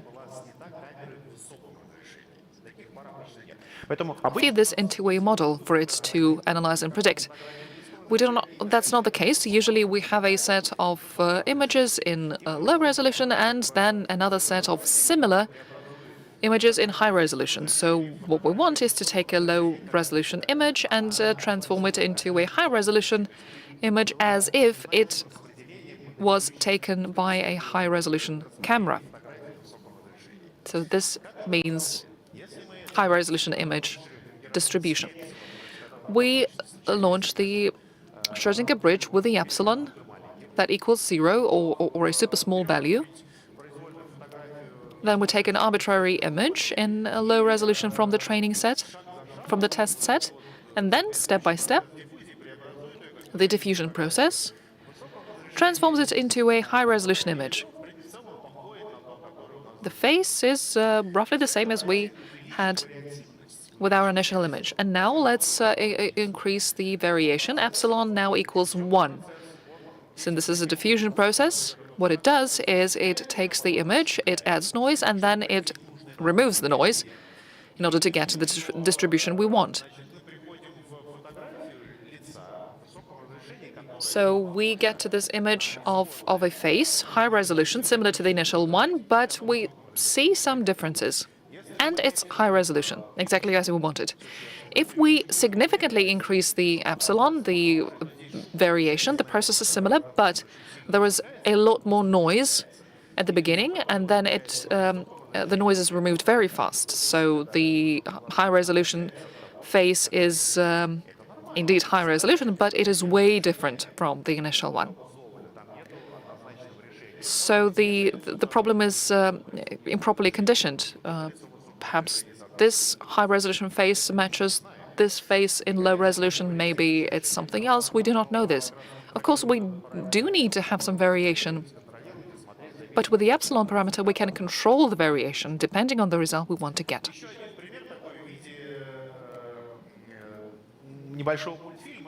Another example, a small piece of animation for you to be able to keep track of how the faces are changing. The image on the left is epsilon equals 1, so the variation is low, and on the right, the epsilon is 10. It is very high variation. The image in low resolution transforms into a high resolution image, and the faces look similar, but the resolution is way higher. And in this case, the face is radically different. And we have observed this effect in many different examples. In conclusion, the examples that I provided show the link between the different fundamental methods where these formulations are used in different algorithms that are used in different generative neural networks. This is very important. We can study the theoretical methods, which means we can have some guarantees. We can safely say that AI-based systems work this way or another, and we know the reasons why. And stochastic methods are useful in generative models. So maybe we could produce more fundamental results. We could involve some more fundamental results in order to use it even more efficiently in generative models. Also, thanks to these fundamental results and the fundamental studies, we can analyze why GANs need to be built one way or another. Using optimal transport, for example, we can rid ourselves from a lot of empirical solutions which are frequent in GANs and which impede their training. These are the results that I was talking about. They are based, as I said, on a large number of publications, our publications in particular. And of course, we couldn't do this without this amazing team. A shout out to all our team members, led by Alexander Karotin. Wonderful specialists, wonderful experts. They helped to build the theoretic base for it.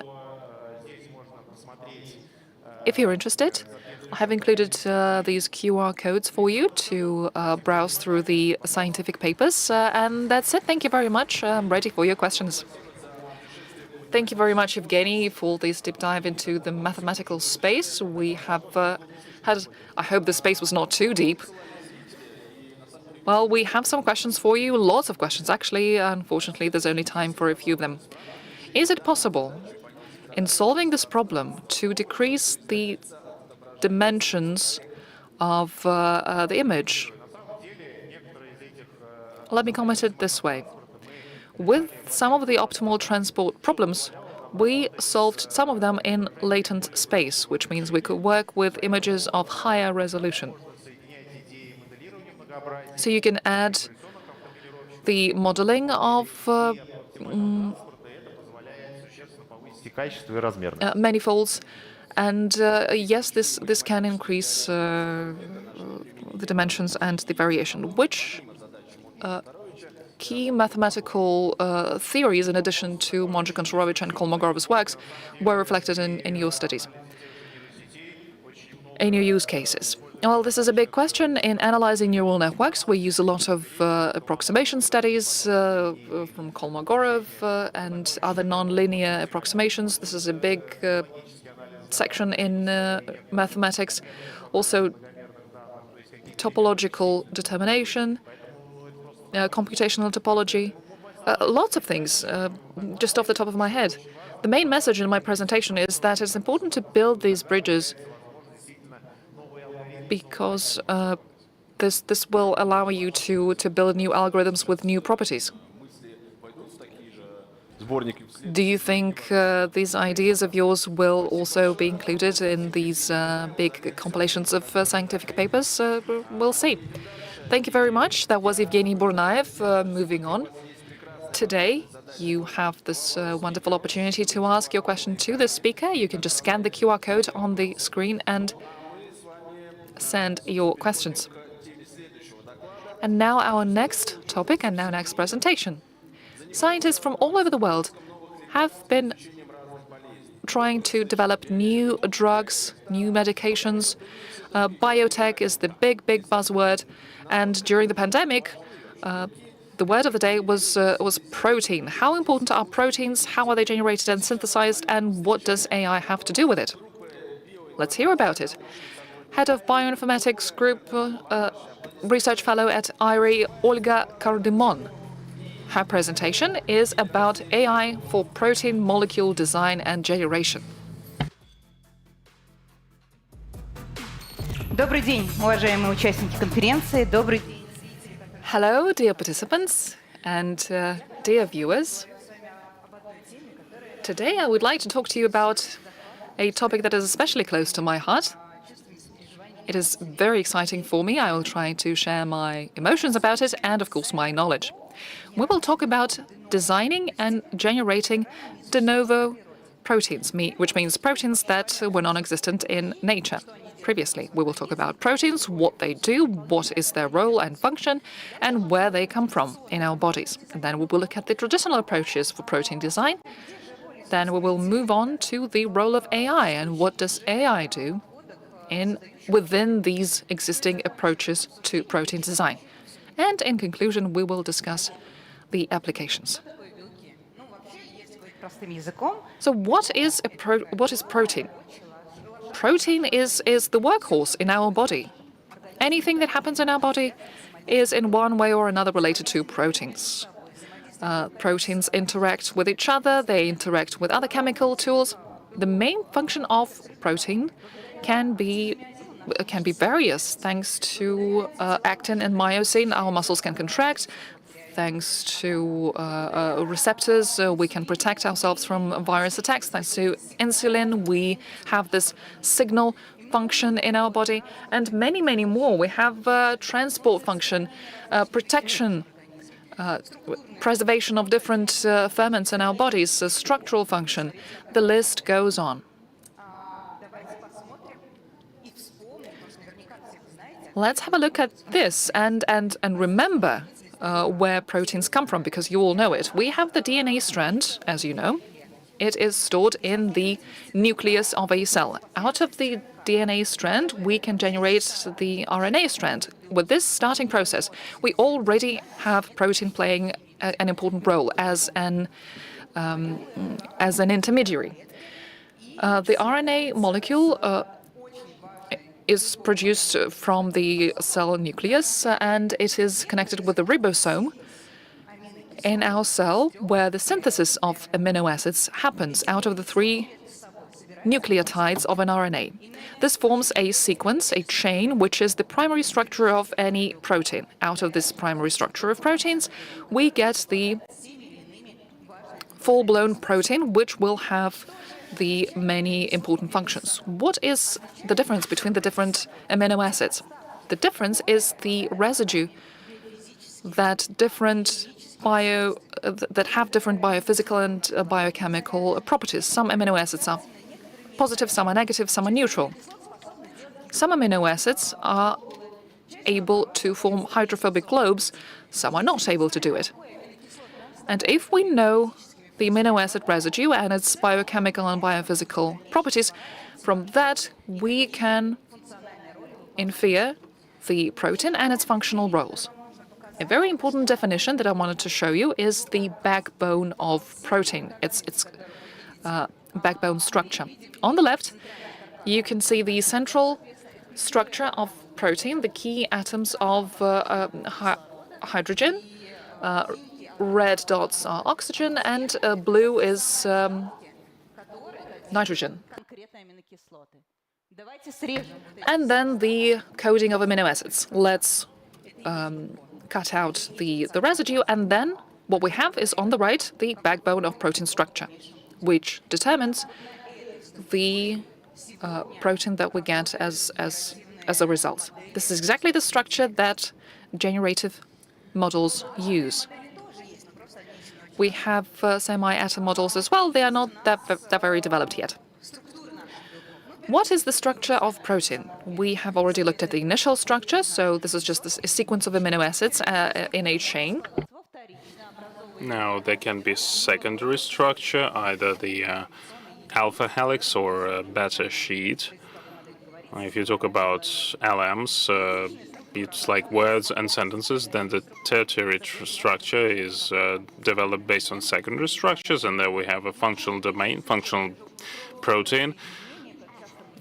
Quaternary structure is usually a multi-dimensional element that is like hemoglobin or an antibody. So this is quite complicated, a complicated element. Now, what is a computational protein design?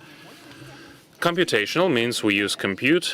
If there is a design, it means that we create something, but basically that's about the implementation of the different changes in the sequence of our proteins to get the new folding of the protein and its structure, or to get the requested functions or some biophysical properties that we need.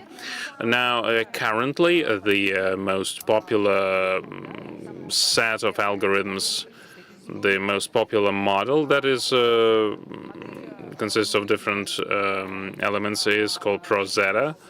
It has been developed in the Institute of Protein Design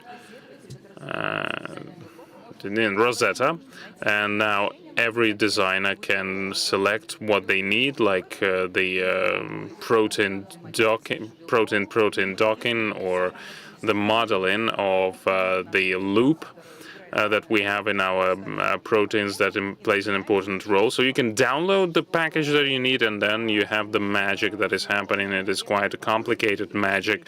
It needs some biophysical knowledge and skills, training. Now we get a target in a design. It can be either the entire protein or some functional part, or either the functional motif or some active part. We know something about our our input, and then we start changing the amino acids in the structure of the protein, and we look at the changes in the folding of the protein and how these elements are changed.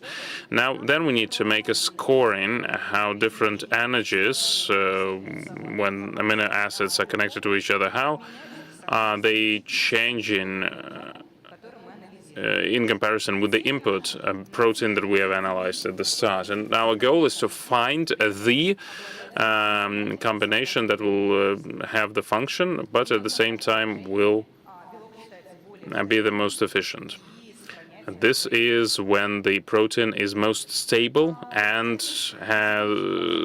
saves its functions. Let's look at the pipeline, how these two approaches work together. We're talking about the rational design, when using computer-aided design. When we take a protein, finding the mutation that we need, then we take a gene, some mutated gene. We transform that, make the protein expression, and then we purify the protein, and we get the protein we need. The second approach in labs is directed evolution. We don't have a compute here. We have random clones of the mutations of our genes, and we start to check them for the stability, for the affinity, selectivity, and compare them with the proteins that we know about. And obviously the proteins that fit the requirements are being selected. That's great. But if the result is not good, and that it's never good from the first try, then the protein is resent for the production again. But that's a complicated process, therefore. But there are now new ML tools that helps us, without knowing the biophysical and biochemical properties, to get the data sets, and the models can learn the patterns that are needed for the further design of the proteins. And this stage is now became a little bit more efficient, at the same time much more time consuming, and we obviously use much less compute. Now the models that we are using right now, and this is basically the AI finally. Now I will talk about the most popular task in protein design. You need to make some enzymes with more thermostable attributes. If a protein is warmed up, then the structure is changed. But if the amino acids is changed in the protein, the stability of the protein is changed as well. But when we need to take enzymes and select the most active ones, we can try to select the mutations and to find the conformation of the protein that will give us more stability. Now, we have done that, but we have not only selected, we used the language model that has different neuro-free energies. And by training this model, we can say that in the output, with the new mutation, we can predict whether the protein will become more stable or less stable based on these mutations, by analyzing these mutations. Now, you can download the code from GitHub. It's an open source model. It is used by in our web interface. And less than a month ago, there was an article published that talks about how we tested the model. This is a very simple tool that appeared right after AlphaFold. AlphaFold won a protein competition, and the first researchers in 2021 tried to use AlphaFold to predict what proteins need what attributes. Now we take some sequences, the sequences of our amino acids with different mutations. We put it in AlphaFold. Thanks so much to the creators, because there are some metrics for the prognosis of the protein. And when we use the structures, we can then use some evolution algorithm to optimize, or the structure with the right scores can be sent to the Rosetta. In 2021, just recently, that was one of the groundbreaking approaches. And this is about automation and improving the attributes. This is a very challenging process in terms of the resources, because the first AlphaFold has an algorithm that takes quite a lot of time. It's a very complicated procedure. Now, the Institute for Protein Design made their own model. It's called RF Design. And in this model, they showed that the design can hallucinate on the protein. But hallucination in protein design is actually good. Why? The reason is simple. We try to create a structure that our model didn't know about before. We are making a new protein that has never been known to nature. But it's very important for these hallucinations to have biophysical, biochemical properties. So the hallucination in generation of new proteins is good. So to hallucinate the RF design in their approach, using the algorithms for the new mutations in the random sequence that it is learning. And we have a 3D structure as the output that has some conformation and that is similar to a natural protein. Но как же нам сделать так, чтобы нам модель генерировала белок, нужный под нашу задачу? This is how we can generate the protein based on our task, and our colleagues published an article in Nature, and this means that we can read the text of the proteins as the text of any other sources. If we can make some tags like about politics or sports, we can put the same tags for the protein sequence and the protein text. And it will show the family of our proteins, and the family of the proteins will predict the function of the protein that is going to be generated. Now, 180 million sequences was used, and 19,000 families were added that are described in PFAM database. It was fine-tuned, and the results were very exciting. They were able to generate 1 million sequences that look like the lecithin protein. This is the antibacterial protein that can that is present in the saliva and other fluids that we have, and to have a lecithin from 1 million of sequences, there was hundreds of sequences that were checked, and using biochemical methods, only 72 proteins were well expressed. So this is on paper. It works on paper, but can it be translated to the real world? Well, that's a question. A significant part of that proteins showed some activity. So they were related to they were showing that they actually have some antibacterial function. Now, it was decided to synthesize them, and this is what they do on the pharmaceutical companies. And from 5 synthetically synthesized proteins, only 2 were well expressed in E. coli cell, and they both have catalytic activity, so they were destroying the bacterial walls when they were checked in terms of their functionality. And one of these 2 proteins was checked with the structural analysis, and yes, it was said that it is in line with the predicted structure, and it is similar to the structure of protein that is lecithin protein. Now, in biology, there is another task that is very important, the reverse task, not only to predict the sequence, but when we have some framework and we understand that we need it to work with a protein, and then we need to put this framework to the sequence to synthesize it to the protein. And last year, there was a model which is called Protein MPNN.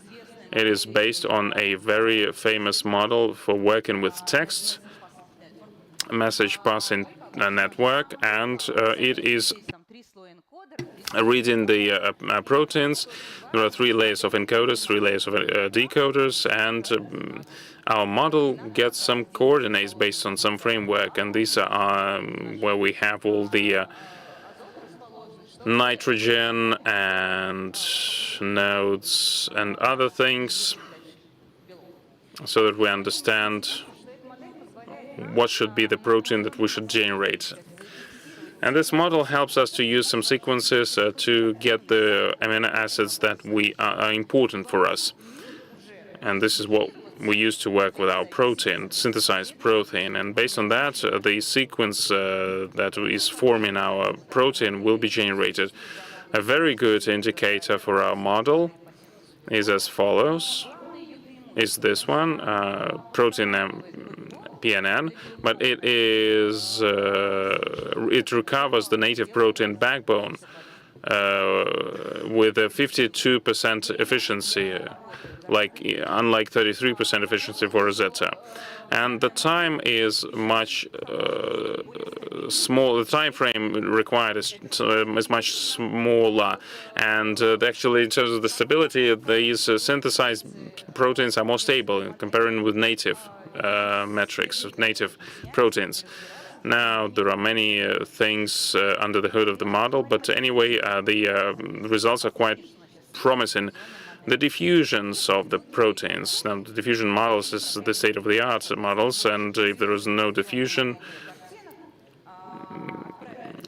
I mean, we would put the data sets and we would say diffuse it, to put the task of diffusing it and to show what is there.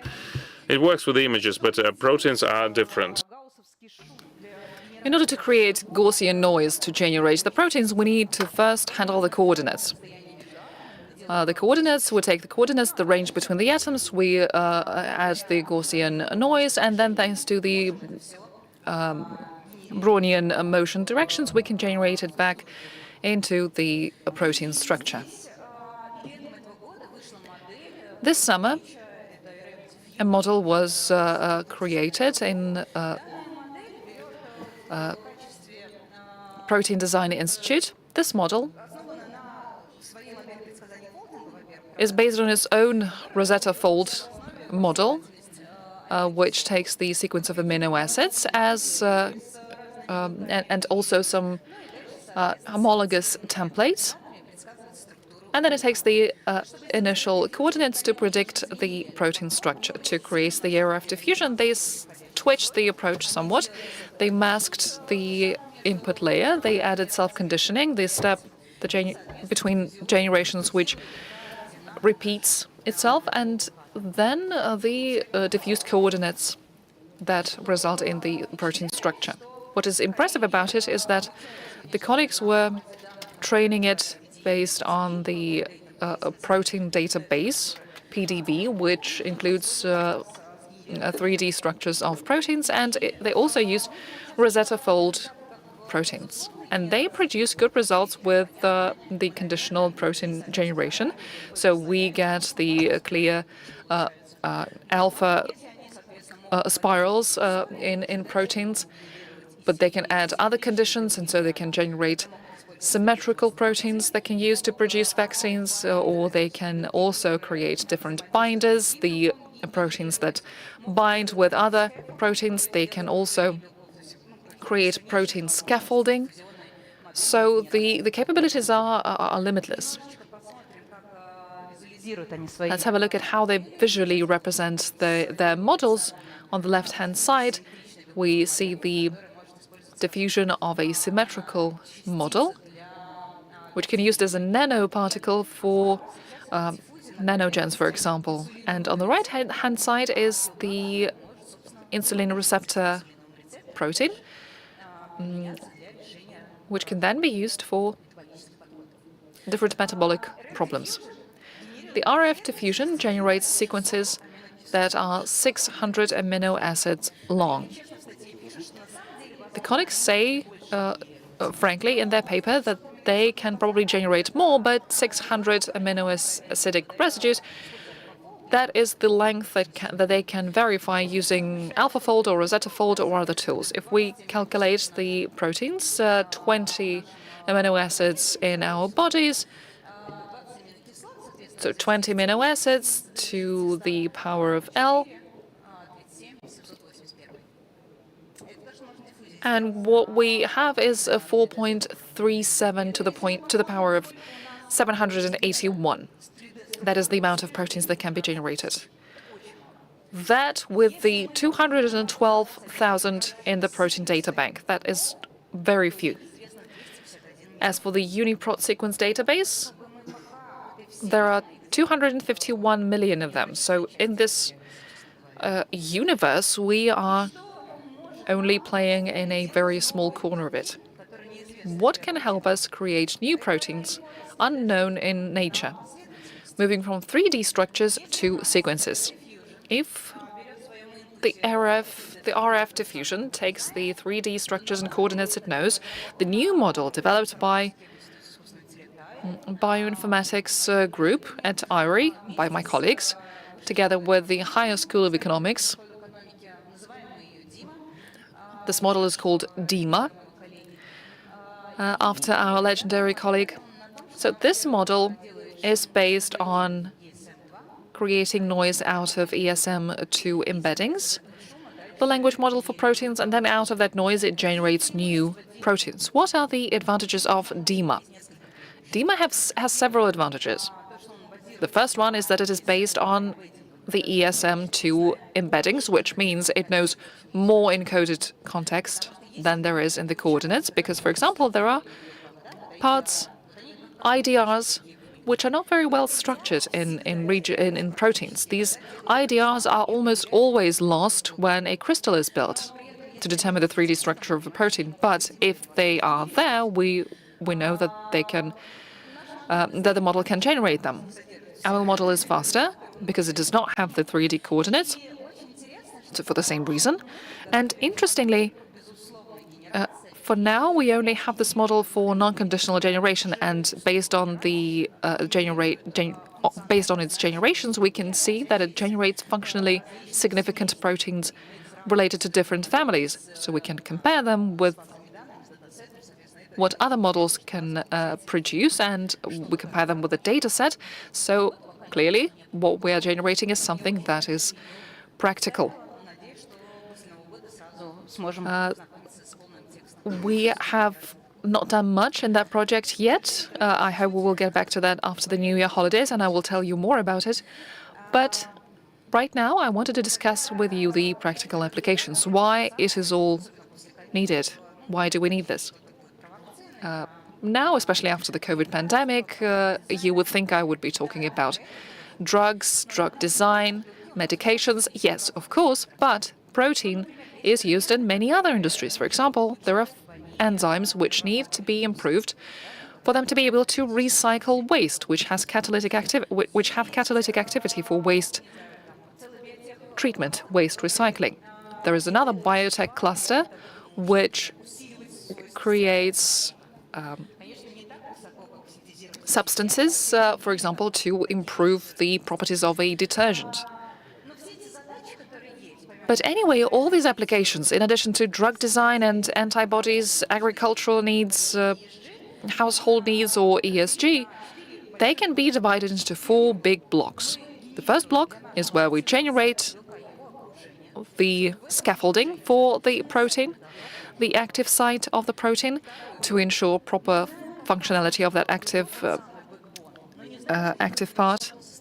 Second, we know the backbone, but we do not know what it consists of, so we need to synthesize it. We synthesize the amino-acidic composition in order to be able to then synthesize the protein in bacteria and for it to have catalytically significant functions. Third, designing protein fragments. The antibodies on their surface have this non-structured loop, which is very difficult to recreate with the existing tools. But this is exactly the loop that interacts with the virus surface and important sites. We can generate the loop separately, leaving the backbone only as a functional element, thanks to modern generative models. And of course, the fourth application, a huge wealth of opportunities there, the de novo generation. I'd like to quote my colleague here. He created a protein design group in the United States, and out of that group, a whole institute emerged. Same as all the other protein designers, he thinks that artificial intelligence and AI-based tools are capable of transforming medicine. We will be able to create new compounds, new drugs, which will be more narrowly specialized, more targeted, and which will have the properties that we need. At this point, I would like to thank you for your attention, and I also wanted to thank my colleagues who are part of my team working on protein design. And I also wanted to thank Dmitry Vetrov and Vyacheslav Mishininov from the Higher School of Economics, who got carried away with this idea of protein design and then created something wonderful with it. Thank you very much. And we thank you, Olga, for this interesting and informative presentation. As usual, a couple of questions. If you have the time, of course, an interesting question here. I was listening to your presentation very avidly. I hardly understood. I understood hardly anything, but that was very exciting. Clearly, I have some gaps in my knowledge about AI, and I will be rewatching the presentations. You can do the same at aij.ru. So the question is, what are the limitations in using AI in protein design? And what are the challenges? Well, the challenges are creating new molecules which will be safe and tailored to our needs. And the restrictions today is verifying these models, checking them. Each compound that we generate needs to be validated. We need to verify its structure, its safety, its efficiency. So we are just at the beginning of this path, at the beginning of this journey. And as measurement, you take detergent. Okay, I like that you remembered that example with the detergents. No, of course not. But we do have lots of tests for our models with different materials, analyzing their synthesized properties. Thank you very much, Olga. That was fascinating. Let's move on.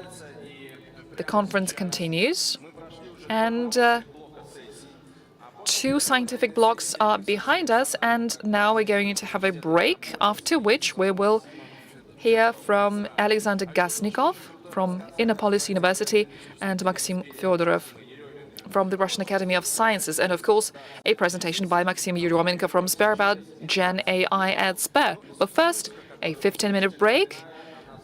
Just a reminder, the music you are hearing right now was created by AI, and I think this is a wonderful fit for our journey into the world of AI.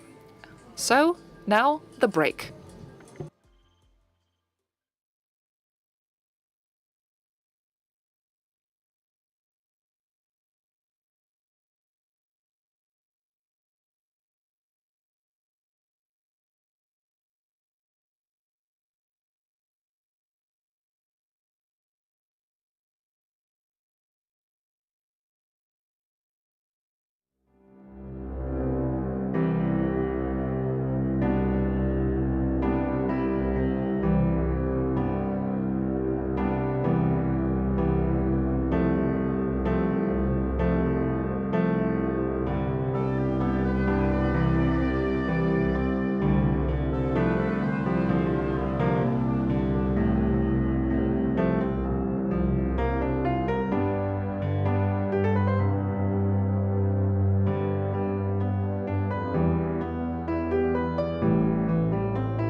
AIJ 2023 уже не остановить, а нам пришло время поговорить о нашем арт-эксперименте. 2023, AI Journey 2023 goes on. Let's hear once again from Misha Most, our artist.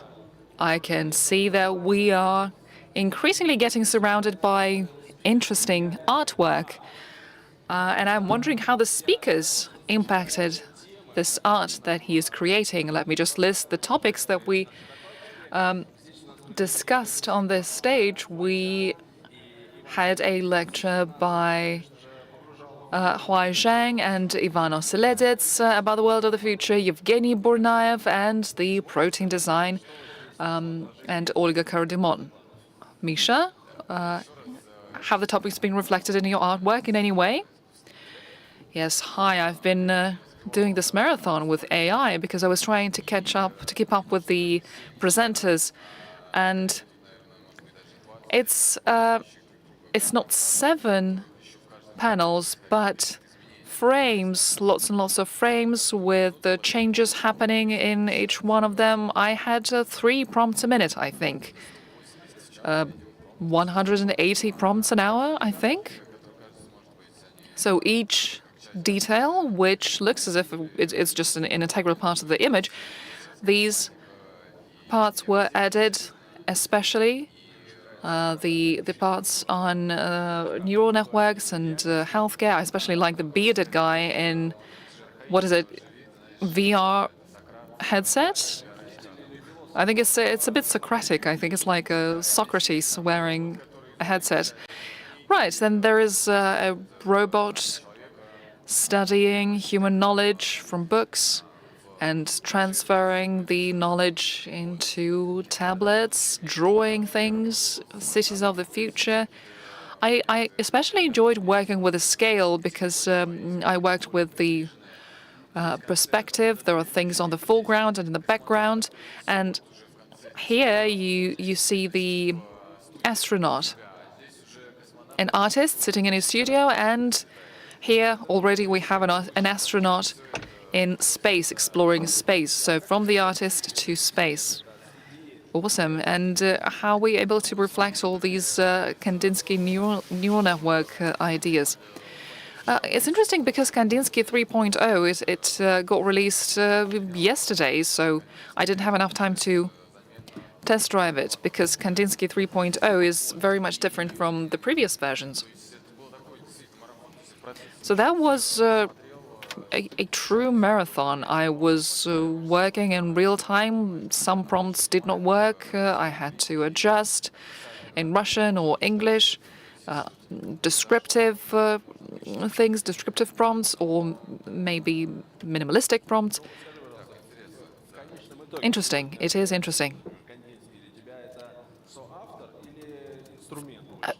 And what about a neural network for you, from your perspective? Is a neural network like Kandinsky, is it your co-author?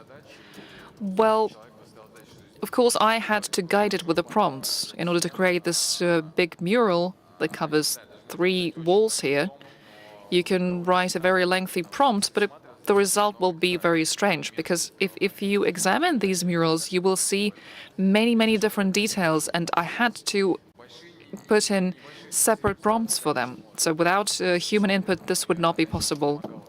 With some small illustrations, maybe, but of course the neural network was a big help. It was my assistant. Correct me if I'm wrong, you are the author of the biggest mural in the world.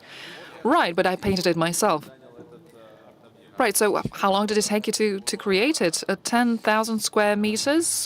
That took me 40 days, I think. 40 days. And recently I had this record. I was painting with a drone, 300 square meters. Once again, a world record, a huge mural. So that was 300 square meters. That was drawn by drones. And this was all this that we're seeing here in this conference hall was actually painted in a couple of hours. I think that these AI tools create fantastic capabilities for us.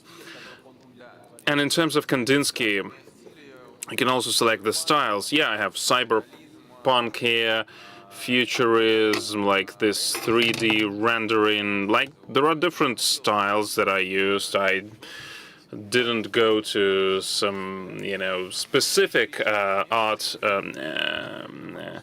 streams like pop art, because that would be too distinctive.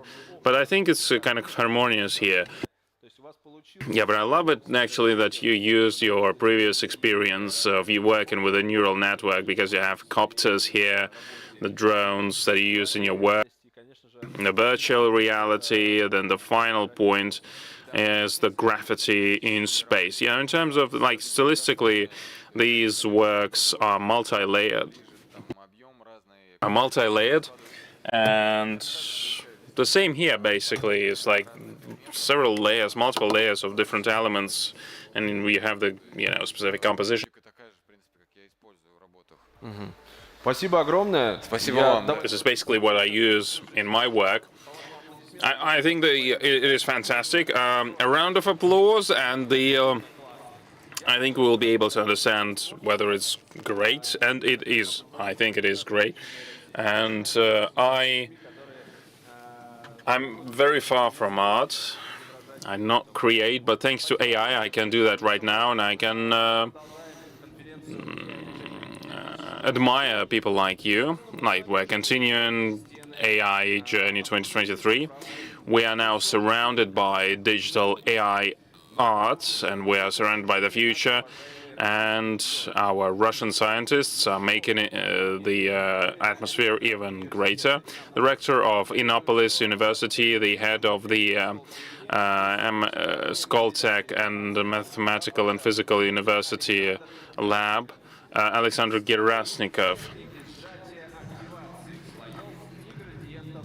Activations and gradients, compression for model parallel training. Thank you. Colleagues, I also work in Moscow Physical and Technical University. You didn't mention that, but I think it's important to say that I'm working there. Recently, I became a rector of Innopolis, and I wanted to talk about the distributed optimization, or about some techniques to compress information that help to resolve tasks of different sizes. Alexander Beznosikov was one of the leaders of this work, and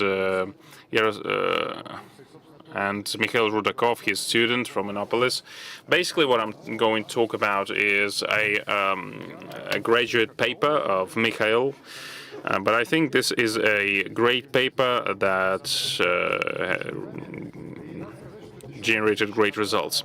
Now, and this work has also been done together in combination in several centers. So there are 3 AI centers: the MIPT, Innopolis, and the Institute of Systematic Coding. Now, the tasks for training NNs, especially the generative large NNs, can have up to 3 trillion parameters in terms of the weights. And obviously, working with these models is very difficult. Now, you should distribute the data for the training, and you should be able to distribute the models properly. And now let's look at this picture. There are 2 situations here when we need to parallel based on the data. So some selection of the data is stored on one device, then the other one on the second device, and so on and so forth. And you can check it based on the model. Some parts of the layers are on one device, the other parts of the layers are on the other device. Now, when we talk about NNs that has up to trillion parameters, then you need to do to go with the second option as well. But we'll start with the first item, the data parallelism. When a part of the training selection, a training sample is stored on various devices, and you can see that the bottleneck here is obviously the communication. The communication is the main problem, and well, that's usually costly.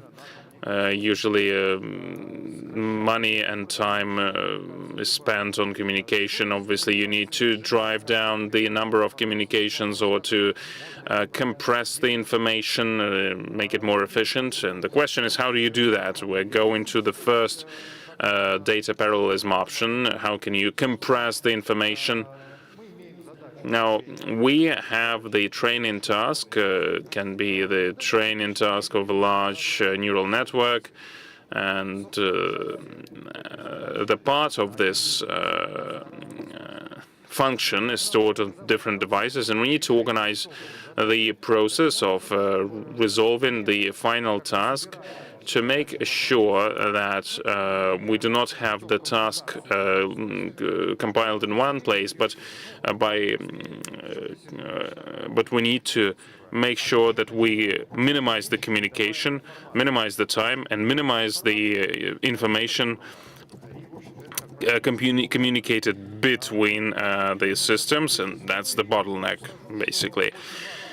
Now, I need to mention that the very important parameter for that reflects the quality is the compression parameter, which is an omega parameter. We need some maths here, obviously, but in a nutshell, I'm going to give you an example so that I do not put any formulas here.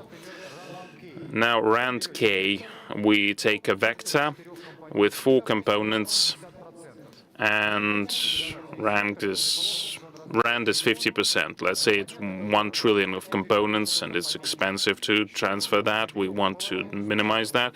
So we have half of the random components, and we transfer them, maybe 1/3 of them, maybe even less than that. It's called rand k. It's like some kind of a proportion.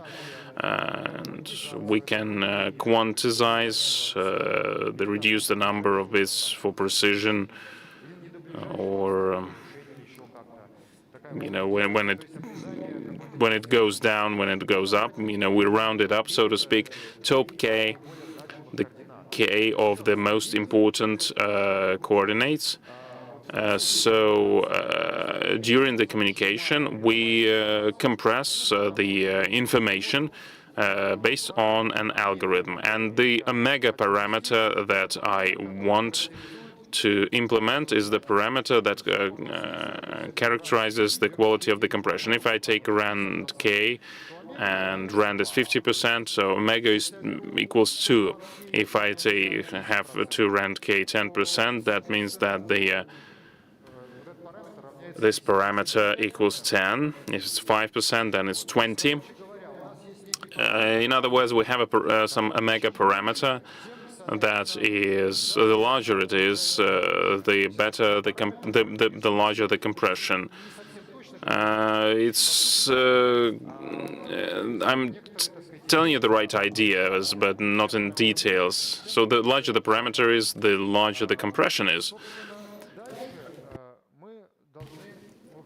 After that, we need to somehow organize the procedure of training a neural network. So we need to understand how to communicate with the server, that is the central device, and we need to use some techniques that has already been worked on, but that we could use. I do not have the possibility to talk about the design right now in detail, but the reduction of the dispersion is one of the methods, and the quantization should be, this compression should be applied here.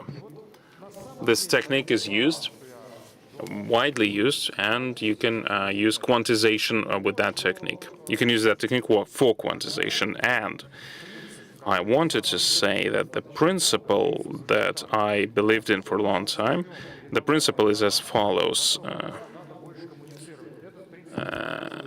the more we compress the information, the more we need to optimize. It's the linear dependency. But we understand there is a law of saving the information. If we decrease the message 10 times, it's not going to be free. That means that we need 10 times more communications, and otherwise the accuracy will be low. And if you look at the specificity of the task, you can, you can work around that problem. You can compress at random and independently, and you do that on all the devices. But the important thing is not that it happens on what happens on one device. We need a summary effect. We need the overall effect. Each node independently and randomly compress something and send it to the central node. The central node, having gathered it all as part of the training, delivers the result, and that's the idea. So the idea is when we compress independently, the losses, I mean, if it's done independently, there will be the big number law that will be applied here. That means that if we compress independently, thanks to the sum up effect in the central node, we can work around the principle that I've talked about. This is a school grade math, but this school grade math helps us to resolve current challenges related to training of big NNs.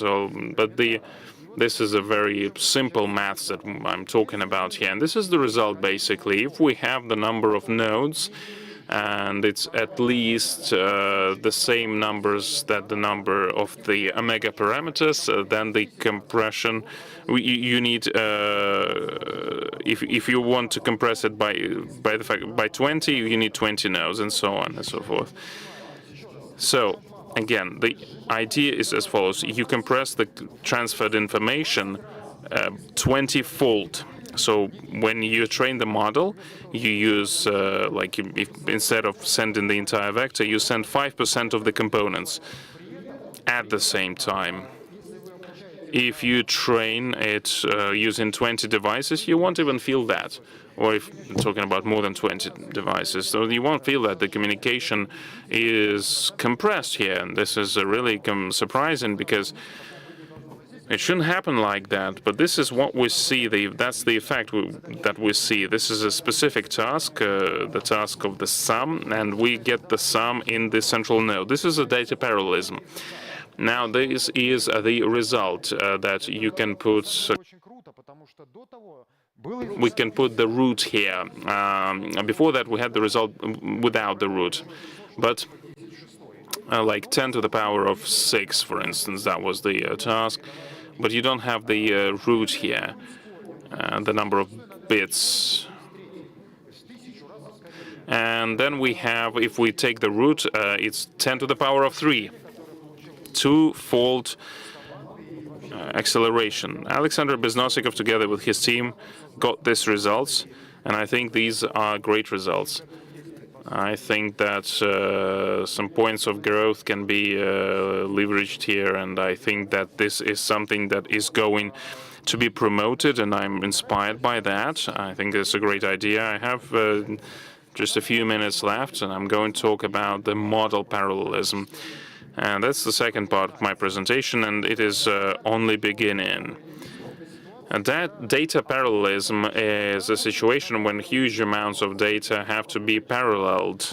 But why do we need all these weights of data? The answer is because we want to train very large models, or to make sure that we have a high precision, or both. We know, for example, that accuracy is inversely proportional to the dataset root. So the higher the accuracy you need, then according to this formula, you need a bigger dataset. And when we were looking at big sizes, you get the overfitting effect. In order to train the model with 1 million, or rather 1 trillion parameters, you need relevant datasets. But the problem of big datasets is solved through data parallelism. You take images from the training dataset, images of dogs and cats, and they are stored on different devices. for ChatGPT, if I remember that correctly, I think they were using 200 million, I think, A4 sheets, A4 pages. A huge data set. So it makes sense to store it on different devices. As for model parallelism, this is relatively simple as well. You are storing different layers on different devices, but then this idea arises that you need forward and backward gradient calculation. So this stage of transition from one layer to another, this data transfer from one layer to another, it probably requires compression as well, because if the neural network is huge, there is a lot to transmit. So the team from 3 centers, the Innopolis and MIPT and Center and the Computer Sciences Center. So they did this study, and this is the bachelor degree paper. So they did that study, and they figured out that they could use the techniques that I described, the data parallelism techniques. They applied it to model parallelism, and they started applying it to data transmission between layers. The results were rather interesting. Not with the same academic depth, of course.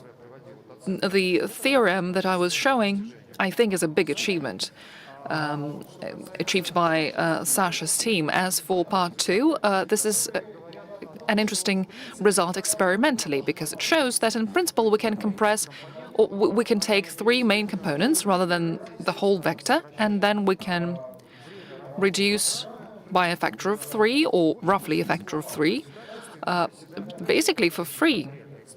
But let me show you some concrete experiments. As for the quality, there is no significant drop in quality. The forward propagation, for example, these figures 2 or 4, they show how much information we leave behind. The quantization, for example, when we crop the Matisse, 4 digits after the point. Forward with the value of 4, backward with a smaller value. Essentially, it means that we can significantly, by 3 times, we can significantly save our resources with the information that we transmit. The conclusions that they made, we played around with the GPT as applied to this. So the conclusions are these. The science behind model parallelism, to some extent, uses the same ideas, but they need fine-tuning. Raw techniques or feedback techniques, we were not able to distribute them in a way that they would produce the same effect as with the model parallelism. So once again, I just wanted to reiterate, these are still open-ended problems academically and experimentally. This is just the beginning of the journey, and as it often happens, we started doing it and other teams started doing it abroad in the West, and clearly there is competition in it. This is a popular area, and this is something that we will continue to explore. Thank you, colleagues. I'm reminded that this should be the end of my presentation because we are short on time, and now I'll be happy to answer your questions. Let's thank Alexander for such a compressed introduction to this big topic. The idea of compression of data amazes me, how you can compress data and then read them, unpack them. We remember the WinRAR pop-ups about buying the license, and nobody bought the license, obviously. That solution has Russian roots as well, if I'm not mistaken. A few questions. Question 1. In compression, we lose... there is an information loss in the model, which the server then processes and gets trained using incorrect data. So I think what they mean is that when there is information loss in compression, as a result, the model is trained with incorrect data. How do you deal with this? Well, what can I say? When you compress data, of course, you lose some information on one hand. On the other hand, when we say that it's not a big deal, but of course it's not an improvement, it's not going to make anything faster, but thanks to this compression effect, at different layers, the compression happens separately, but then it is merged at some point. It is merged together. So without any malicious intent, they are losing information. If there is malicious intent, of course, that's a different situation. I cannot do anything about it. But if it's benevolent, then the effect will be mitigated. Where are the formulas? Sorry, I can't do it without the formulas. Anyway, in the formulas, it was rather interesting. 1 omega by 1n. Ideally, we would like to have the 1n factor. So the number of nodes should be sufficiently big in order to kill this compression effect with the big number of nodes, with the big voting effect, so to speak. So by voting, we solve this problem by voting. We receive inaccurate information from different sources, but we study it and we try to apply voting to solve it.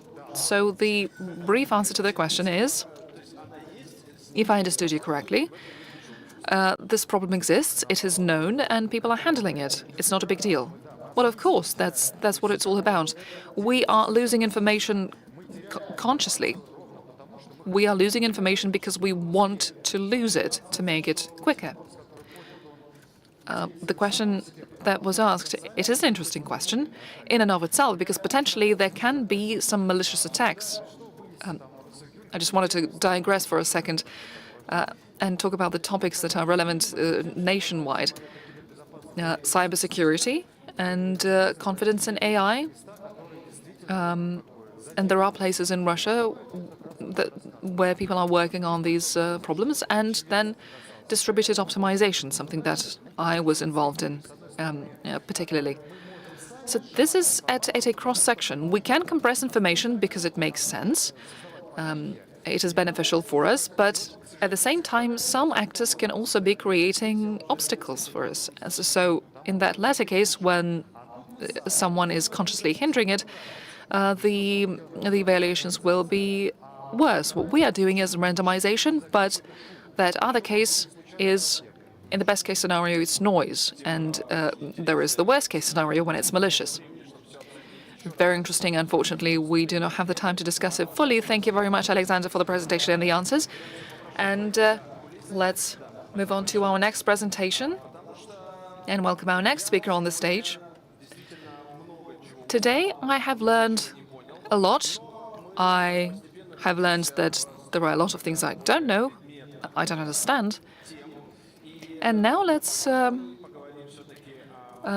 bit later, we will land on lots of practical topics. But first, quick reminder, we have this QR code here. You can scan it and submit your question for the speaker. So as I said, our next speaker will be talking about AI and navigation in a chemical space, search and creation of molecules.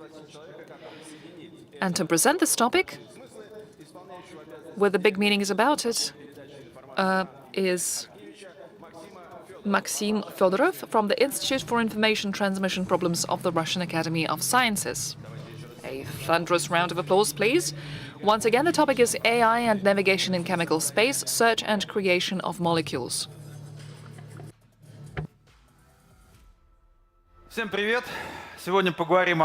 Hello, everyone. We are going to talk about very important applications of AI in chemistry. Why is it important? Because chemistry is this new point of growth for taking advantage of our tools. Chemistry is limitless. What is chemical space? Very briefly, it is a space of all possible molecules and all possible reactions with the molecules. It is enormous, as you can imagine. Even for the smallest molecules, estimations show that it is 10 to the power of 60, thanks to the different combinations and the sophisticated combinations of organic and non-organic molecules that can merge together. And then you multiply it by huge factors, because we also have big molecules, proteins, DNA, something we consist of, and that number goes up. by several factors. What do we do about this space? How do we handle it? For now, we know roughly 250 molecules, and every day we see several thousands getting generated with exponential speed. Maybe next year we will have 10,000. So once again, this is an exponential trajectory. A lot of people are looking for exponential growth points, and this is one. And a very important one, because chemistry is everywhere. Drugs, food, coloring agents, materials, and many more. So question number one is, how do we navigate this space of the molecules that we already know? 250 million molecules. But a more important question is, what do we do about the space of the molecules that we do not yet know? Because the number then is astronomical. And the opportunities are very interesting. New medicines, new materials, new vitamins. How do we locate the new planets in this universe? The question is important because today, Big Pharma, if we focus for a moment on this segment, on this important application. So in Big Pharma, there is this crisis happening, genre crisis, with blockbusters. The blockbusters are drugs that earn billions of dollars. They do not have such blockbusters in their research pipelines. A lot of researchers are voicing these concerns, and my students all over the world are saying it, working in research centers of Big Pharma. We have them in Russia as well. What is that concern about? What is that problem about? Very simply, same as with gold deposits. We locate a new deposit, and it might so happen that you have these gold nuggets everywhere, just lying there waiting for you. We produce this new gold, this newly discovered gold, and then it takes more and more effort to produce it. And now deposits require very serious machines and technology in order to extract the gold that is located in the rock in very small proportions. Same as with Big Pharma. There are a lot of structures that we discovered more than 100 years ago. And more than a century after, we still have some modifications happening. We have this basic baseline structure that we tweak, that we modify, and we improve, or we see that their properties improve or deteriorate.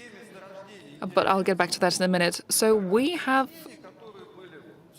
exhausted the initial potential of the newly discovered deposits with the drugs that used substances synthesized or produced from plants. And now what we need to do is we need to send expeditions to new corners of that space, still unexplored. The first question when we send an expedition is navigation. How are they going to navigate? Unfortunately, that question is still unanswered. Even in the chemical space that we know about, as I said, several hundreds of millions of molecules, still some unanswered questions. For example, experimental data on substance properties. If you talk about pharmaceuticals, it's biophysical attributes, and toxicological attributes and other things, properties, I mean. And out of these hundreds of substances, there's not a lot of those that are exponentially checked. It's several 100,000. Doesn't sound like that little, but at the same time, given the fact that the speed of synthesis is growing, because it's easier and easier to synthesize structures thanks to robots and automatic synthesis, and the successes in a fundamental chemistry. When we talk about experiments, that look at bioactivity, physics and chemics, and toxicity, they're not that great. In these tasks, the parallelization is hard to achieve because it's linear. And despite all of these successes in the automation of the chemical experiments, it still takes a lot of time and it's expensive. And the subset that we need for a pharmacological substances, compounds, I mean, we need like sometimes a year or even more to develop new compounds. Now, how do you resolve that issue? We can use new methods of machine learning to quickly predict the chemical properties to generate new compounds, thanks to ML, and to navigate in the areas of the chemical industry that we know of, or even don't know of. Because when we talk about several thousands of compounds, the search has to be a smart search. And we need to be able to formulate the task in natural language, like find this molecule, so that the algorithms have to understand what we need. Otherwise, it will produce hundreds of thousands of chemical compounds, and we will have to dive deep into that. So the large global pharmaceutical industry is actively investing in that. I'm going to mention a couple of consortiums that have been set up right now. There are some universities working there, like MIT, that united with the Pfizer, AstraZeneca, and other companies that are leading global pharmaceutical companies. And they have a lot of tools that they have already produced and developed. Some of them are open source, and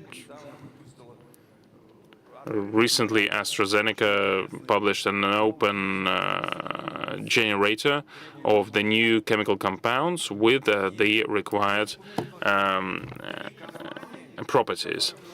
Now I will mention 3 companies that invest billions of dollars in R&D in ML and AI, and also in automation and robotics and other methods. This is Novartis, Pfizer, and GSK. Now, they have been actively developing and building centers around the world, R&D centers with famous researchers in medical chemistry and AI working together in one team, in single teams, and they produce fantastic results, actually. However, if you dive deep into that problem,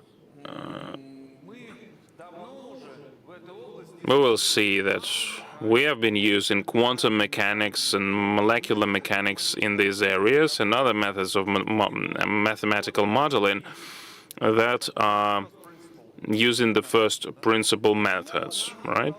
And why don't we continue to use them? I'm often asked, why have you switched from the methods that start from the basic laws to the methods of the black box that some people call the ML methods? Well, unfortunately, the computing difficulty and complexity of the quantum and mechanical methods, and even the methods like the methods of molecular mechanics, are not enough to describe huge arrays of molecules. It's not enough to describe difficult properties and like toxicity and bioactivity. Now, these methods are important and they are needed to verify our ML models. They are needed for a deeper understanding of the reactions and the actions of the molecules. But if we have billions of new compounds, there is a problem here, because we don't have such powerful machines to calculate all that. And this is where ML is used, and the new methods that help to assess quite quickly a whole range of features, of properties for the new compounds or for the compounds that lack data. Now, obviously, there are some restrictions. There's a lot of questions related to the quality of data. And I was actually going to kind of talk about that. We are believing in experimental data, but it has errors as well. You can't just take experimental data, feed it to the ML algorithm, and then say, look, everything works great, there's a benchmark, and that's it. No, some experimental data, they usually have mistakes as well. We sometimes have the errors in organization of some calculations. You have to understand it from the point of view, from the holistic point of view, really. We need experts from different fields because some will look at the result of the experiment. Another expert in another field will look at the algorithms and data analysis, whether data are good, and the other one will work on the analysis, on the computational analysis. Now we are moving from traditional databases to the smart systems. We have a number of known global startups that have appeared in the last 5 years. Benevolent AI, Silicon Medicine, known in our country. It's a very interesting, promising company. A Russian company that for certain reasons, moved to the Southeastern Asia. So, going from traditional databases, we go to the smart systems that also use the traditional databases, but they pave the way for this AI search. Now, at some point, we realized that this is an important topic. And that's the first reason. The second reason is, well, by the way, not everyone understands and appreciates the fact that we need to create the systems in our country instead of using systems of other countries. I mean, people were saying, like, you can just buy the systems abroad. They are more powerful, these systems. They have a lot of researchers underpinning them. They use a lot of resources. And I was told that I would fail, and I was still persistent. Actually, that actually worked, like many other things I did. And so we started this project called Syntelli. We took our database, we took it from the literature. We understood that we can use the Kurchatov principle to overtake without closing the gap. We used Skyfunder, the big database of the chemical compounds. They were present in our country, and they have the inertia of the methods. Like they use quite outdated methods compared to our standards, and they have the entire business model behind them. And we decided to use new ML methods to overtake without closing the gap before, without catching up. And this is how we started this project with our PhDs and our associate professors. And now we have a full-fledged platform that is using a Russian database. And we're currently working with more than 40 organizations that in Russia that use this, and we also negotiated with the Russian Patent Agency. It wasn't kind of a crisis because the suppliers of the chemical information left the country, so we're now integrating our own Russian patent system. Now, 5 years ago, we formulated our ideal vision of the system that we would like to see was not existent, and actually it's not existent even right now, but we're moving closer to the goal. It should be able to quickly search, to make search across all the array of data that we have. It should also make searches with 10 millions of sources in patents, articles. These are the sources I'm talking about. It should be able to quickly generate the compound for a specific task. So if we know that there is no compound for the specific task, there should be a generator that will generate the compound for the task. And this system should be able to quickly and efficiently predict the properties that have not been measured, like biochemistry, toxicity. Toxicity has like hundreds of parameters, and also physical chemistry. Currently, we were able to get close to this vision, to make this vision a reality. We have spent a lot of time to produce new methods. Some of these methods are our know-how. Some are patented and protected by patents, and this is what we can do now.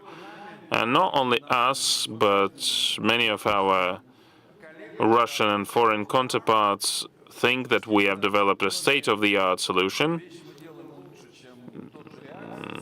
We're better than reactors in many areas. There's quite a few promising methods that these giants don't use. There is some inertia there, as I mentioned before, but obviously we're monitoring each other. Everything is changing.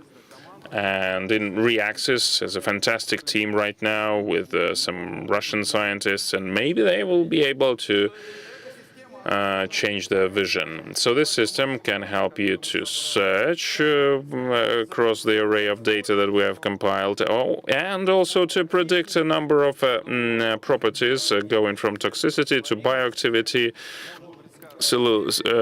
solubility, and it can also predict the specters, the way of the synthesis that you can predict. You can now predict one-way synthesis and one-stage synthesis. It will go up to several stages. Now, the exploration of chemical space, it's a multi-dimensional space, and there are no methods that would be able to visualize that.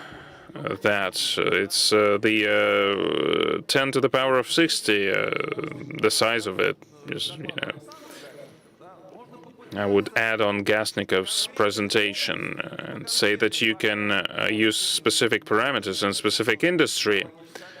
If I'm interested in biological activity currently, I'm interested only in that, you can use ML to compress all of that sizability in 2D or 3D environment. We can do that in order for people to visualize similar models on a 2D screen or with VR in 3D. So in this case, we have generalized coordinates that we use to break down our molecules, which is, as it turns out, very convenient, because human brain is way more powerful than what we have invented so far, and it's very important to have this interaction, this centaurus, when there is an AI working side by side with humans, and they're working out a solution together. So that's what happens in this case. A human comes in and inputs different queries and prompts based on different parameters, and then a generator is involved. But in any case, the human is actively involved in creating new compounds. So the question of visual representation is also consistently improving. You can see it for yourself. You can just Google www.sinteli.ru, where you can get trial access and check it out. In addition to that, the system was initially planned as a modular system. So, in order for new modules to get added, we were doing it to involve a wider community of developers, and we hope that there will be people who get interested in this new world of compounds. Perhaps they will add their own modules to the project using the data set that we have. And so there is this question, the problem of additional collection of additional data. We're a bit behind giants at this point because SkyFounder was created by American chemical app stores with huge corpuses of literature, but we are catching up. The goal is, of course, to be the leader and to discover interesting methods for optical recognition of molecules, which is based on the expertise of Skoltech and the institute that I am currently heading, the Institute of Information Transmission Problems, where similar studies have been ongoing for more than 50 years now. So this fundamental research is very, very helpful, especially if you use it as a hybrid with emerging methods. We're constantly working to improve our tools of data collection. We have our labelers that check how well we are doing. There is a big team, which means we can be rather flexible in developing the system based on the needs that exist in the country and in the industry. The chemical industry is reviving in the country, and we see more projects in small and medium tonnage chemistry. There's recently been this chemistry exposition, and I saw with glee the big number of projects and the interest of business and government, because for a long time we used to be focused on exploitation of natural resources, but now we see more and more complex projects emerging, which of course require state-of-the-art digital tools. I would like to end my presentation with a bunch of thanks to our amazing team. I am very happy and honored to be working side by side with these people. Most of them are young people full of energy, and it makes me very happy to see them grow.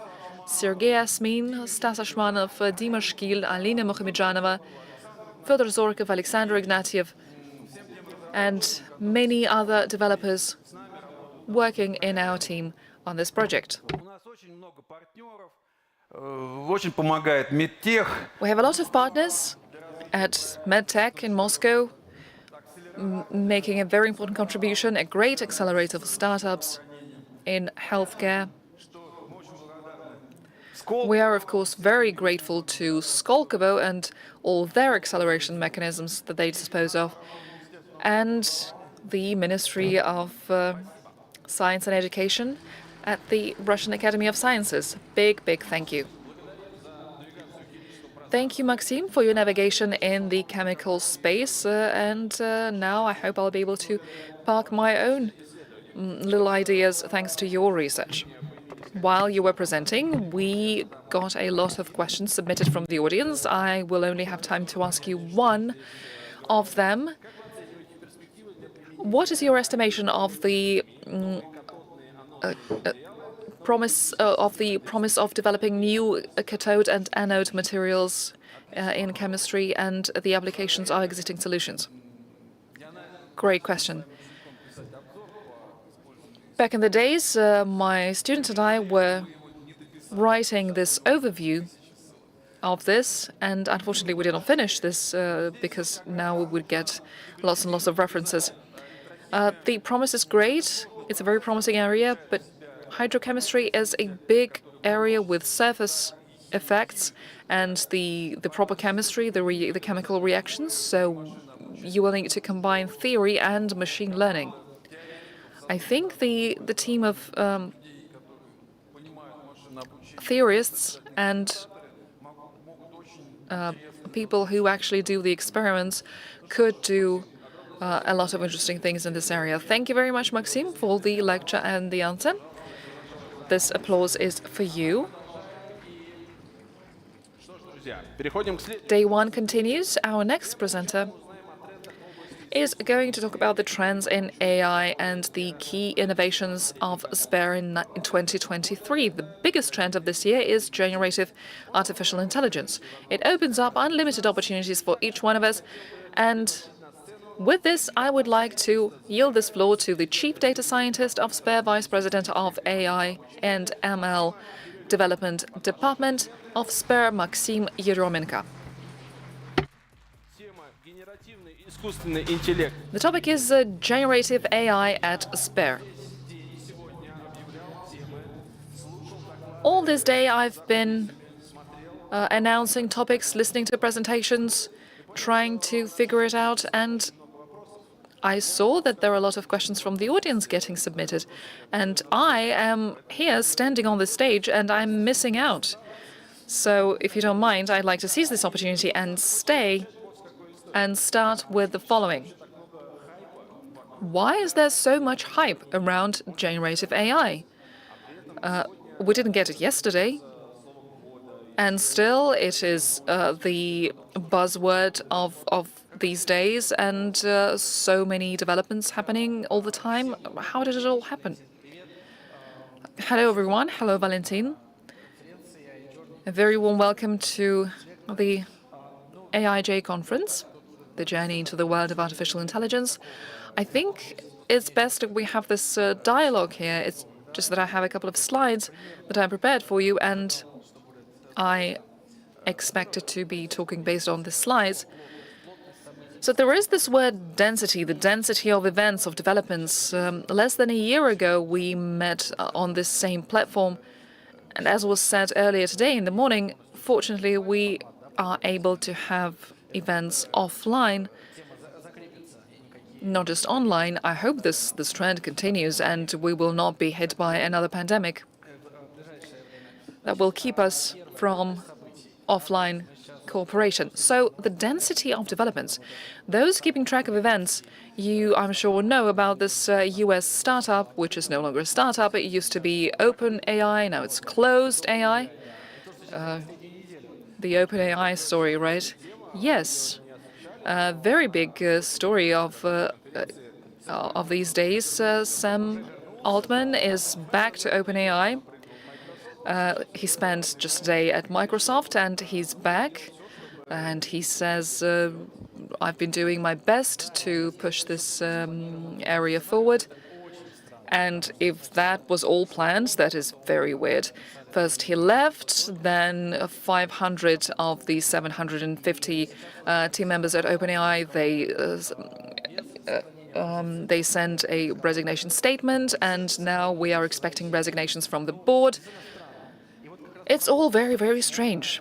So speaking of the density of events, let me segue to my slides. The clicker does not seem to be working. The driver of the future.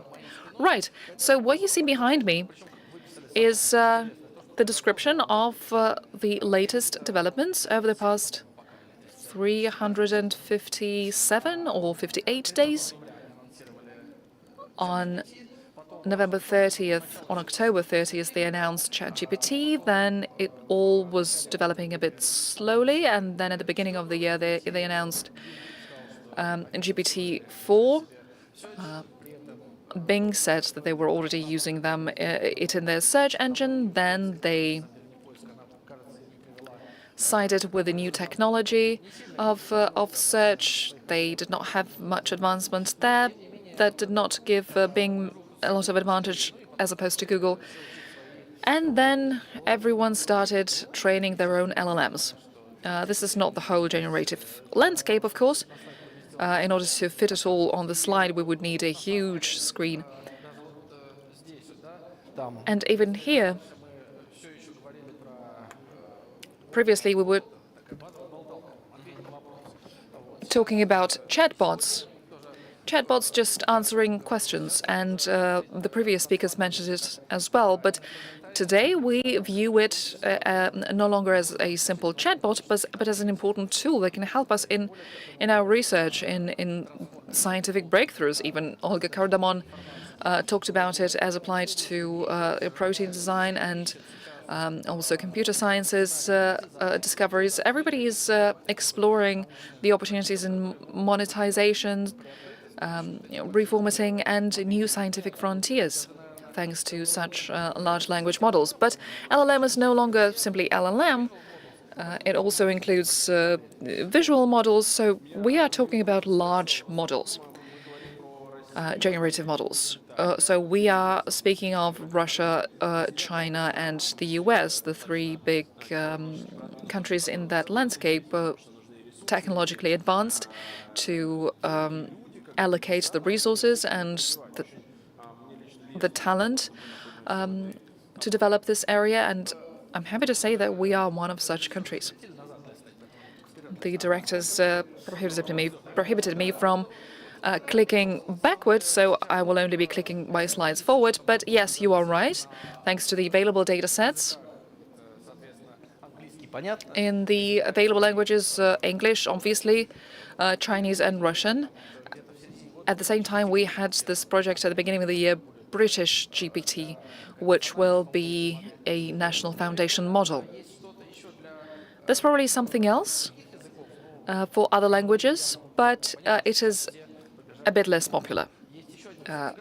Llama is all the rage now. Another thing I wanted to quickly mention, the first wave of hype in Google metrics, Google Analytics did that. The first wave was in February, April, because that was when they announced ChatGPT, GPT-4. And the second wave was at the end of summer, because Llama, Llama 2, and all the rest, they were trying to catch up. Even more interest in the industry towards them, and everybody started downloading it for free, trying to fine-tune it for their specific tasks. So Llama was an even more massively popular project than GPT.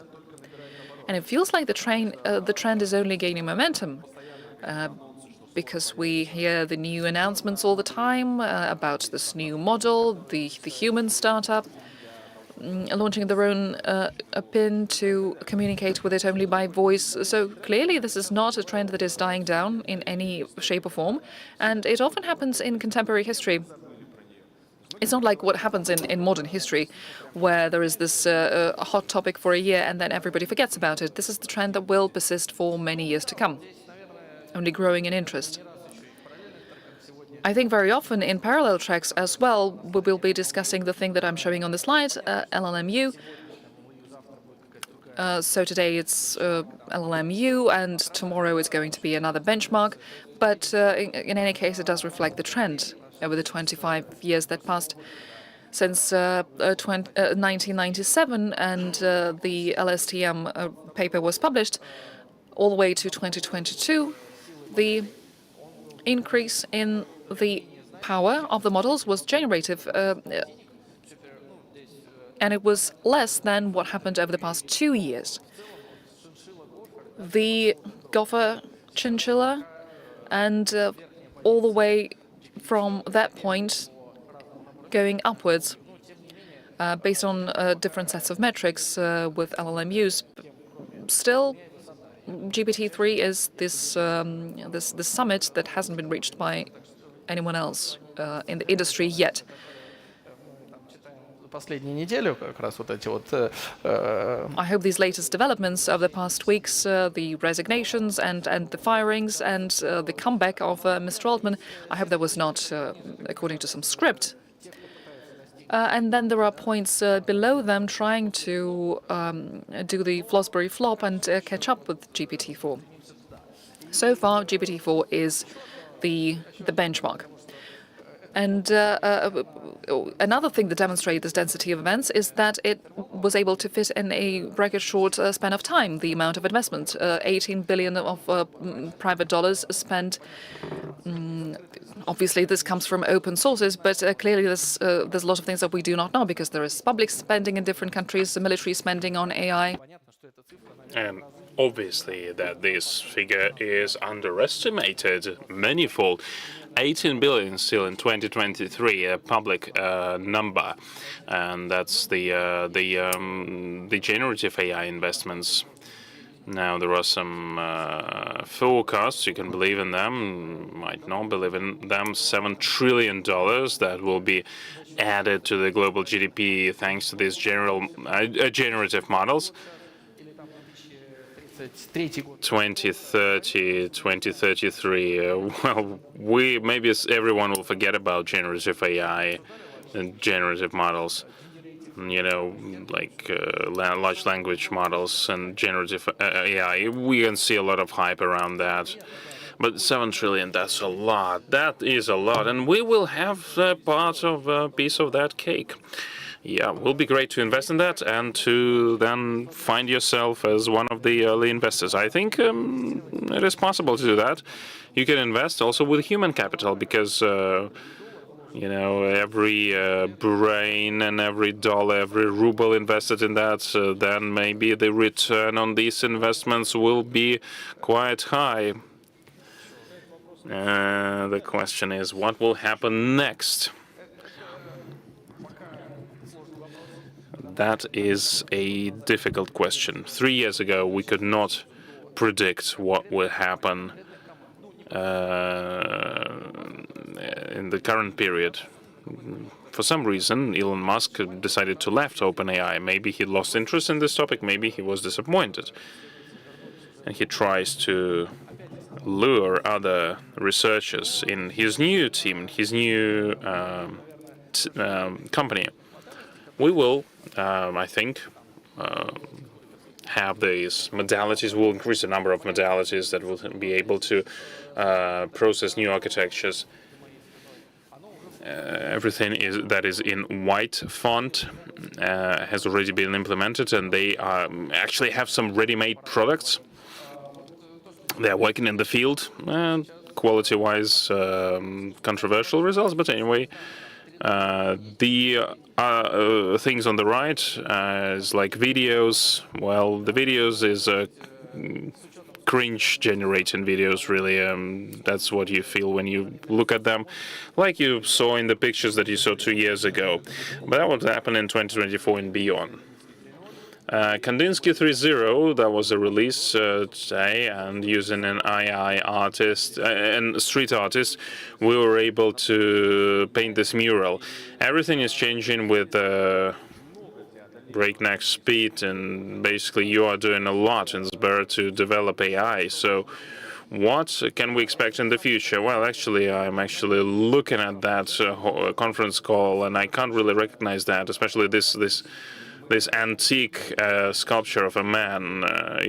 Yeah, this is like some ancient Greek philosopher that is looking to the future together with, thanks to the technologies. And like, what is that? Like something Chinese. Usually, I mean, this guy is quite selfish. This sculpture is quite selfish. Well, this is Kandinsky. This is the bridge, you know, we're talking about. Anyway, it's pretty good. Yeah, and I think we have discussed all that. Obviously, compute is important. 7 times in the last 10 years. That was the increase, and obviously that supported that leap forward. Like the hardware is going as quickly as the capabilities. Yeah, well, everyone is going to that direction, is striving in that direction. We are doing that as well. As for baby AGI, well, if we achieve baby AGI, won't be interesting. Now we have baby AGI. So that's why we have some frameworks that are called baby AGI even. Now, as for Sber, what is happening in Sber? I think that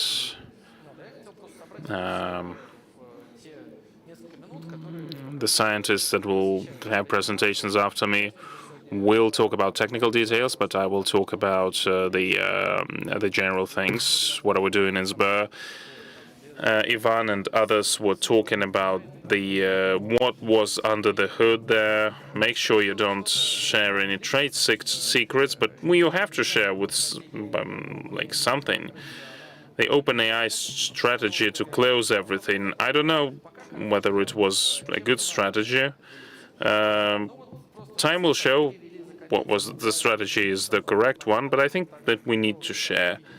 Now, a year ago, we had Kandinsky 2.0, and the interest was quite tepid, to put it mildly, from tech enthusiasts and engineers. But on the 4th of April, I mean, yeah, we can understand the mechanics of getting new users was quite simple. Telegram. You can actually put the prompts in Telegram and and you can generate pictures there.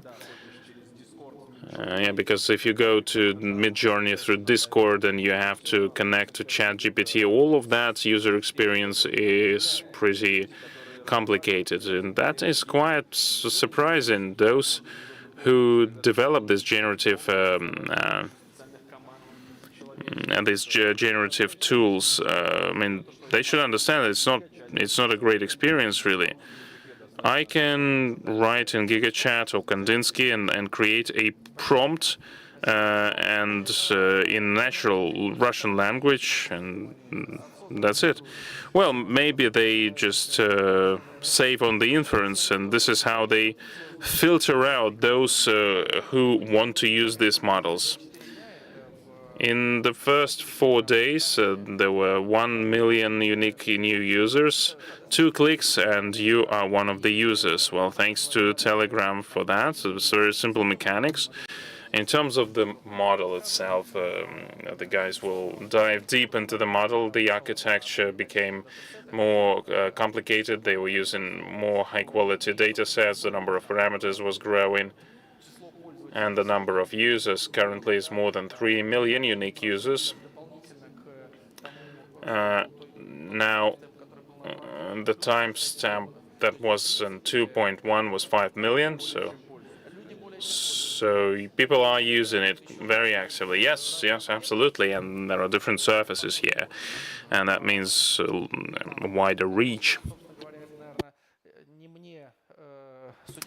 I'm not going to talk about that, but like Hugging Face, Hugging Face wrote it in the cross. In daily papers, Kandinsky research paper was published and was on the first page. And was on the first page for several days. So that means that this is a global event even. Yes. And it was dubbed the highest growing stability model after Stable Infusion. So yes, this is our approach, really. This is our culture, to give everything to the people. And now Kandinsky is great in terms of the access. As for the further distribution, and as for the now the Kandinsky 3.0 has announced more domains, as almost 12 billion parameters, 3 times more than 2.2. If and when we are asked to, to make some presentation in the midnight, they ask us to create some artful presentations, and sometimes these are from the organizers of the strategic sessions for the government, and so, well, actually, and it's funny how it's now easy to use, and it's normal to use that because people are creating content with AI now, and several years ago it used to be even impossible to even ask that thing, like generate something with AI, not proper. But anyway, it's also like this. The model gives the result that you can actually put here. I will show you. Yeah, we will see. It's like 20-second video. Maybe I'll go away somewhere. It's like, yeah, this is the video. Такой очень медитативный. This is quite meditative, this video. Like, you can just look at this artwork that is changing constantly, and it also gives us an additional boost for the creativity. It's a good start if you don't know what to start to start your creative process with. I think that generative models are now used to decrease the time for the experiment. You can try out some things, you can look at some options, because otherwise you would have to create and build this option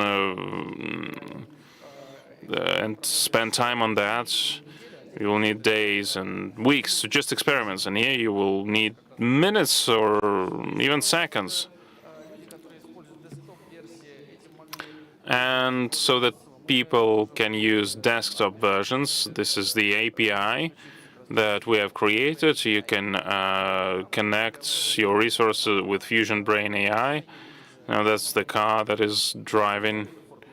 And it's a Ford Mustang, the similar that I have, a beautiful car. Did I generate that? Well, we just know everything about you. Sber is always by your side, as you know. Yeah, anyway, you can use that in different creative tasks. I think that even right now, like GigaChat and Kandinsky, you know, I imported I put my routine mundane tasks to Kandinsky and to GigaChat. It really helps to start out, you know, when you have a blank page and you have to create something, and then the neural network will generate something for you, and building on that, you will actually create the great things. Yeah, and sometimes you meditate with the things that you don't know what to start with. And this gives you some framework. Yeah, that's another surface that we have. These are the postcards in Sberbank Online, which is our online banking app, the most popular financial app in Russia. Now, that is a link. You can create things there. I think the design has changed. Really would be great to, you know, start creating stuff with it. But, you know, this is not a new financial service. This is just an option that kind of helps to create this kind of a customer glue for the first users, and then you'll be able to create your personal profile picture, and, you know, and I've generated pictures in different apps, and, like, for instance, not many people would want to spend $10-20 to put your own photo in this image generating solutions. Yeah, so it's becoming more accessible. Yeah, absolutely. This is the research phase that we have passed already. These are the screenshots, and here we talk about multimodality. The text will be very quick to be put in a niche, like a text prompt.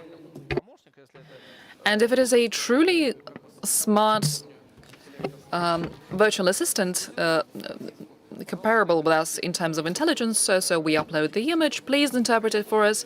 GPT for Vision is currently works only on iOS, and maybe we will have similar challenges. But it knows about the big theater, the Bolshoi theater, and my colleague said that this is an X-ray of a fraction of a crack in a bone.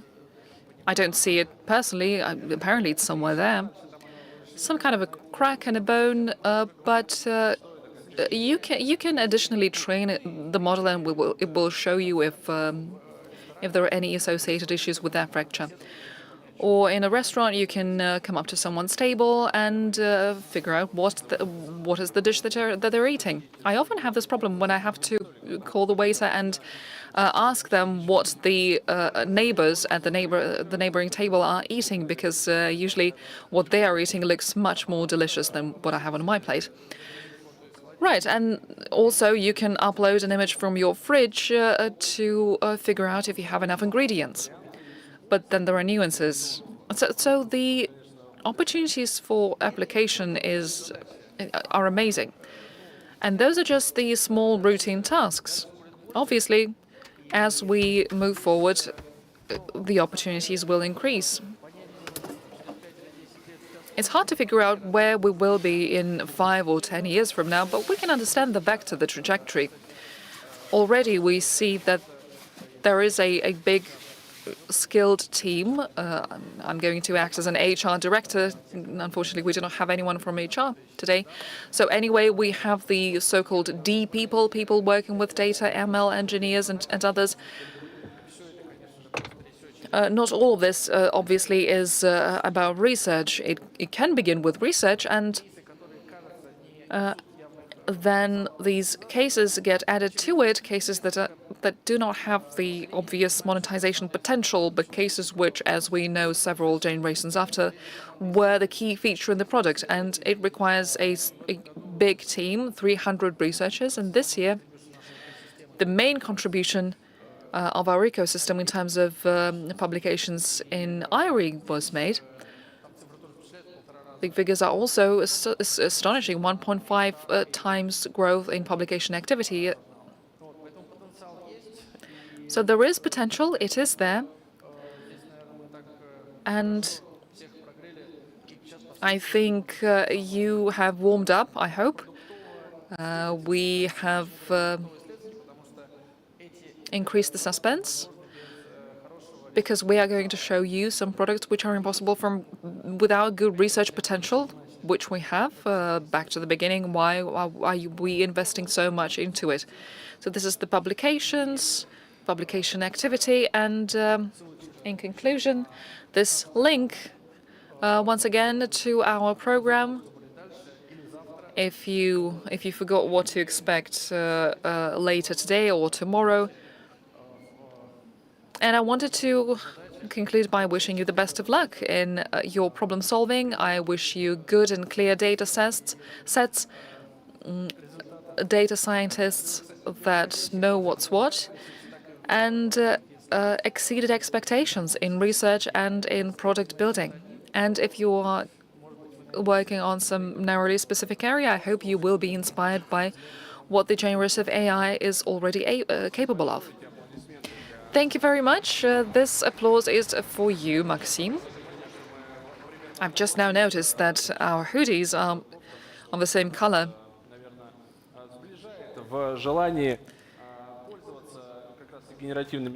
It's probably bringing us closer together in how we look at generative AI and its future, which is mesmerizing. Since you're doing it all for the good of the people, we have this question from the audience. Which technology do you think will be trending next year?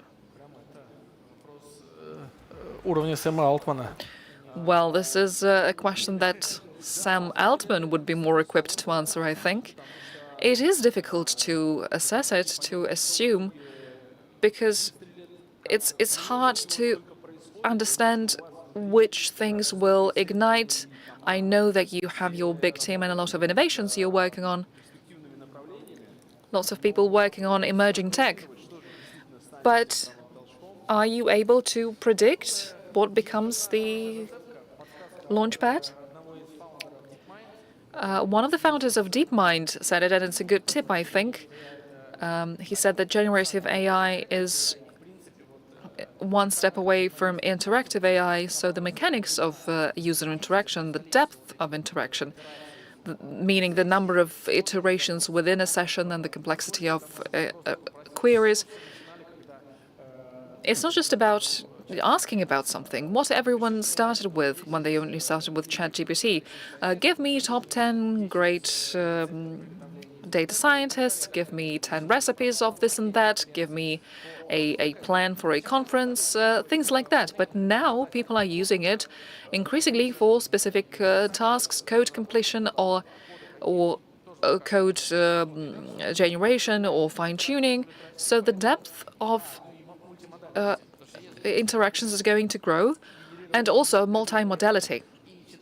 Generating text, video, 3D models, and molecules at the same level as generating text on general domain things. I think this will become a very useful tool. So, interaction, multimodality, and multi-agency. I had this slide in my deck, which I skipped very briefly. But it was dealing with the number of people, sea level -1 or sea level -2. How many people in the United States left their companies to go do their own startups? Everything related to the role algorithm, for example. So orchestrating it is a big task. The number of agents is going to grow. So I think that holds a lot of promise. Interesting. Let's hope that in 10 years from now, we will be living in a very bright future, $7 trillion. That gives me hope. Thank you very much, Maxime, for this interesting conversation about the trends and achievements of SPARE in AI. And we continue. Very soon, on the main stage of AIJ 2023, you will see releases of the new and awesome innovations by SPARE, GigaChat, OmniFusion, Kandinsky. I always look forward to announcing new models in video generation. I've already checked it out myself, and it looks very interesting. But first, you will hear about the multi-modality architecture, about OmniFusion, IRI OmniFusion. It processes text and images. Let's hear from the candidate of sciences, technical sciences, head of Fusion Brain IRI, Andrei Kuznetsov, who will present OmniFusion. A big round of applause. Welcome on stage. Hello, everyone. So many people. Very happy to see you all. But let's not delve in theoretical discussions. Thanks to Maxime for giving such an apt gist. I would like to focus on the research area that we are studying at IRI, jointly with SPARE. And so the most peculiar thing is that when we think of language models, the first thing that comes to mind is, well, language. But many people, but not many people, think about applying this model to other domains, other areas, not just text, not just language, but other elements of architecture. So, first things first, text or multimodality. What are we going to focus on? Let's turn to the popularization of LLMs. We will see that text is indeed the basis of communication.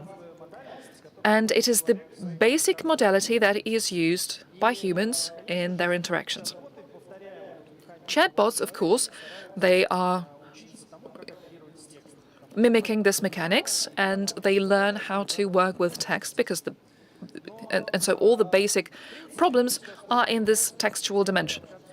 But very often, and increasingly in messengers, we use more than text. We use audio, video, we use emojis and pictures, and we communicate this way through these modalities. And so we want to add these new modalities to our models as well, for them to be able to communicate more naturally with people. So we want more intelligent and naturally sounding models, assistants. The new architectural approach is based on these new modalities, and so the next logical question is, how do you add these new modalities to the language model? Basically, this is the task of training the model in new languages, languages of sound, image, video, and other modalities. This slide shows what it might look like, the LLM at the center and other types of data around it, adapted for its use, images, video, audio, graphs.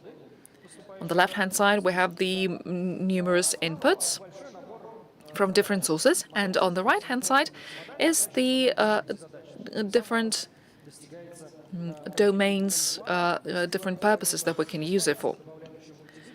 If we add, so then we get an M2 model, and if we add multi-linguistic aspect, it is an M3 model.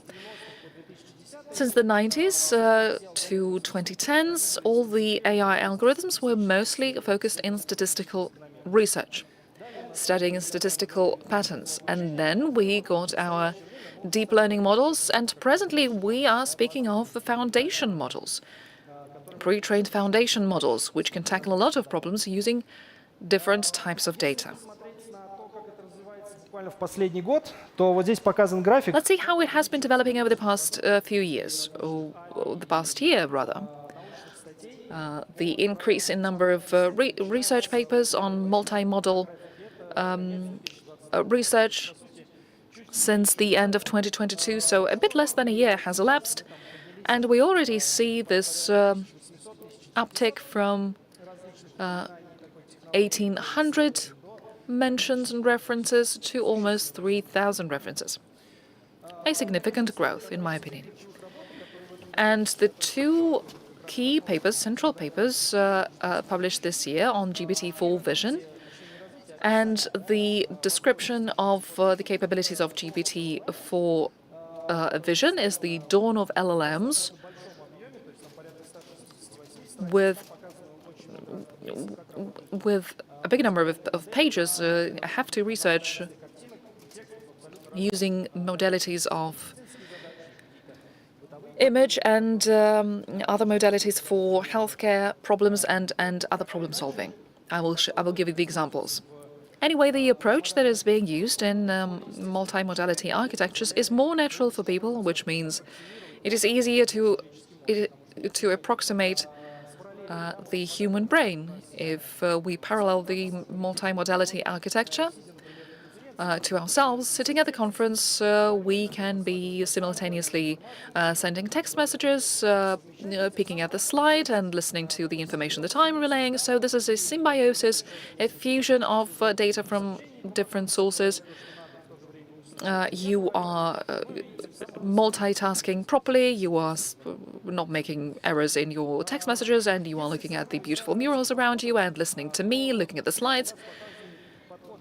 Here on the left-hand side, we see the approach where the LLM is used as an orchestrator, which means we can connect a huge number of external systems in order to send queries to them and solve different problems. At the center, we have the end-to-end training where new modality is added to the LLM, and it is trained in a uniform way, resource-intensive approach. And the third approach, which is gaining popularity and used in a lot of research, is where we sort of freeze the LLM and then we try to somehow train it to understand, through conversion, new types of data. And now the sexiest bit is the Omni Fusion, our own architecture, which we developed this year, and I would like to tell you more about it.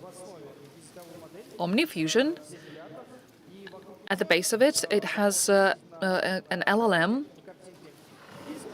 7 billion. On the image, you see the adapters in red, which are transformer layers, which help you convert embeddings or property vectors into the space that is known to the language model. So the language model has this latent space, which it uses to describe the text it works with. And in order to convert the latent space of images, we are building special adapters which learn to perceive information from the images and convert it to language.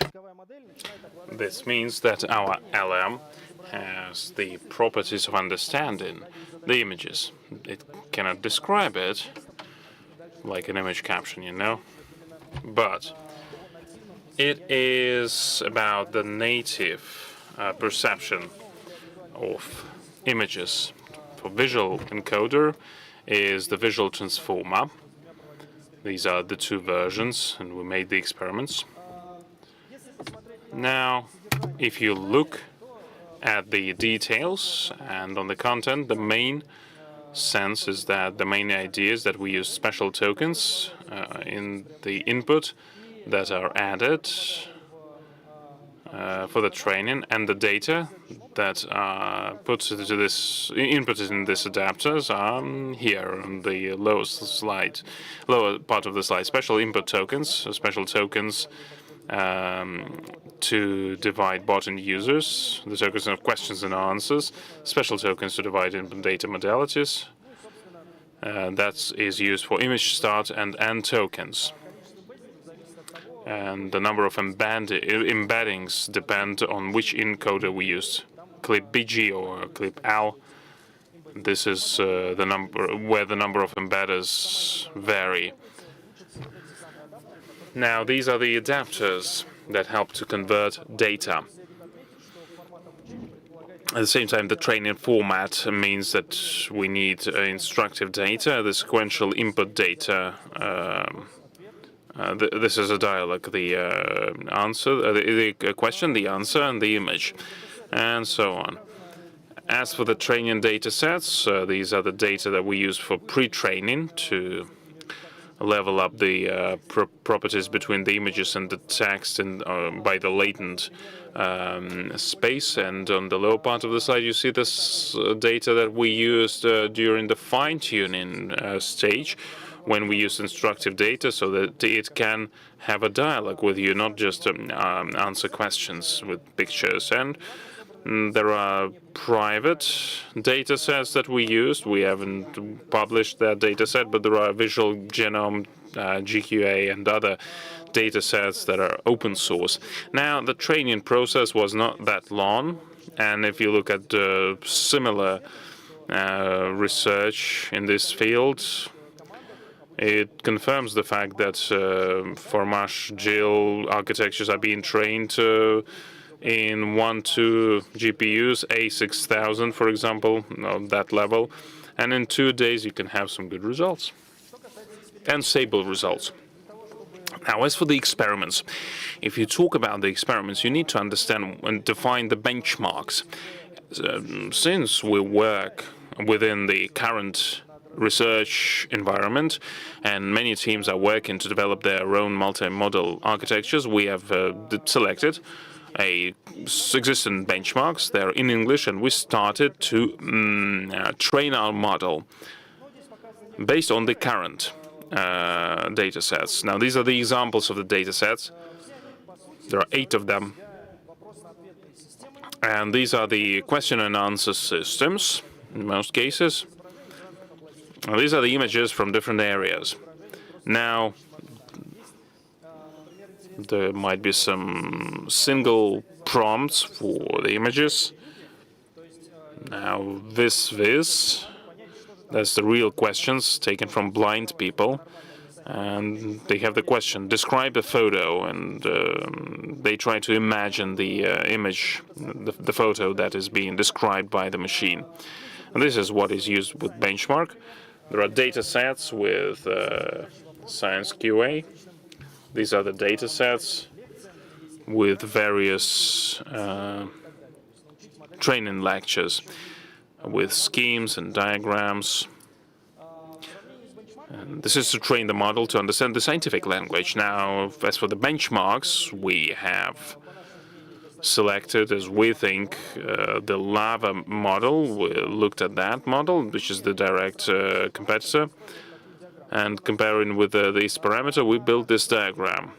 On every point on the circle are the names of the benchmarks that we used for the training. Now, to measure the quality of the model and compare it with the benchmark, like in accuracy or perplexity, we put this metric to this radial diagram, and the metric selected for each data set is put in this circle, and it means that for each model we can build this figure with several angles, several points, and the larger it is, the better it works with data points. Now, the 13 version is a little bit better than OmniFusion, but OmniFusion is going closer to the model Lava 13b. That means that the approaches to the training and building adapters, in Lava they use a linear adapter, and we have a transformer, and then the data collection and training approaches. Sometimes you need to unfreeze the language model. So all the combination of these approaches in the research give you better results, and this 7-row version gives you quite a good result.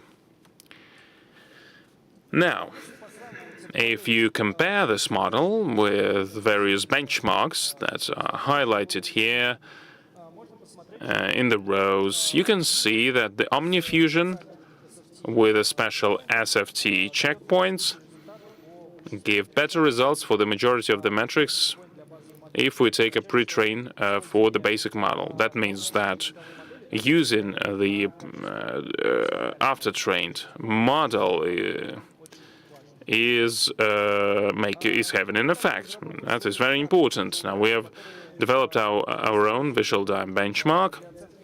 We use to assess the tasks of strong intelligence competition. There were text dialogues, text and image dialogues, audio modality, and other dialogues. And we have measured it based on our dialogue data set.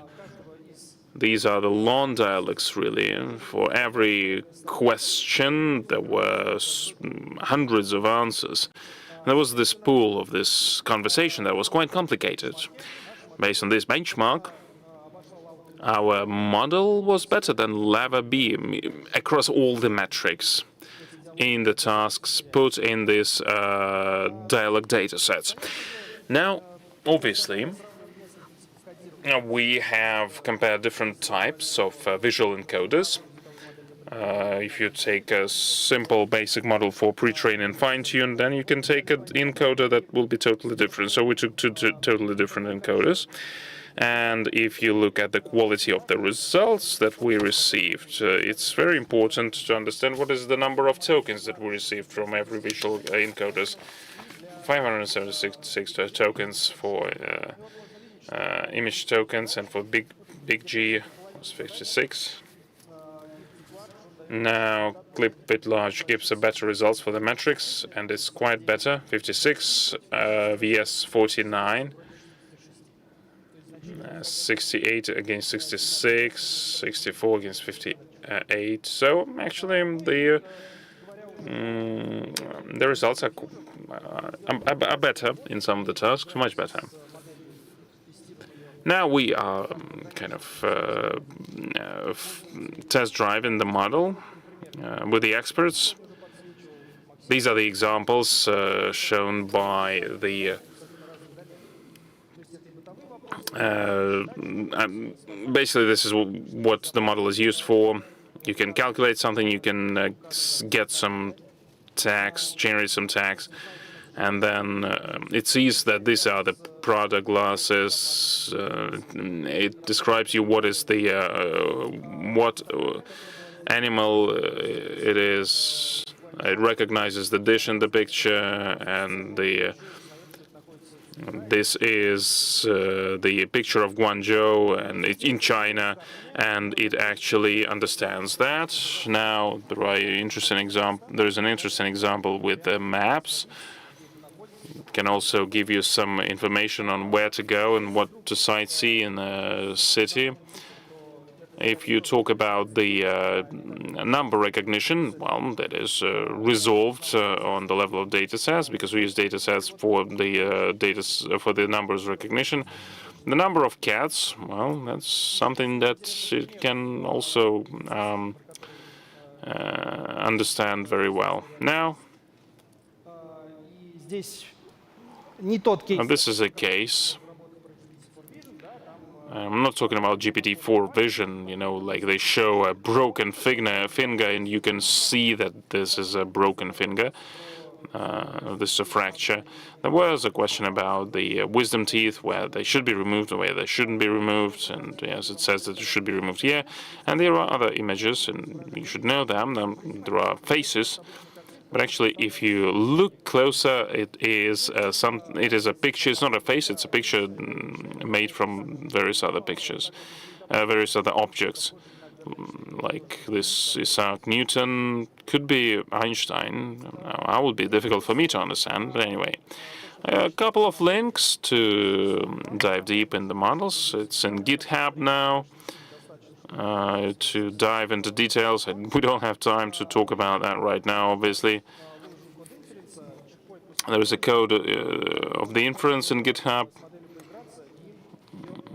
The code point will also be published soon so that you can play with the model. You can test drive it. Now that's my link to my Telegram channel, and the link to my channel where I publish about the research papers published on different conferences about our progress, and I'll also try to make speeches on various conferences. IRI, that's the Research Institute, and you can read all the materials there. It's a very exciting. These are very exciting resources, and you will be able to select the area that you're interested in. Andrei, thank you so much for such an interesting presentation. I haven't known anything about multi-model architectures, but now, after your presentation, I think it's great. I think that this topic has to be promoted because it will improve the interaction experience with the neural networks. Thank you very much for your presentation, and a round of applause for Andrei. Now, Andrei is going to develop the multi-model architecture right after the presentation. Now, you know the Kandinsky, obviously. I'm talking about the Russian artist, Russian painter that redesigned the geometrical shapes in his artwork, and is compared to Picasso and Monet. Now, Kandinsky was created together with by Sber and together with IRI experts, and you can generate the artwork in 1 minute with text prompt. What is being changed in Kandinsky and how this artist skill can be delivered to you? This is going to be shared. This is going to be presented by Denis Dimitrov from Sber and IRI. The topic is Kandinsky, very simple and minimalistic. And the floor is yours. Thank you very much, Valentin. Hi, all. I'm going to talk about our Kandinsky model. And, well, I'm going to start with the content generation problem, talk about the diffusion models. We're having a scientific day, so let's look at the formulas. I'm going to talk about two models that we announced today, Kandinsky 3.0, thank you, and the new model for generating the images with text prompts, and Kandinsky video model, the first video generation model, the full-fledged video generation model. Well, let's start from the beginning. Task history. The task of generating images or generating whatever is a very new one. In 2014, the first paper on GANs appeared, generative adversarial networks, and not even 10 years elapsed since then. But since then, the research on GANs has been developing very rapidly. In 2016, we got the first research paper on image generation from textual descriptions. So generation of images is an inherent part of it. The number of generative architectures and the principle of generating anything in engineering and in research has been widely used, including GANs. GAN consists of a generator and a discriminator, the adversarial parts, and their training had to be announced. It is a complex process which requires manual fine-tuning, which means it is a difficult endeavor to train GANs. So there was an attempt to train it with the projects that are in closer proximity in the latent space, but then there was a problem with the decoder, and you get something unintelligible as the output. Flow-based models, their disadvantage was that they needed some backwards function, which is once again complicated. But very recently we got diffusion models, which do not have all these shortcomings, but they do have one disadvantage, that the inference with the diffusion models takes a long time because it is a multi-step process. Speaking of Sperrint IRI, we have been doing this image generation task not for a very long time. We started in 2021, and since then we got 6 architectures, with Kandinsky 3.0 being the latest. We started with Malevich. And Kandinsky 1.0, they were basically translators, transformers that were invented to translate from one language into another, from English into Russian, for example. So Malevich and Kandinsky were translating from the language of, from the Russian language of text into the language of image. The image-based language is not just text, it is tokens. Tokens that appear through the use of Wakugan, this other neural network. The generation, the translation from text to image is challenging because text is not a 2D structure. And then with the emergence of diffusion models, the diffusion models have been way ahead of all the other models. Kandinsky 2.0 and 3.0 are obviously diffusion models. So what is diffusion? Diffusion is a multi-step process of diffusing an object. As you remember from chemistry lessons, is that molecules first appear in a certain order or structure, and then they get diffused step by step. And then there is the reverse process, the reverse diffusion, where we restore order from chaos. A diffusion model essentially essentially gets trained to do just that, reverse diffusion, step by step, creating an image from chaos, from noise. Of course, creating is very different from destroying, and it's much more difficult than that. And that's what we're doing with Kandinsky. More specifically, how that happens. There is the forward process and the reverse process. The forward process is that we have an image, and then step by step we add noise to it. The formula is on the screen. We take a coefficient less than 1. We multiply the image by it, and then we add some noise. And then we add more noise, and if we select the right BTTs, then by adding noise gradually, more and more, in 100 or 1,000 steps, we end up with something that is very close to the normal Gaussian distribution. If you look at the formula, you will see alpha t. We want the beta t in a way that alpha t is close to 0, and then xt large. If alpha t is approximating 0, will then be close to normal, which is what we want. But beta t is also an important factor. A lot depends on it. This correlates with the noise that we're adding to the image. Why are we adding noise? Because at a later stage we are going to remove that noise. This removal of noise happens like this. If we knew that qxt minus 1 plus xt, that would be simple. we could sample some random noise, and then step by step we would be sampling it from known distributions. We would get our image. But we do not know the Q.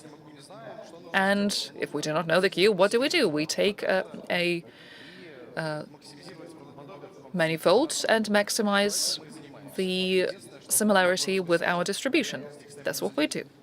Of course, xt minus 1 could adhere to the condition of xt 0. This is normal distribution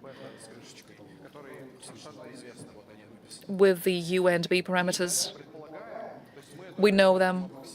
And then we'll be approximating this probability. We do not know this. pxt is normal. We are sampling from the normal distribution.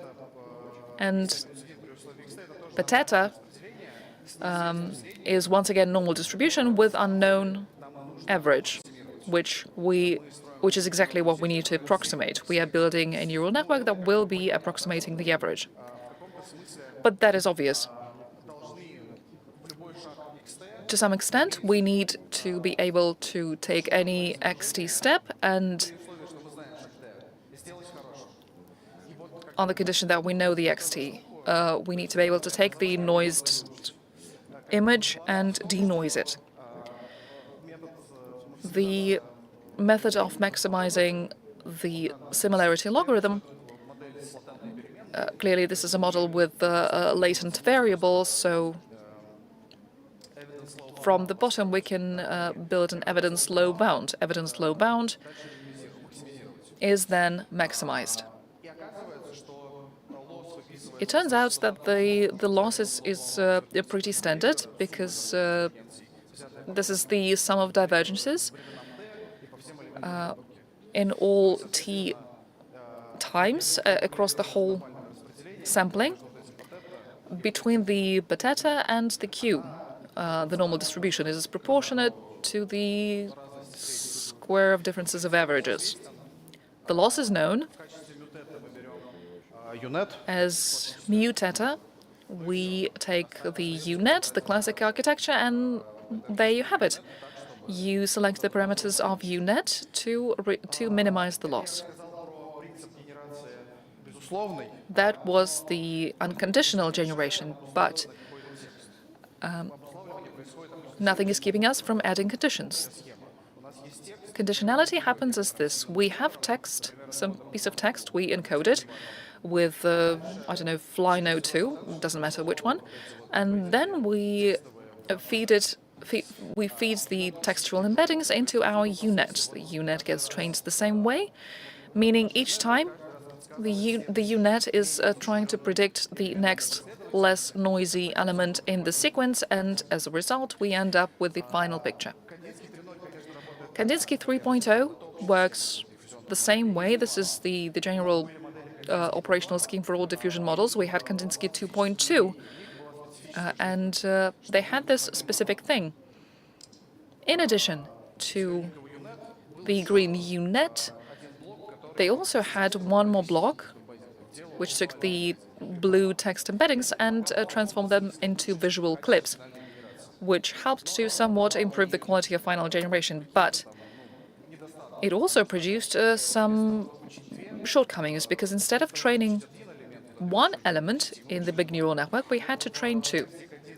In the Kandinsky 3.0 version, we decided to step away from the diffusion image prior or image mapping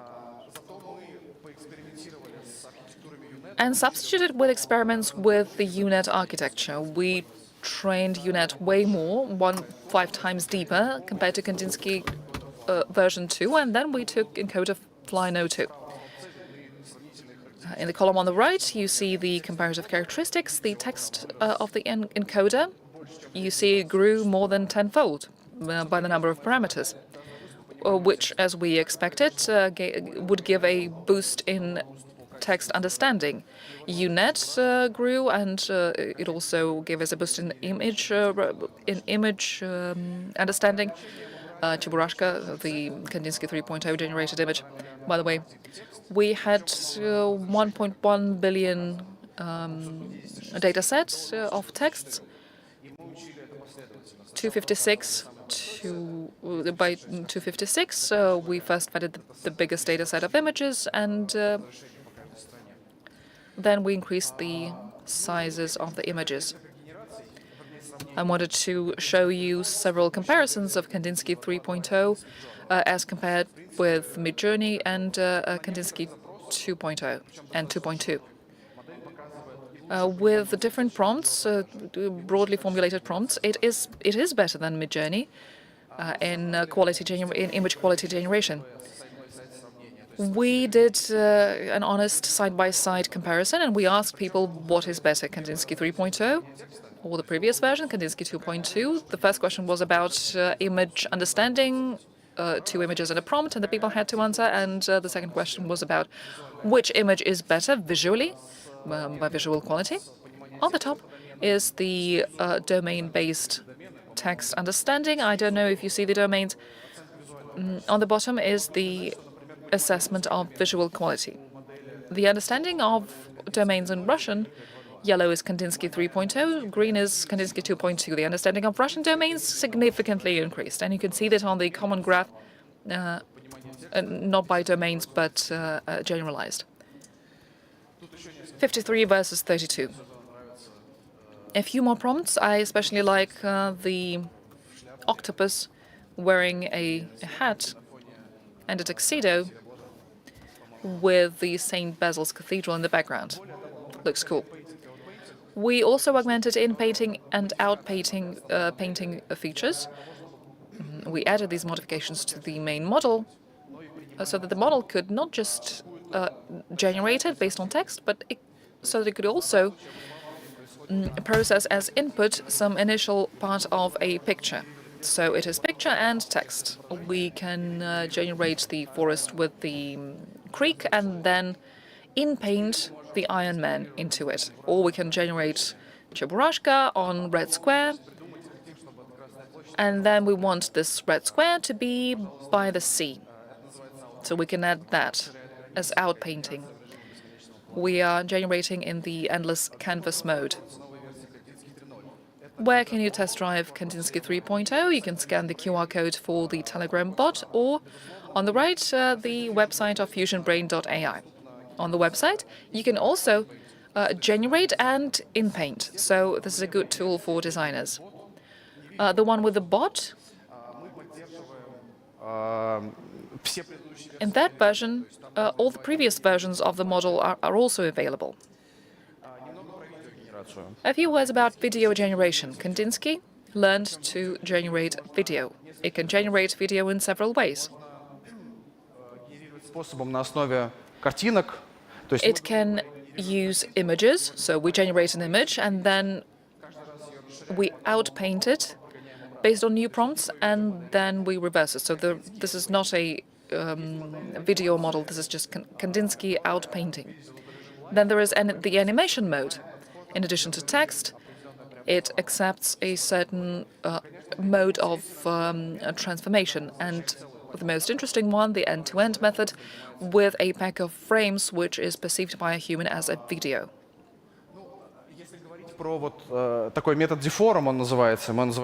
There's also the Kandinsky animation method, the D4 method. What happens is we have the initial image generated based on text, and we want to slide to the right. We are moving this image to the right, and then we use the image-to-image properties of the main model, which essentially mean this. We can add some noise to the image, just a little bit to the bad image after the shift, and then we denoise it, and it will be a good picture. Kandinsky and any diffusion model is able to do this. And we can do the same thing many, many times, and then it will be a shift to the right. This is simply the properties of Kandinsky 3.0. How do you do this shift? You can do it as follows. You can calculate the depth map based on the image. And then you can get the projection based on some transformation, like the transformation of a skew will be that. It will not be realistic, but after image it will become possible. This is how image-to-image animation works in Kandinsky. So Maxim has already showed something. I'm going to show you another video that is generated by the AI. I think it looks great. But the best thing that we released was Kandinsky Video. Kandinsky Video is a full-fledged model for video generation. Now, what happens here? Basically, in the pipeline, we have two models. This is the model to generate the main frames. So we actually predict a set of images. Those who use image brain site, they will look at it and think that it is a video. So this model generates a pack of frames, and it is denoted, and that's how we have the video.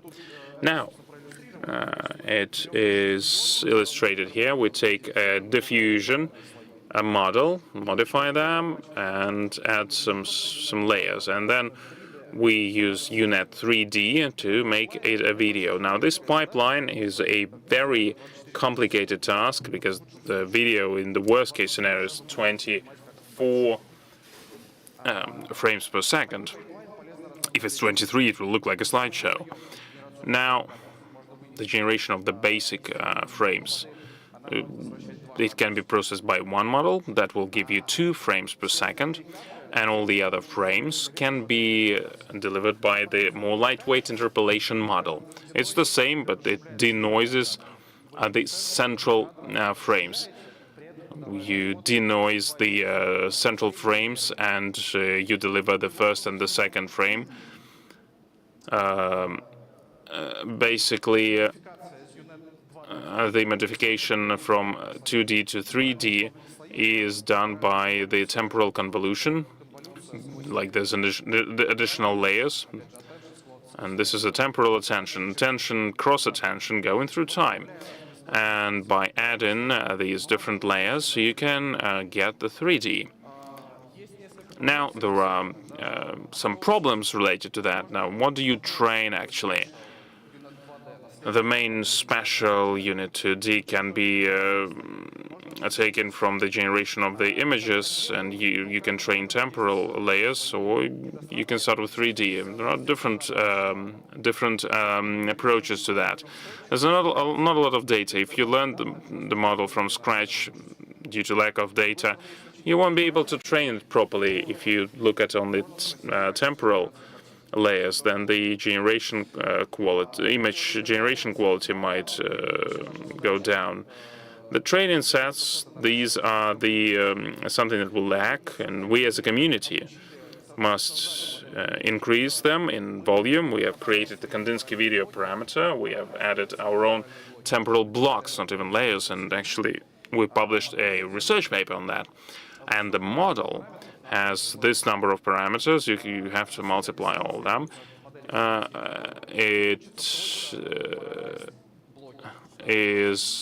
What we train is temporal blocks here, because we have some elements from the Kandinsky model.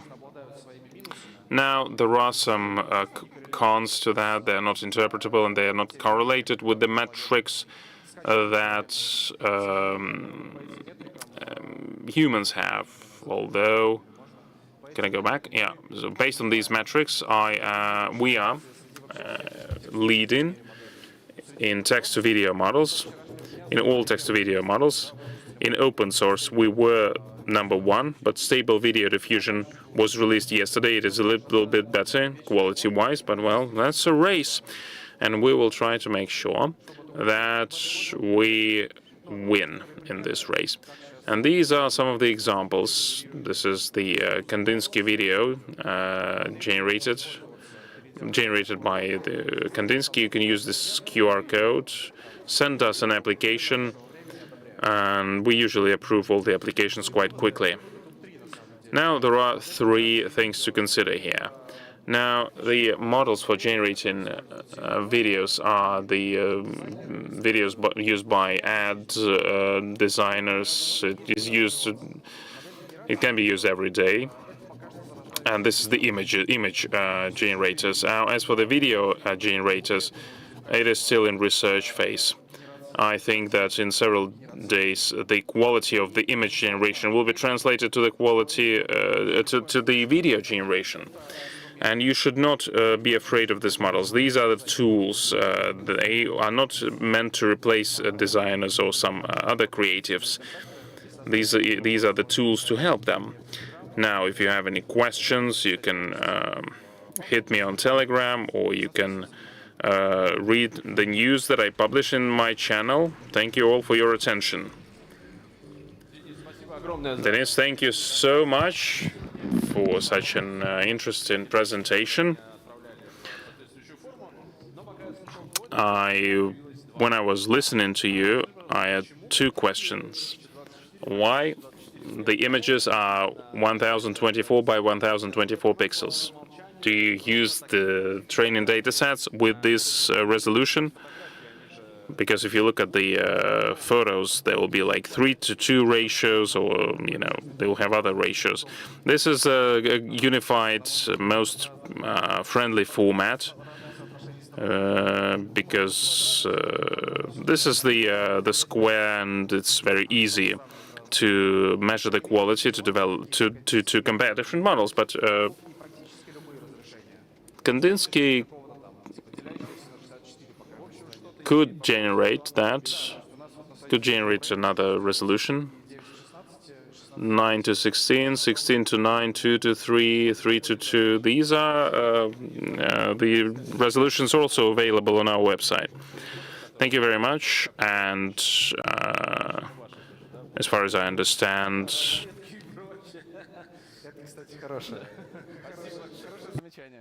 Спасибо Денису за такой замечательный доклад. Я приглашаю тебя за кулисы. Yeah, and these captures that you use, I guess that you generated them. Yeah, absolutely. And we are continuing.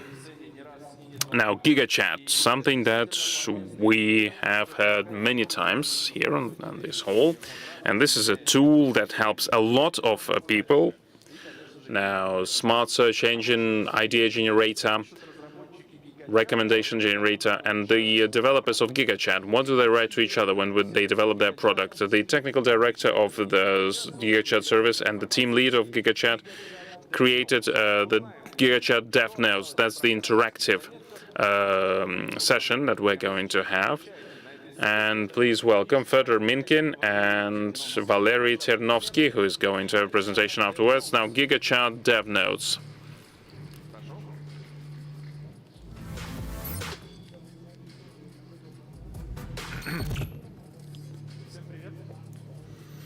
Hi, everyone.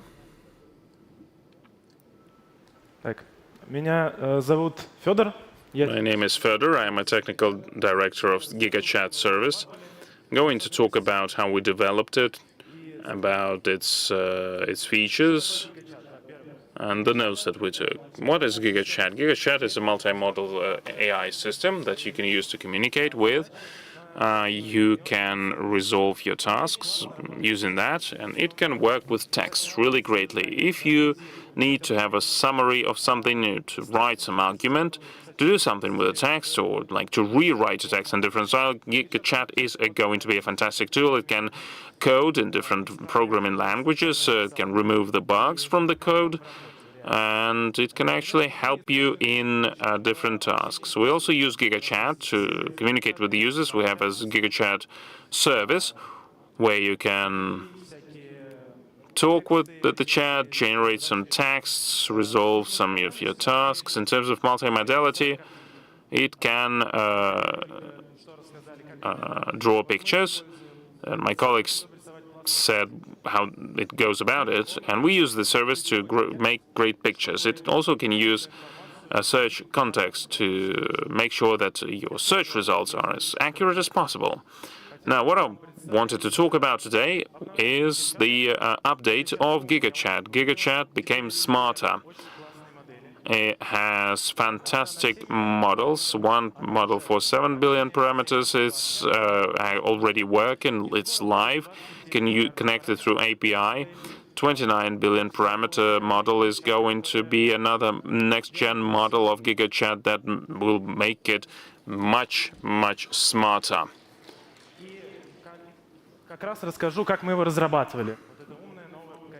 I'm going to tell you how we developed it, this new generation of GigaChat. 3 main stages. I'm going to talk about the first one, and the second one is going to be covered by my colleague. Pre-training, that's the first stage. During this stage, we gather the documents around the world. That's a digital footprint of humanity, basically. We train the GigaChat to predict the following tokens in these documents. We make it learn all these documents. On this stage, GigaChat gets its intelligence, its capability to resolve intellectual problems, to provide factual information. It learns the languages, and basically this is the stage where we develop its intellect, intelligence. And as we get this GigaChat with all the humanity footprint in it, we need to understand what people want from it.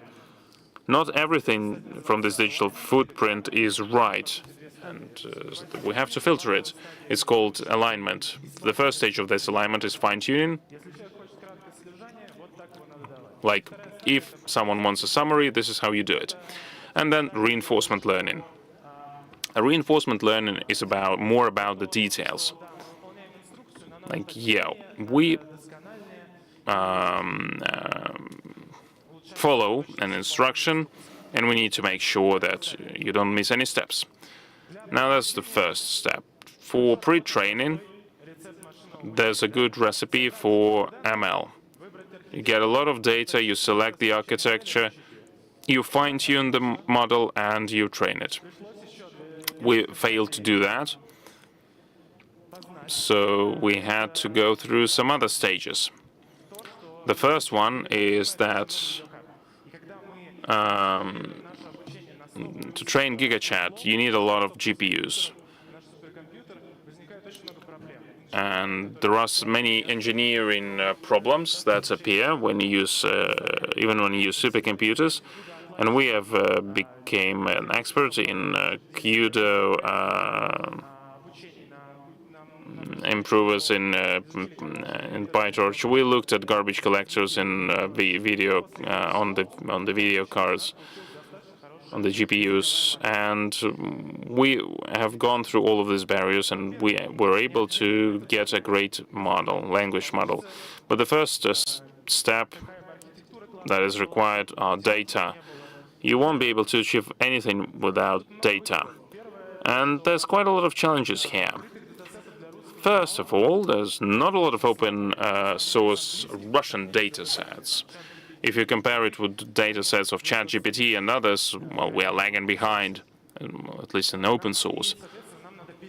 And so we have to reassemble the internet. We need to get all of these saved pages from the entire internet to clean it up and to get the relevant information.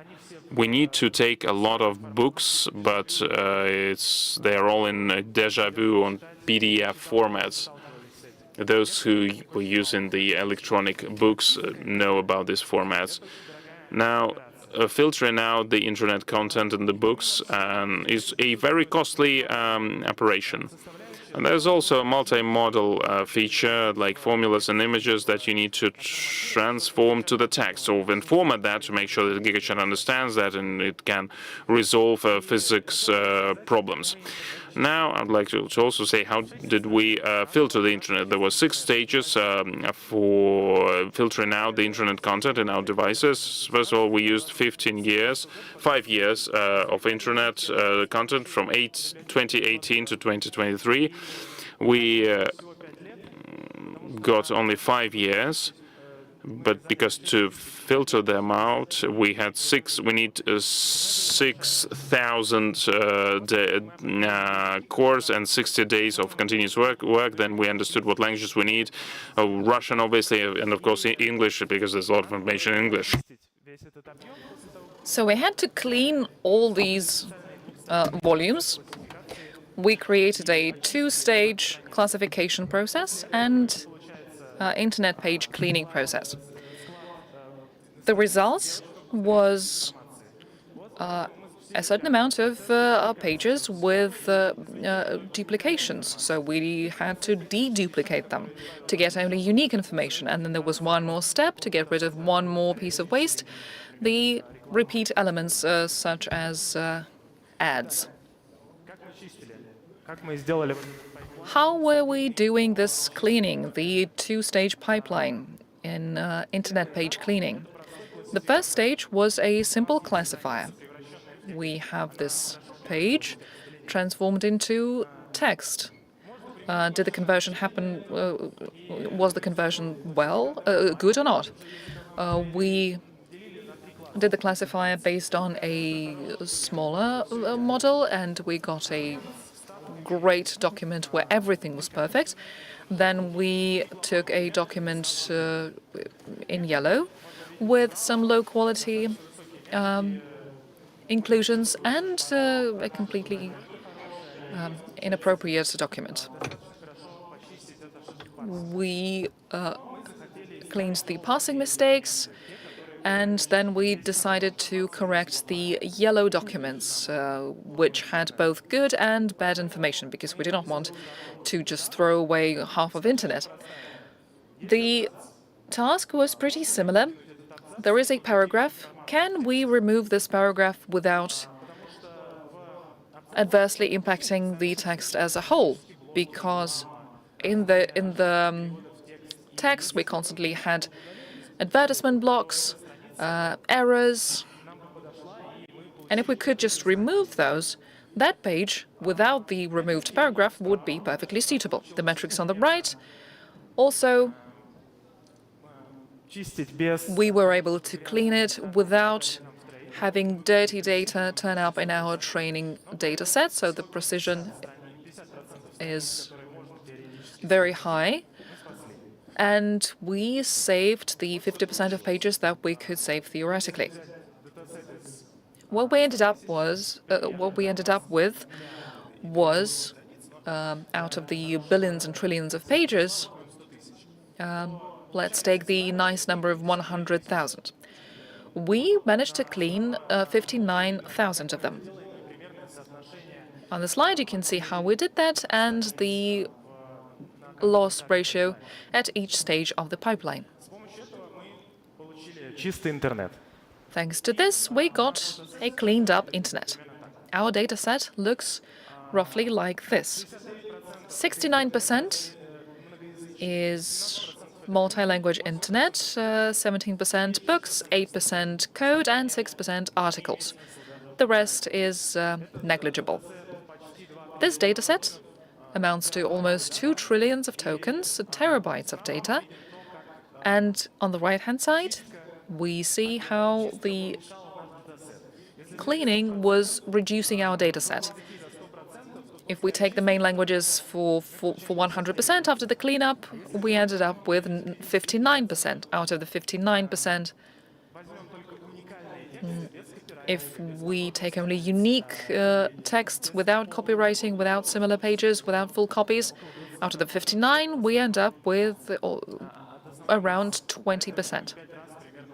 So we have reduced the internet almost by 5 times to fit it into GigaChat. We used that data set to train our 2 models with 7 billion parameters and 29 billion parameters. After we got the data set, we had to finally use it for training. And now about the training. On the right, you see the loss. Even though it's difficult to compare models by loss, we see that the 29 billion parameter model has a lower loss value, and it can digest more information. And about the similar features with the 2 models. The optimizer is Adam. The other optimizers did not demonstrate good results, and there is an option that with the optimizer is responsible for the aggressiveness of training. Our epsilon is 1e to the power of -8, which is not really comparable with the epsilon 1e to the power of -5. Of course, we wanted to be more aggressive in our training, but if we took the magical epsilon, the problem was that the training just stops at some point. The network just stops training. We decided to dig deeper into this problem, and we found out that the problem was the tokenizer. It transfers text into a sequence of sub-words or letters used in training. A tokenizer with a large number of tokens had a very negative impact on the training, and the network just blows up. So we selected the comfortable number of tokens, 42,000 tokens. The tokenizer was largely efficient for the Russian language, more efficient than the tokenizer of ChatGPT-3, 4 letters per token, on average. Another distinguishing feature: each digit is a separate token. This improves the mathematical side of the model.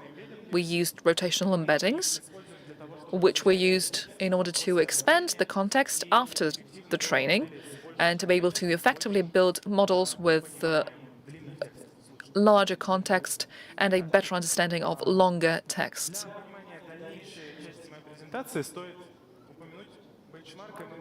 The rest of my presentation, to understand the rest of my presentation, I think I should first talk a bit about MMLU.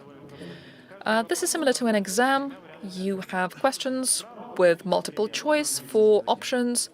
You see this example in English. A question, 4 options. One of the 4 options is correct. We use the same method, same as other companies in the world. We use it to evaluate the capabilities of the neural network.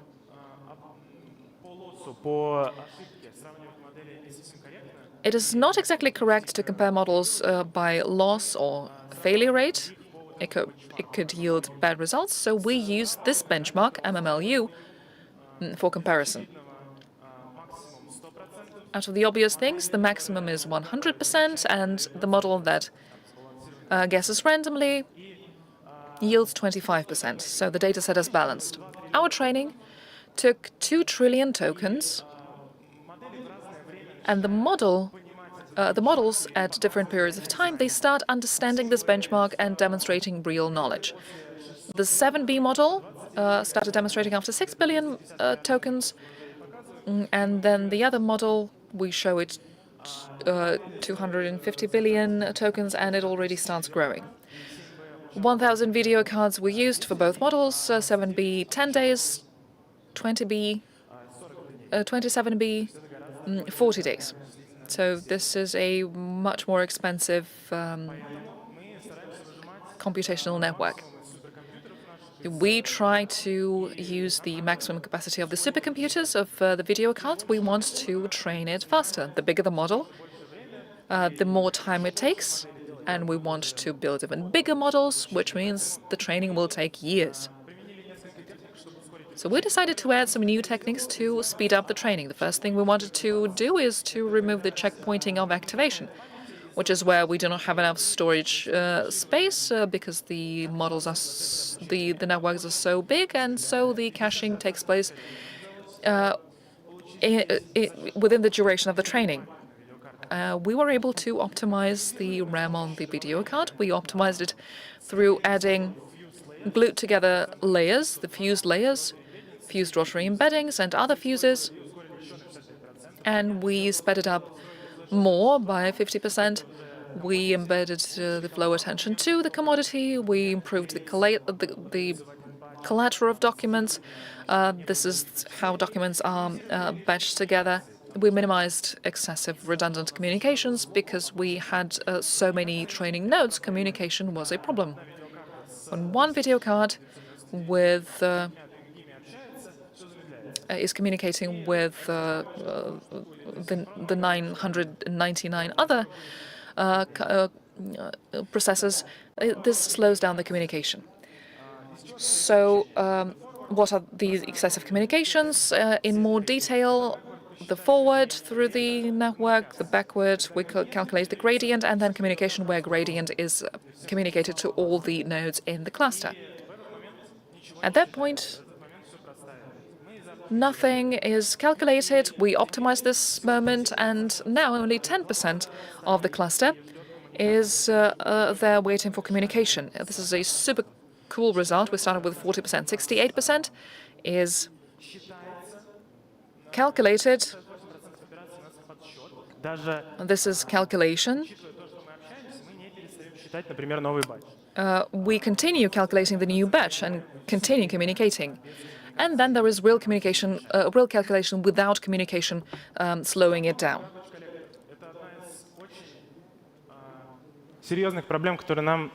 Synchronous batch collector. A big problem that we were able to solve. With a certain node, this error arises where there is not enough memory left. The user does not see it, but the system knows it, and it tries to compress everything on the video card into a smaller topology. This is akin to defragmentation of an RAM on a computer. And at that point, everything just freezes. And if we multiply that problem by the number of nodes, we will see that at each point in time, something gets frozen, and this obviously slows down the training. On the diagram, you see that this slows down by 5 times in extreme scenarios. If we clean up the waste arbitrarily, whenever the video card wants it, the training slows down by 5 times. We also see the diagram for increasing attempts to reallocate the memory because it is occupied. Our solution was to clean up the memory across all the nodes in a certain iteration. So at a certain point in time, we clean it up, we slow down, but we remove this strange effect. This provides a very big boost to the speed of training. As a result of all these optimization methods, with this 7B model, we reduced the training time to 5.5 days. The attentive people in the audience will remember that I showed 10 days, but now we do it in an even shorter time. And now about the metrics. I just wanted to briefly describe the metrics. The MMLU metric that I described earlier, 13 billion parameters with the older GigaChat, and the new generation 7B and 29B. What's interesting is that we are ahead of the foreign neural networks with the English-speaking benchmark. English language benchmark, MMLU is 7. Same goes for 29B as with the 7B model. But we have ideas about how to improve the MMLU for the 29B model. We are ahead of our counterparts, and we are going to continue improving the pre-training metrics. Another important metric is side-by-side. This is where the model is not being asked artificial questions with 4 options, but instead we are trying to communicate, for it to communicate with the user in order to assess its skills. We have 10 different categories of communication, and on the left-hand side are the 7B metrics and the 29B metrics on the to the right from you. Basically, this is on par with ChatGPT 3. With some topics like brainstorm, it is a bit worse. With the text summarization, we are better. So the average is 50-50. 7B is also very good for the model of its size. In addition to communication with the user, we have another metric. Out of these other metrics that we monitor is this, a law exam. If you pass that exam, you get accredited as a lawyer.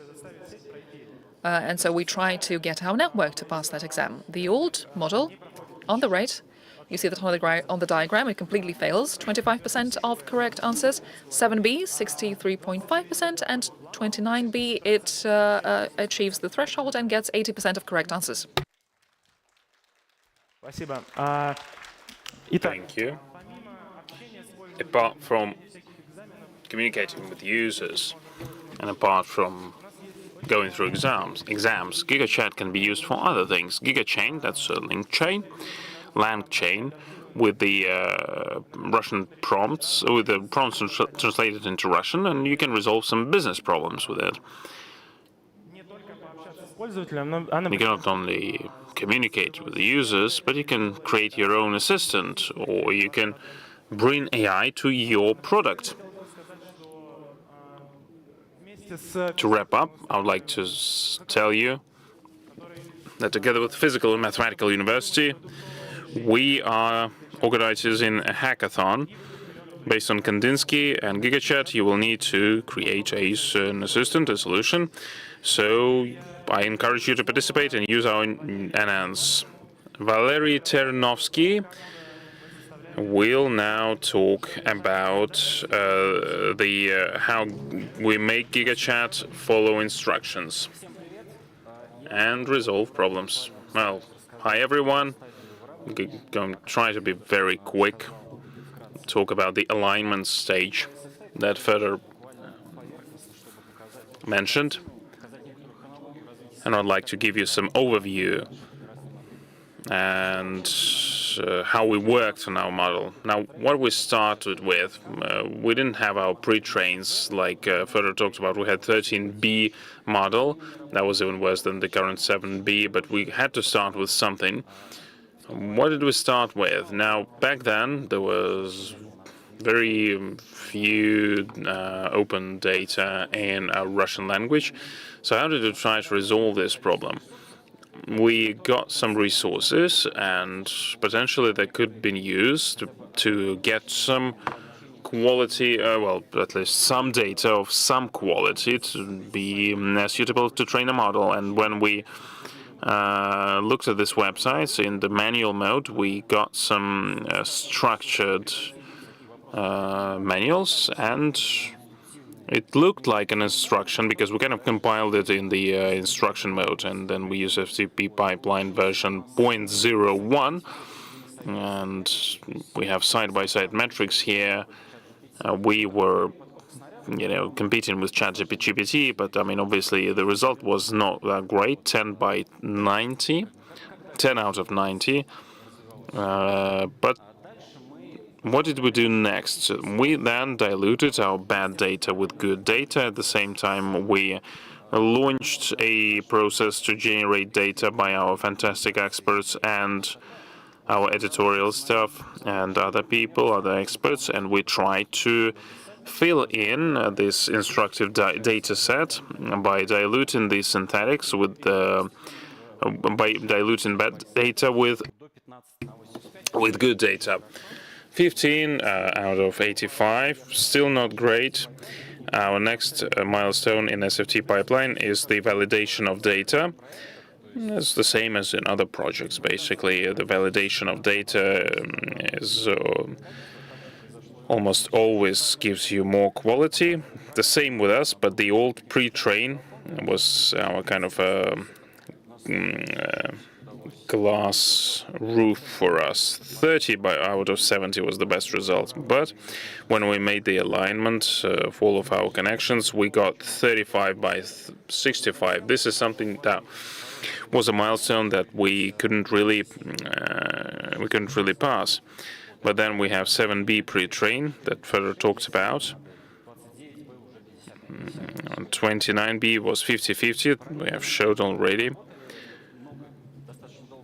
Now we were making our SFT pipeline we're putting it into industry, making sure it can work in industry applications. We had a separate stream for research, and when we had a good pre-train on this stage, it was very important for us to remain afloat in the area of the research initiatives, because there's quite a lot of articles that are being published regularly, and we have quite a lot of ideas as well. And we decided to divide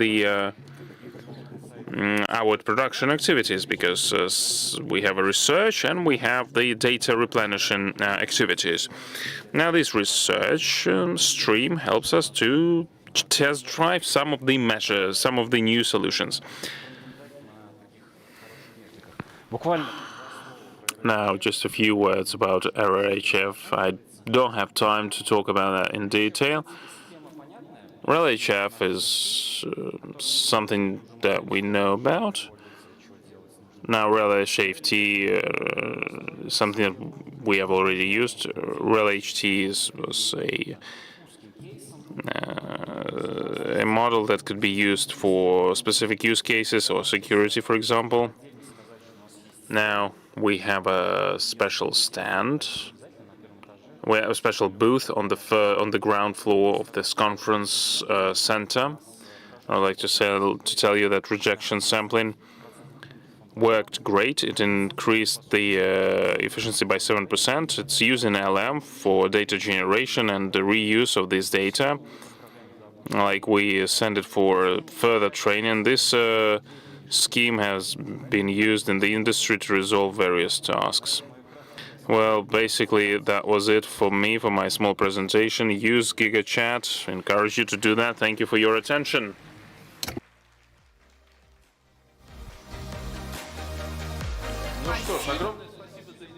Well, thank you so much for that exciting presentation. Thank you for Fedor and Valery. A round of applause for speakers. And I would like to tell you that basically that is the end of the technical program of AIJ 2023. A lot of events.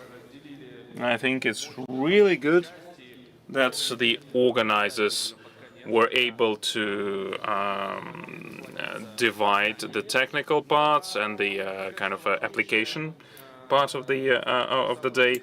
Now, a very important event that we saw today is the possibility to transform our hypothesis into solutions. And today we're going to present you with the best technology solutions and technology articles as part of AI Challenge and AI Contest. We are going to give awards to the winners. These are the people who have not only heard about AI, but they are full-fledged AI developers. We asked GigaChat what NNs will be able to achieve in 10 years. They will be able to drive cars, create movies and music. Our scientists also share their predictions in the special journal from SBIR.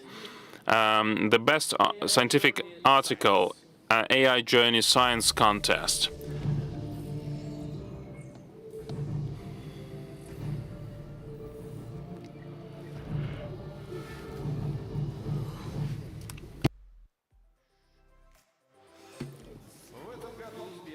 This year, SBIR, together with the Institute of System Programming, named after Ivannikov of the Russian Academy of Science, opened the scientific article contest in March. We received the applications. More than 270 applications were received. 38 articles were selected to be published in the Journal of the Russian Academy of Science related to maths and computer science.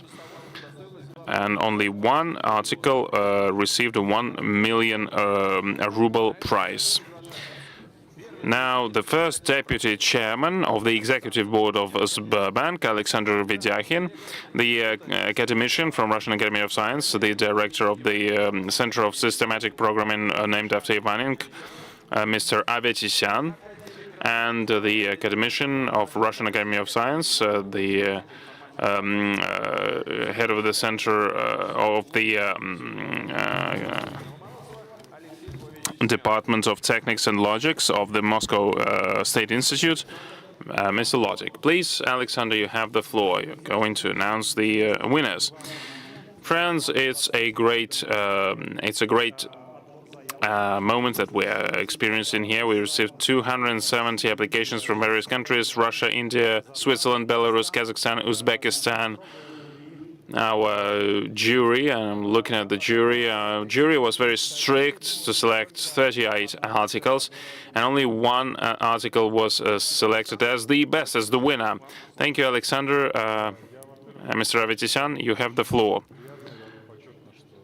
Well, first of all, I would like to say that it is an honor for me to participate in this competition. I was quite impressed and surprised by the number of applications, and it was a hard choice between the winners. All the articles were great, but it's fantastic that we have these works.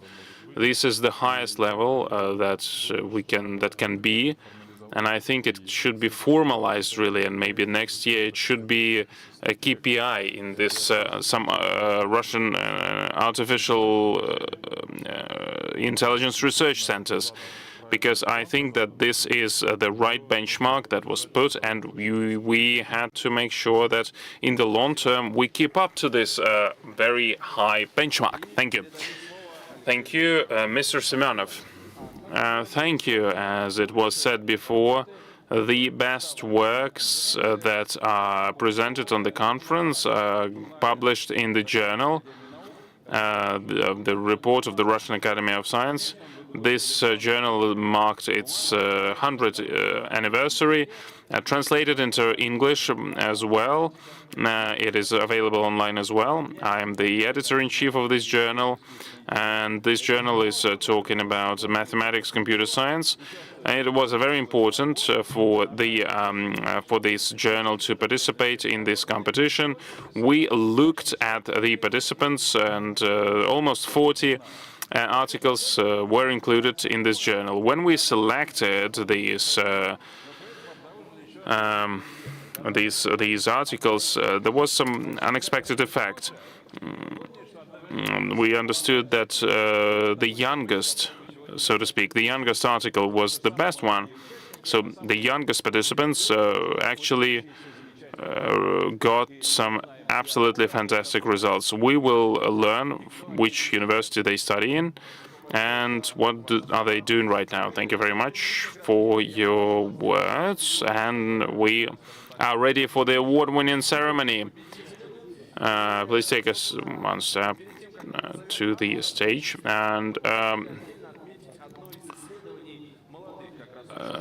there were some young scientists that published an article that was interested by the jury. Yegor Yegorov and Alexander Rogachev, the research in the effect of the adaptive spectralization on the quality of the generative models and the stability of their learning. That was the name of the article. Only Yegor was able to attend the conference, and he is going to not only to receive the award, but also the check for 200,000 rubles. 200,000 rubles, yes. And this is Yegor is kind of keeping his prize, holding hard to it. Yeah, we have a mic. Could you share the summary of your article? To put it in a nutshell, there is an algorithm that can generate various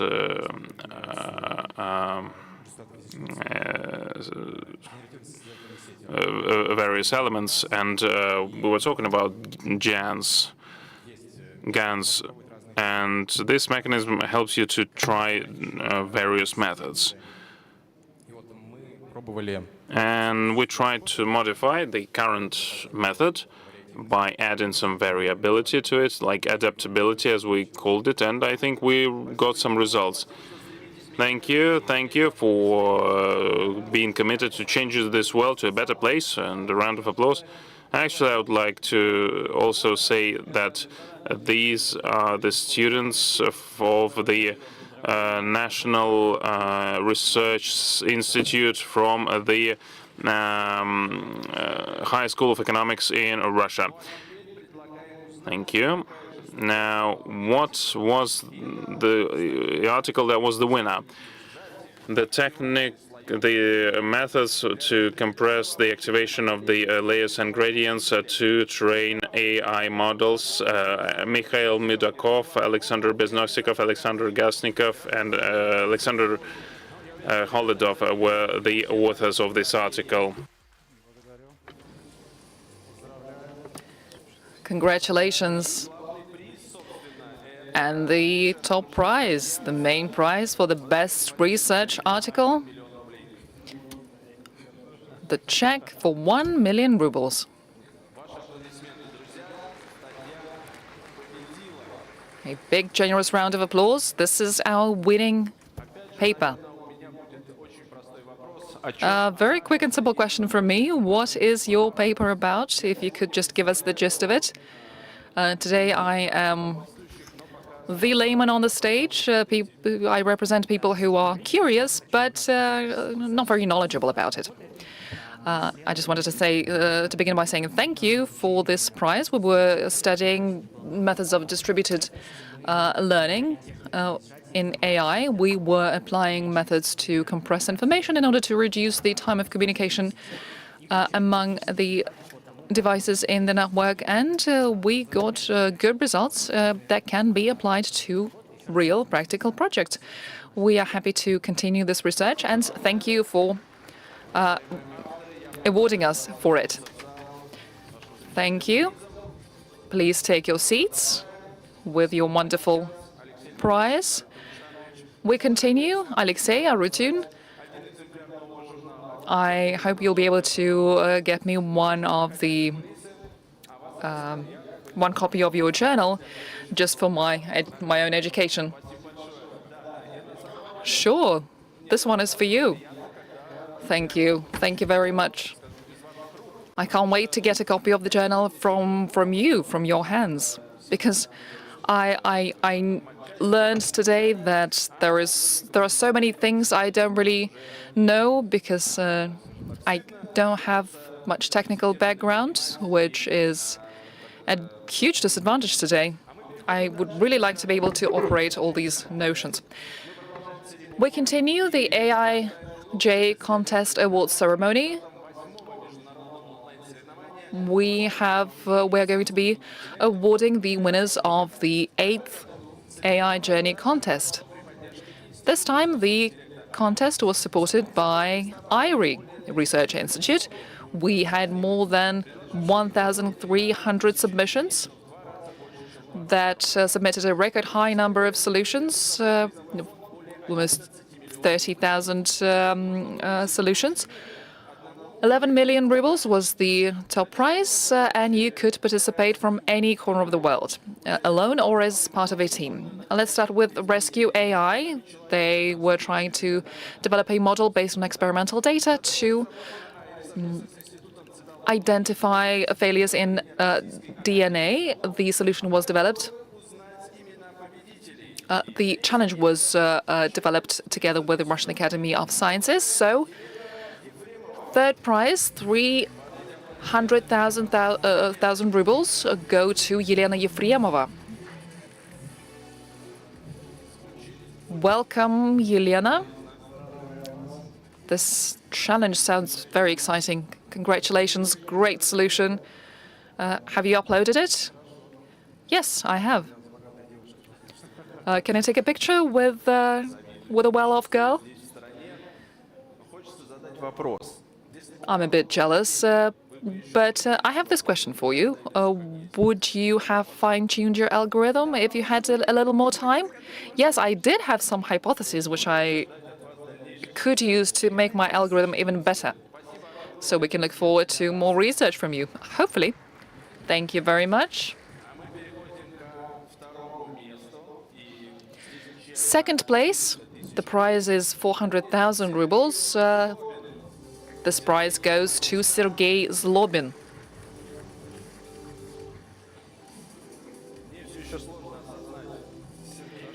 It's still tough for me to just wrap my head around this. What these young people do to get this recognition, but it's wonderful to have such contests available. It's wonderful that people are able to participate and develop science in this area. Sergei, are you planning to continue your research? Well, first thing I wanted to say is that I love these competitions. I think it's my third year that I'm participating in AI Journey. I think this contest is just superb with excellent challenges, very thrilling. I want to participate next year as well, and the prizes are very generous. So keep working on the challenges, and I will keep working on the solutions. This contest is indeed gaining popularity. We see more and more submissions, more and more participants each year. So I hope SPER will continue with this wonderful initiative. Thank you very much for participating. Please take your seat. And the winner in the Rescue AI category, the winner that gets 600,000 rubles, is a team of two experts, Sergei Mikheyev and Dmitry Kashtanov. This applause is for you. You guys are from Kazan, right? We are. Greetings to Kazan. 31 solutions submitted from your team. 600,000 rubles is your award. My question for you is, this challenge, is it more about healthcare or technology? Maths, probably, primarily. I think it's a fusion of all these things. Awesome, thank you. Congratulations to you and to all the winners, and we hope to see you next year. Our next category is Equal AI. The challenge was to train the model to recognize the Russian silent language by video. There was a dataset of 20,000 videos. So what is our third place? Third place, Nikolai Sergeyevsky. Nikolai is receiving 300,000 rubles. He's connecting online. Nikolai, hi, if you can hear us, this applause is yours. Thank you. What was the toughest thing when you were working on this challenge? I think the limitations, the restrictions that were included in the challenge. But at the same time, the challenge became even more interesting with those restrictions. And I'm very happy to have been part of this. Thank you. Wonderful, wonderful to hear that you like limitations. We're on the same page here. We're going to pass the check over to you. Second place, once again, a team of two, Viktor Turnov and Sergei Arefyev. They're getting their check worth 700,000 rubles. Viktor is from the city of Omsk, and Sergei is from St. Petersburg, so wide geographical coverage. How did you two get together to work on this challenge? Omsk and St. Petersburg are not exactly very close. For this challenge, we decided to separate our efforts, and it was Viktor, actually, who worked on the challenge for this one. Oh, that's nice.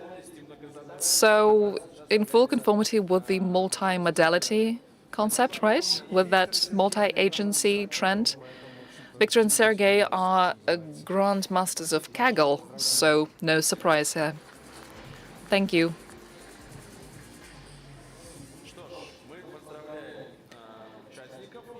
Congratulations to all the winners. And now, first place, Amar Ali submitted the best solution. And he gets 1 million rubles. Amar is a serial winner, participating for many years now, each year. Amar speaks perfect Russian. He submitted 133 solutions. It was a DDoS attack. All right. Our baseline crashed because of all the submissions. Congratulations, Amar. It's just that Amar has been here so many times that I have asked all the questions. But, well, can you add something? 133 submissions. That is persistence.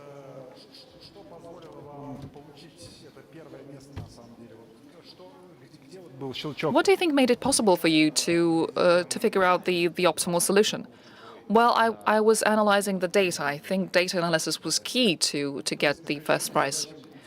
Well, in analyzing data-related problems, data analysis is indeed key. Well, no objection there. Oh, wait, I don't want to take away your prize. So next time you want to solve something for the 1 million rubles prize, in order to solve the data analysis problem, you need to, well, analyze the data. Right, now I know it for sure. Congratulations. Amar Ali, Captain Obvious, thank you very much. Human centricity is at the core of creating the best services for the customer. And to do that, you need to understand the whole spectrum of their needs. The next challenge is about creating a recommendation system for spare customers. To present the award, please welcome on this stage Ivan Kuzmin, the director of the B2C Data and Recommendation Systems Department at Sber. He's one of the main employers of data scientists in Russia, and one of the big contributors to developing our challenges. So you really want him to like you. A couple of words, Ivan. Right, welcome to this awesome event. Recommendations for me, I think, is one of the most interesting areas in AI. It is about the music that we listen to, the films that we get recommended, searching for goods quickly, and overall creating personalized experience. I think this is an exciting task, this is a complicated task, and this is something that really transforms customer experience for all of us. But basically, this challenge, I think, has several major difficulties that analysts face. First off, the availability of data and the ability to repeat the results.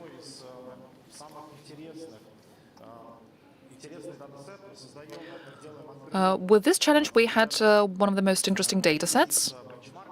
We want to, we have decided to open the Sber's data set, the combination of data retrieved from multiple sources.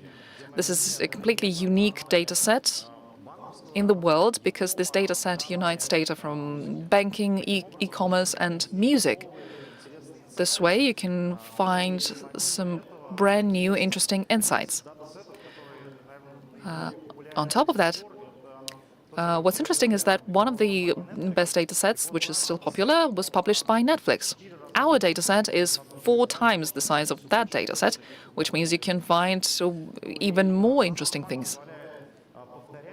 The benchmark helps you reproduce the results of your analysis, and the cherry on top is that access to computing power is available in the cloud.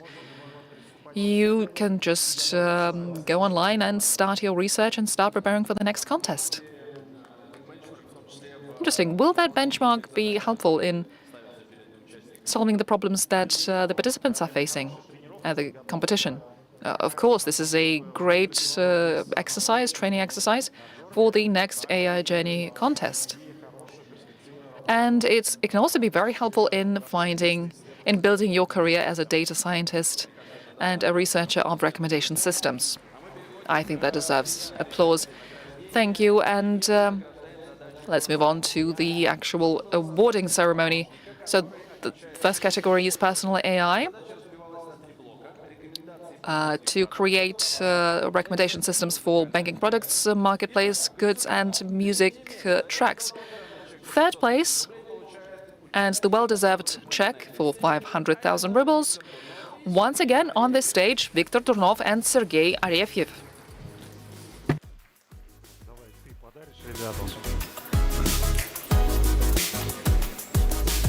Ребята, мастера кэгл, не торопясь, идут за очередной порцией денег. Yeah, the guys are just, taking their time to get another money prize. And I think this is where multitasking helped. How did you work here? How did you resolve this problem? Who was working on that task? Well, me, of course. Yeah, well, so that solution, you were able to use your own recommendations. How did you check the model? Я ничего не понял, но сделаю вид, что... Well, I didn't understand anything you said, but let's say that I understood it. And yeah, great, good. So please take your seats. Second place, 800,000 ruble check, Andrei Kuznetsov.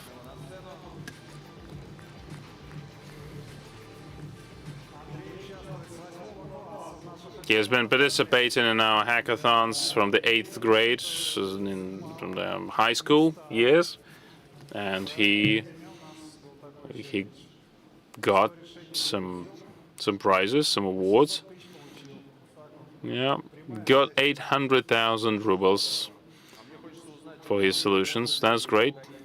Can the algorithms be reused in a book of movie recommendations?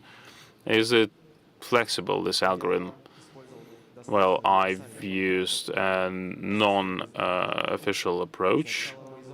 There were 2 stages. First of all, we select the best option and options, and then we rank the options in the best order, so it can be used for various areas to recommend various goods and products. Thank you very much, and it's really great to see young experts in these challenging industry. So a round of applause for Andrei again, and the winner of the personal AI contest, and the person who will get 1,200,000 rubles is Nikita Trifonov. Nikita Trifonov works in Alpha Bank, fantastic bank, who has fantastic recommendations as well. Maybe he works there now. We'll see. 131 solutions uploaded by Nikita, but I'm interested in algorithm. Were you confident that you will be the winner at the start? Maybe there will be some life hacks that you could recommend to the other participants. Now, of course, I wasn't sure that I will be the winner because this competition has the competition is very strict. Just, go until the end, and then you will face some luck. Well, that's some wise piece of advice. I can tell you that if you loaded 131 solutions, he of course was not sure that he is going to be the winner, because otherwise he would have uploaded only one. Yeah, but it's like numbers do matter, right? For unique Rexus task, you asked to create an R approach, the recommender system that would be able to select the ad banners on the website and on Sberbank online app. This was the problem, and Victor Nedelko took the 3rd place. Victor connected online, and he got the check for 500,000 rubles. Victor, why have you selected this particular task? Hello. Well, the task seemed to be exciting. It's a non-standard task. It's not just ML. It's some other, additional actions are required. I like the unique character of this task. Thank you. Thank you for such an approach, I would say. Congratulations. This check is going to be sent to you. Yes, thank you. It's going to be sent to Novosibirsk. Victor works in the Institute of Applied Mathematics of the Russian Academy of Sciences, as far as I remember. Yeah, the Institute of Mathematics and Computer Sciences. Yeah, great. So Victor, he's 52 years old, and that tells you about the accessibility of this contest. You take a task, if you have time and skills, and you want that, whatever your age, you get the prize, if your solution is great. Like Vladislav Kurinkov, second place, 800,000 rubles.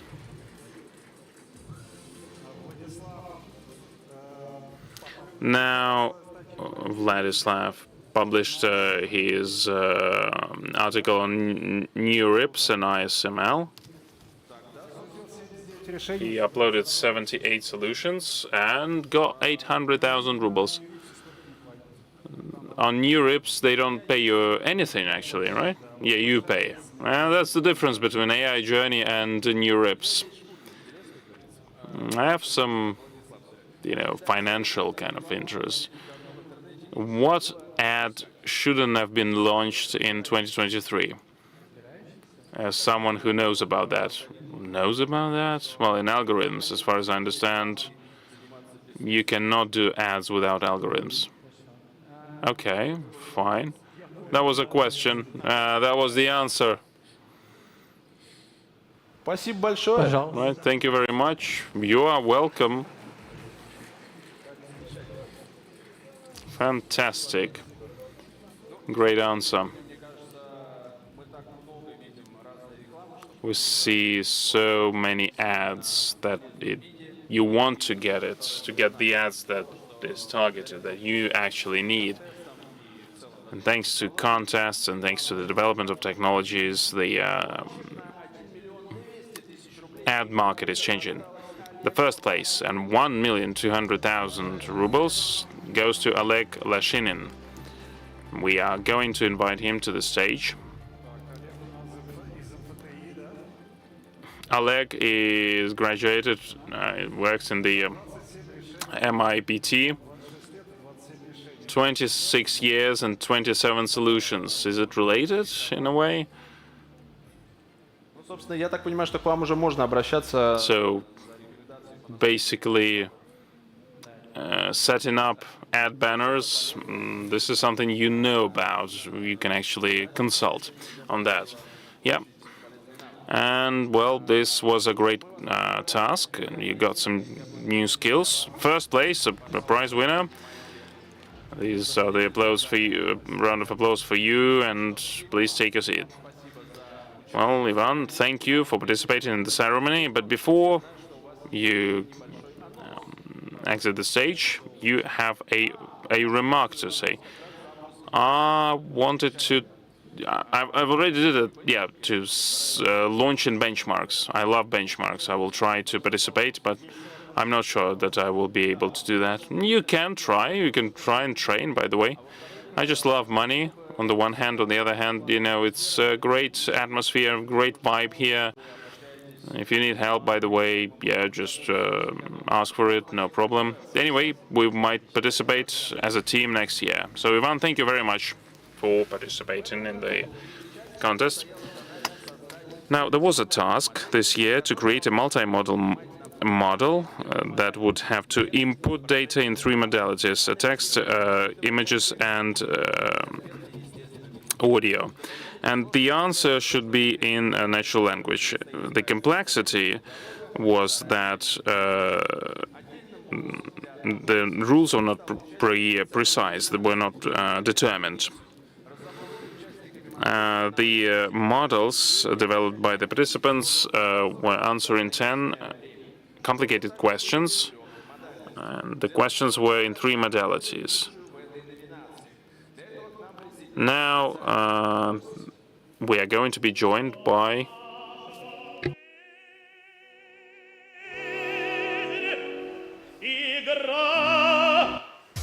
Магистр игры, что? Now, the participant of Who, Where, and When game is joining us today. Well, Режиссер подсказывает, что так вас будет лучше. I was asked, before you begin, to say a few words.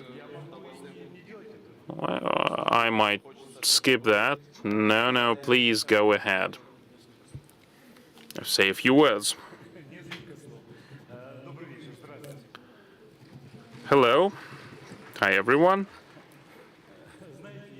I was waiting there at the backstage, and I was listening to the awards. I understood like every eighth word, and usually these were prepositions or some kind of words like that. And all the other things, well, I didn't understand any of it, and I thought, is my life a waste because I do not know many of these beautiful words, and I won't be able to learn about them because, well, that's a huge swathe of information. And I was explained that we're talking about AI in its various forms, its various interpretations, and I thought, well, I was so sad after that because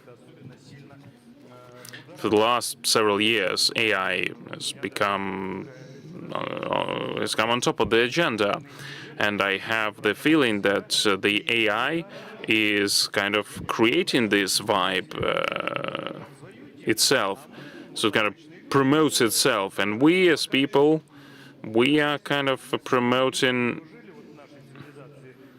the other ideas that our civilization has been going on for 20,000 years, and maybe that's the dawn of our civilization.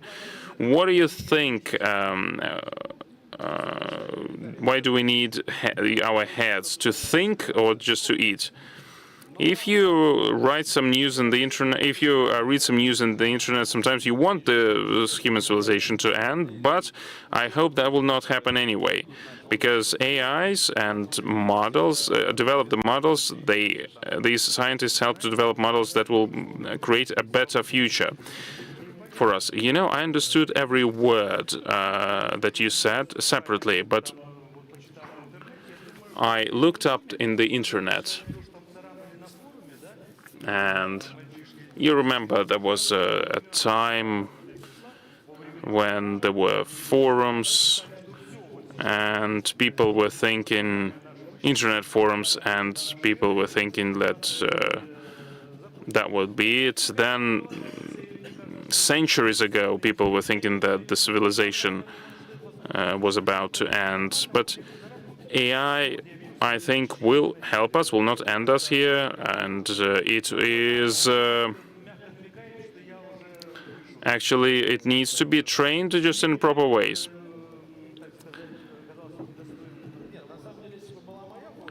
I would listen to you forever, yeah, but then the director tells you to actually shut me up, I guess. Yeah, absolutely, we have quite a lot of winners, and the name of the winner in the special category, an old friend of Alexander, someone who decided to earn all the money. Amar Ali, of course, a round of applause.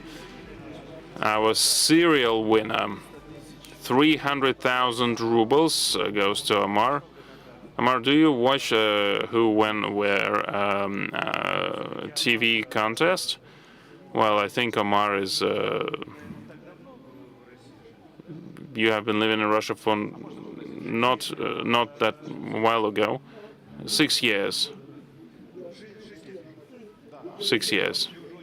And you graduated from the university here? Well, no, actually, I'm the PhD at St. Petersburg Institute of Technology and Optics.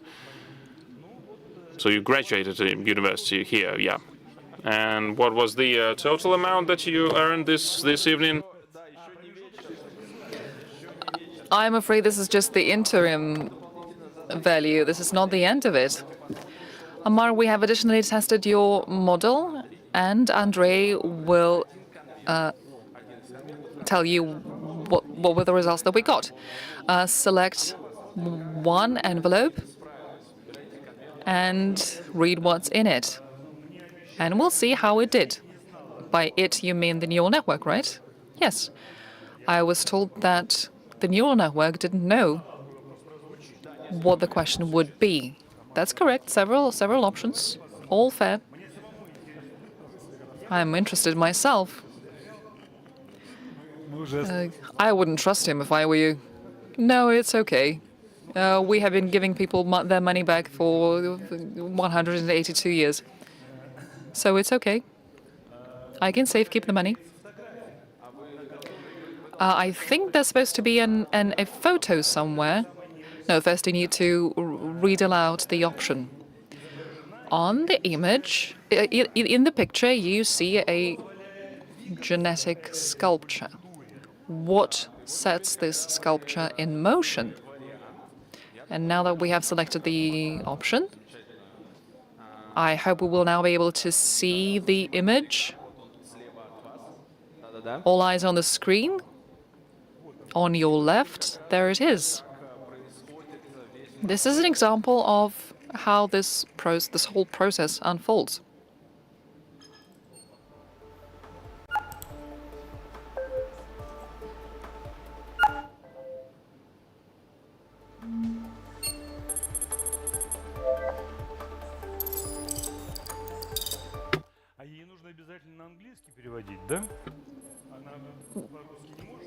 Does it have to be fed the prompt in English?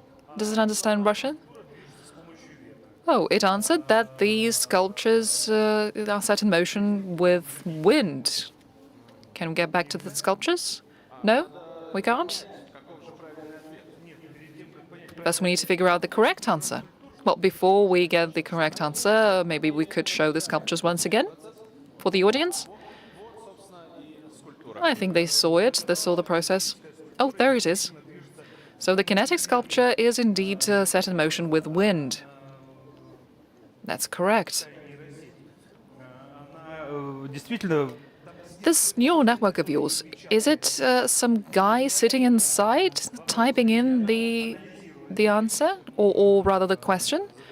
Or does it analyze the speech? You have the mic, I think. I know that for people in the audience, it's all clear and obvious, but I just wanted to have this takeaway. Well, it analyzes text. We use big data sets to train it, and it learns how to behave in different situations, and then the neural network is able to do the reasoning. Now, I understand how the training goes. I look stupid, but I'm not, actually.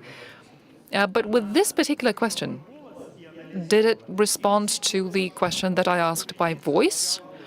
Or was there some human assistant, sitting and typing in the question?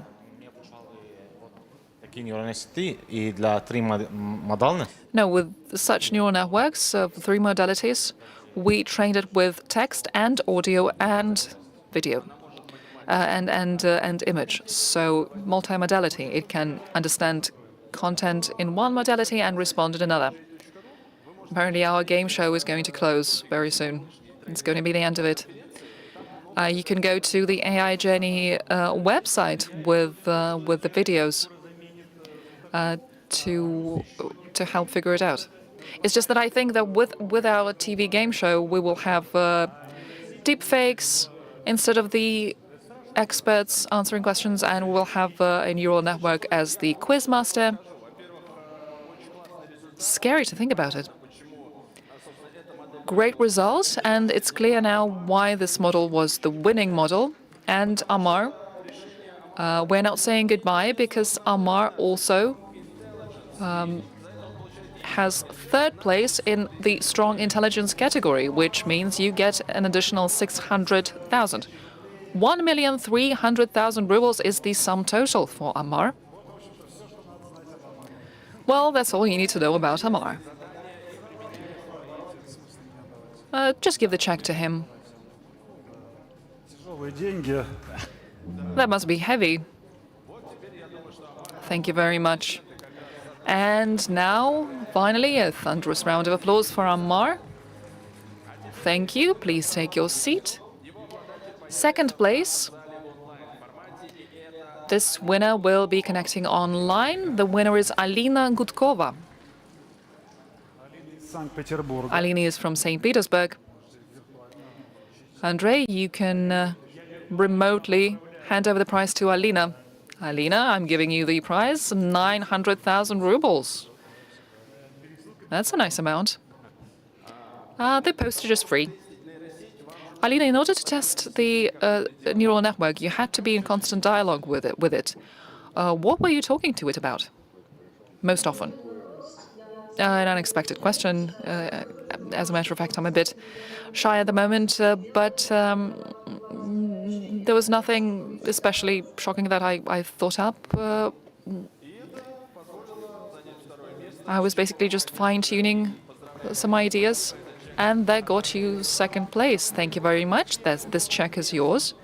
And now the first place. The winner is Daniil Kvashennikov, and he gets 1.4 million rubles.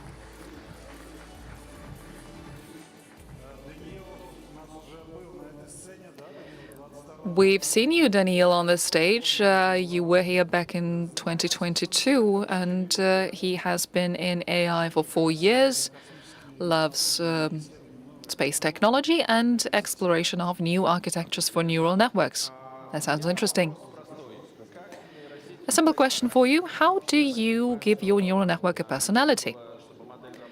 If I understand it correctly, you wanted your model to act as a polite assistant. So how did you make it polite and courteous? I just had to feed it a lot of examples of how to be polite and punctual, and then it learns.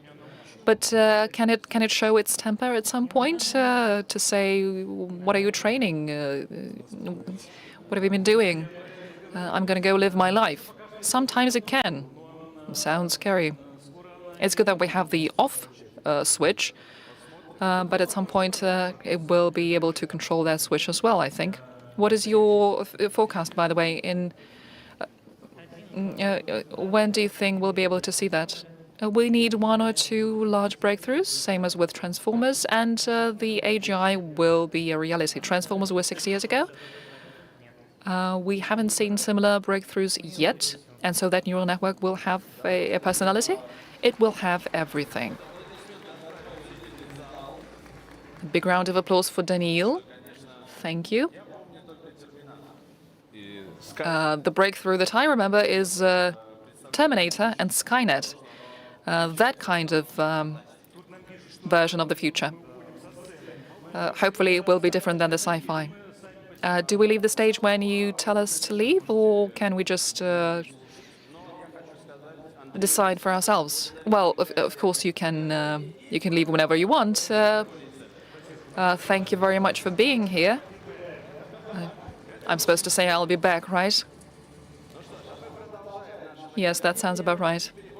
We continue our awards ceremony, and now we are going to give out awards to the young participants of AI Challenge for school children.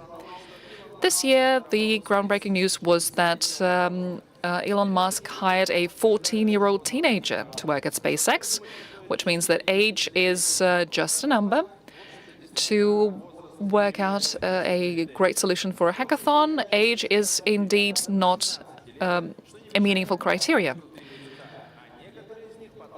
You can participate in hackathons and develop your awesome solutions and move on to participating in AIJ Contest. And now for the awards ceremony, please welcome on the stage the director of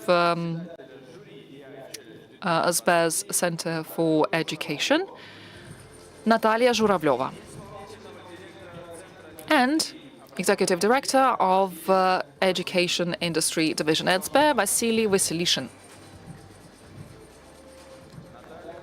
Please give it up for Natalia and Vasily. Welcome on this stage. And now the challenges. The first challenge is about manufacturing. The participants were teaching their AI to calculate the risks in procurement to predict any failures and disruptions in supply chain and logistics. Once again, this is for school children. So third place, Nikita Romanov, Ratmir, and Artur Zosimov. We only have Nikita, who is going to get the check for 400,000 rubles. Fantastic. Thank you for participating. Now, obviously, I just realize how far am I from the really exciting things that happen on the planet right now. Now the question is very simple. Were you specific about selecting this particular task? Yeah, I really wanted to try my skills and in the real tasks that will be used in the future, and we really wanted us to produce something that will be used by a company in real life. Thank you very much. I hope that will happen like that. Now, second place. Unthinkable, Artyom, Denis, and Anton. A check for 600,000 rubles. Thank you, guys. Hello. Нарядные. Ребятам, как и заявлено в конкурсе, нет и 18 лет. So these are all underage participants, but they're getting the second place in this fantastic competition, this fantastic contest. Please, a round of applause. And then I'm not going to put my stupid questions because the guys will think, oh, you're 38 and you don't know nothing. Anyway, the prize F1. Скобочка закрылась. Егор Прахов, Михаил. And all the other characters that you can see on the screen. Now, 1 million rubles for this F1 score. YVAL. That's the name of the team. Guys are from Moscow. And this is the prize. There are the winners. Now, one question. Was it hard? And is it better to work in the team, or is it better to work alone? How do you organize? Just a few words. Now, it's better to work in the team.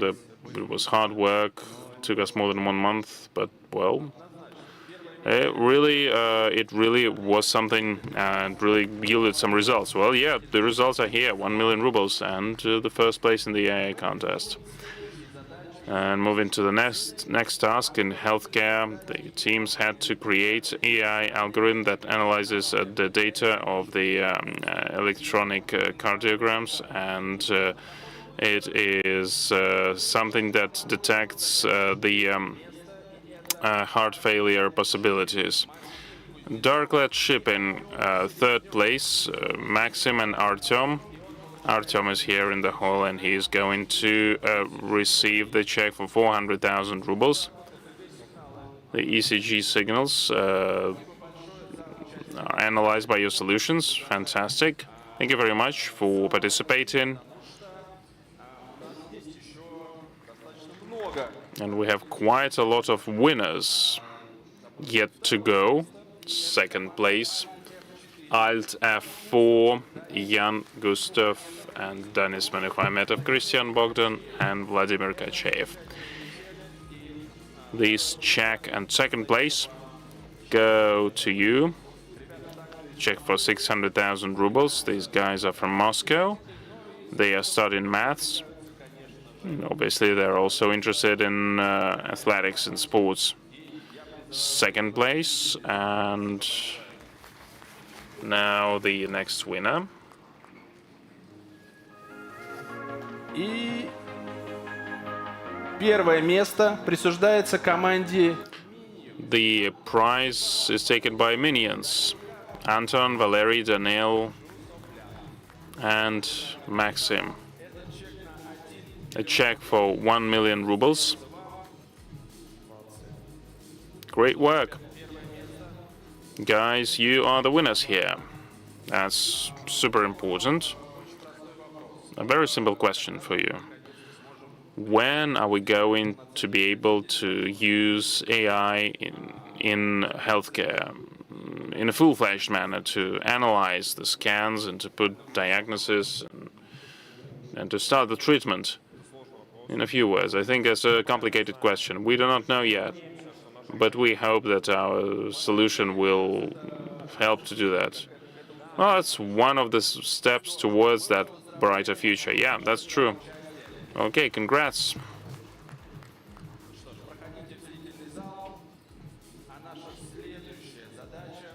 Связано с сельским хозяйством. Next task, next problem with agriculture.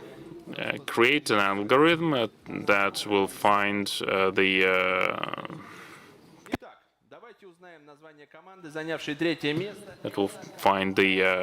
unnecessary weed on the in the fields before it actually grows. Third place, Radmir and Artyom.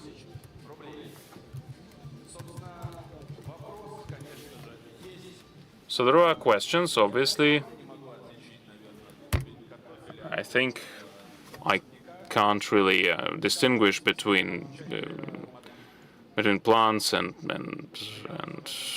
weeds, really, and hogweed. So how do you do that? Well, it was very difficult to get the data set that would be marked because there were external properties that were were basically the same, and we had to select the data set. I would resolve this problem. Yeah, well, hogweed is really something that is a difficult topic, and it's really hard to pull them out. So it's very important to make a solution that would work. The next winner. Actually, Vasily, the question to you: people related to working in IT are usually people who are spending all their time in front of a computer. Do you go to your dacha, do you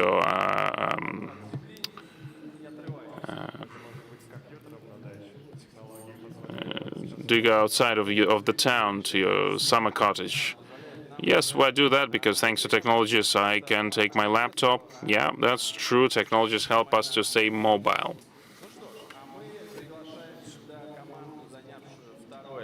And we're inviting the team that took the second place, Olymp, Timofey and Maxim. A check for 600,000 rubles.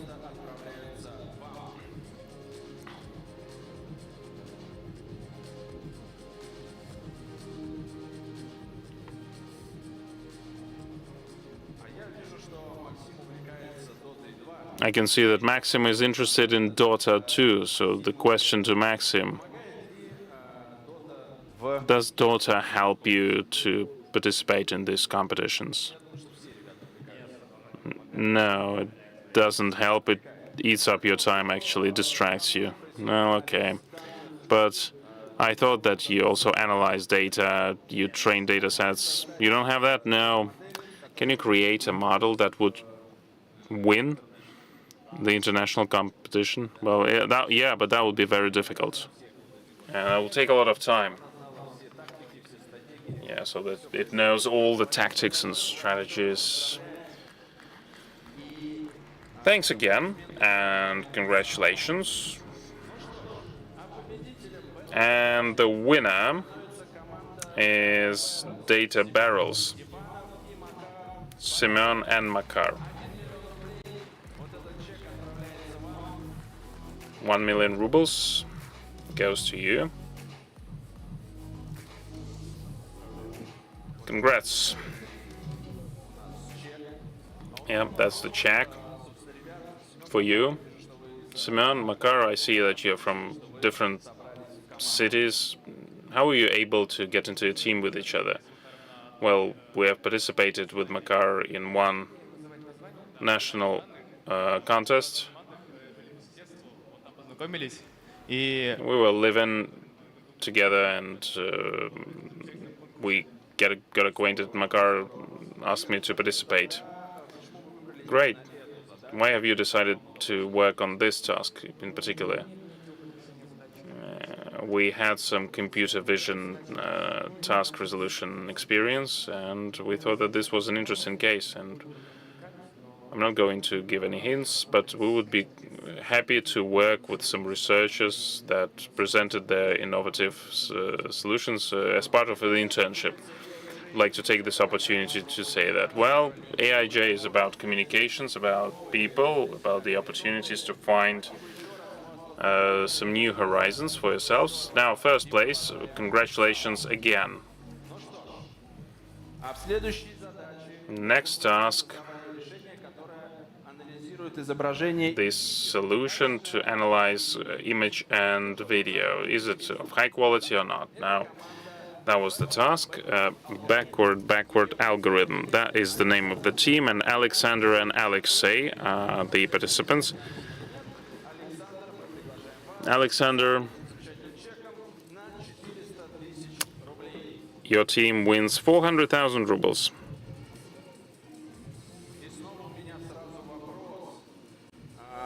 I have a question.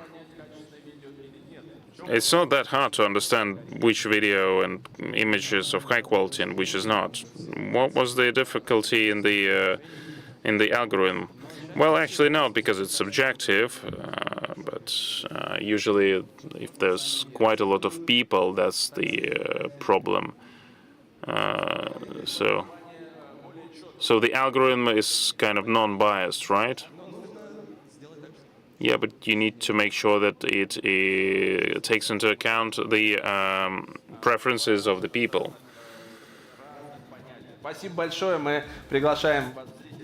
Thank you very much.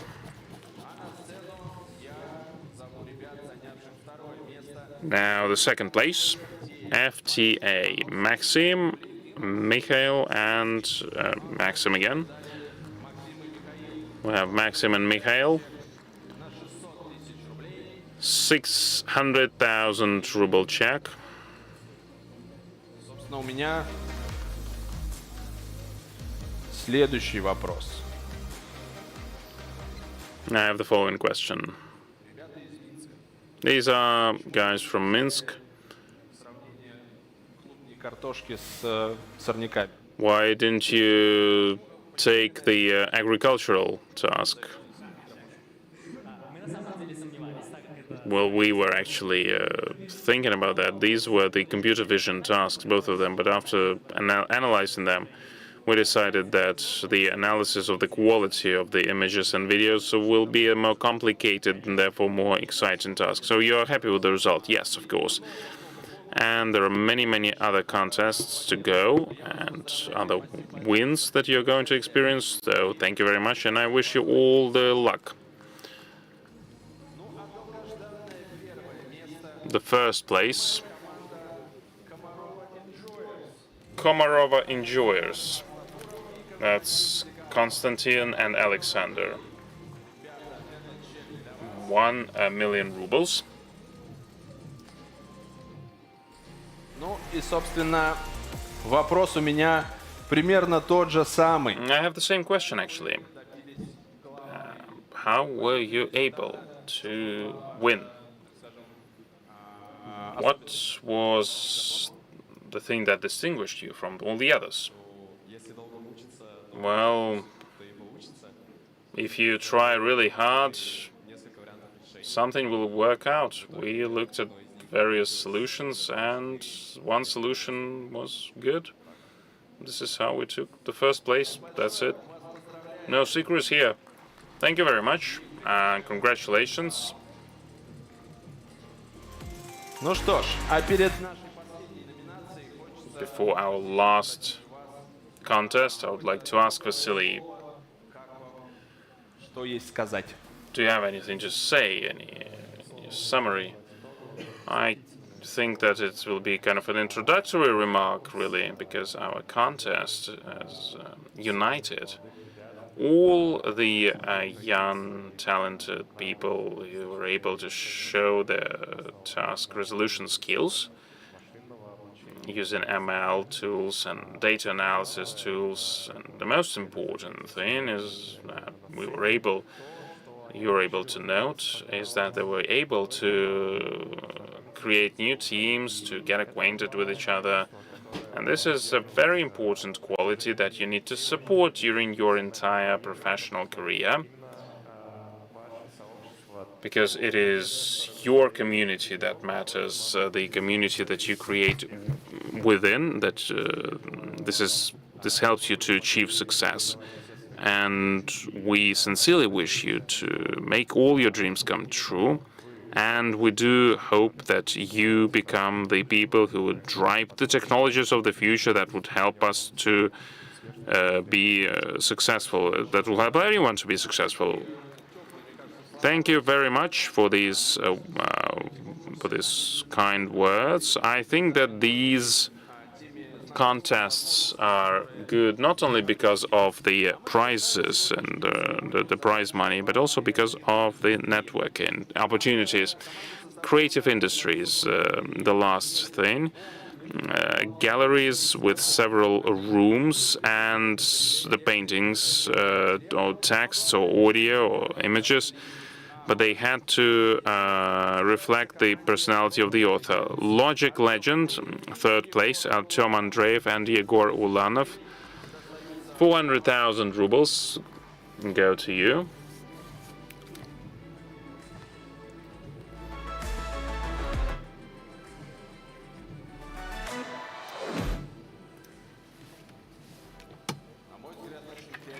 I think it's a very creative task.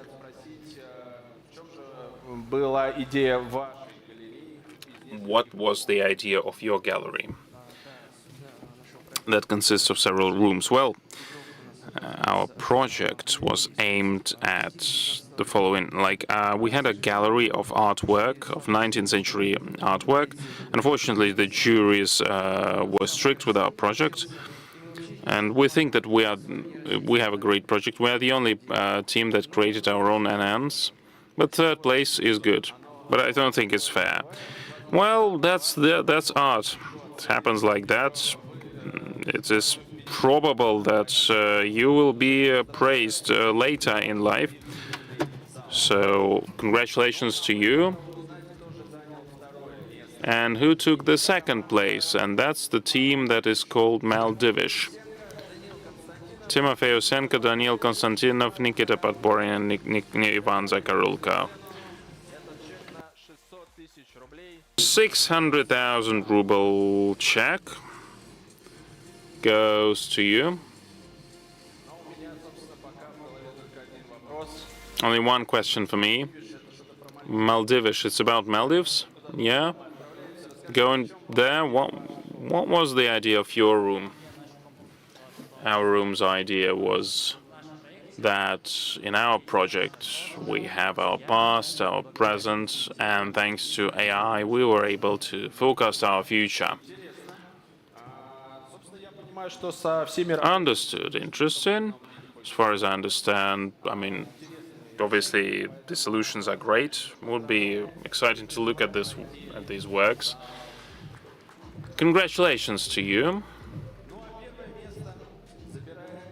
And the first prize is the True Intellect, True Intelligence, Yegor and Glafira.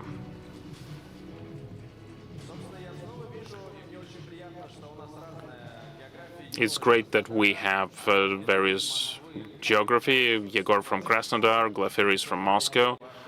What was the idea behind your art room? Why have you selected this task? We had one task. We had to generate our past, to show the gallery of our future, well, and also show the present. We were generating the future as well, but the interesting thing about this task is to generate different modalities, and well, that was I think, was a really cool project. We used the 3D objects and the images, the videos, handwritten text, other types of text, and that was very exciting, really. And it's really cool that we can put all these things in different modalities. Congratulations once again, and please take your seats.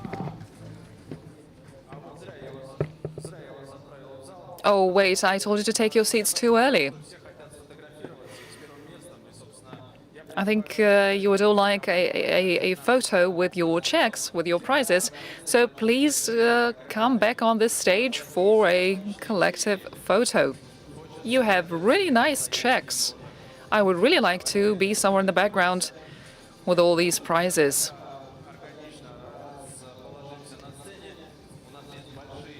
I think everyone will fit. We have beautiful big cameras. Everyone will be in the picture. Who won the most? Can I just stand next to you for a second? Okay, I'll be here to the side. And this is our beautiful final canvas picture. This is a tremendous result. Great job, everyone. I am feeling pride, and I'm so happy to be here.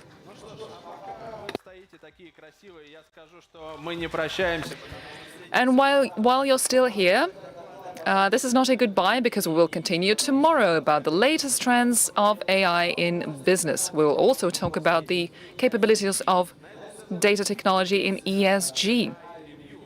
We will hear from speakers from AI Review, Kareem, Russian railroads, and many other companies. And we'll also have an awards ceremony in the AI Leader nomination. And we'll also summarize the results of AIJ 2023 Hackathon. Do not miss out. This has been day one of AIJ 2023. See you tomorrow.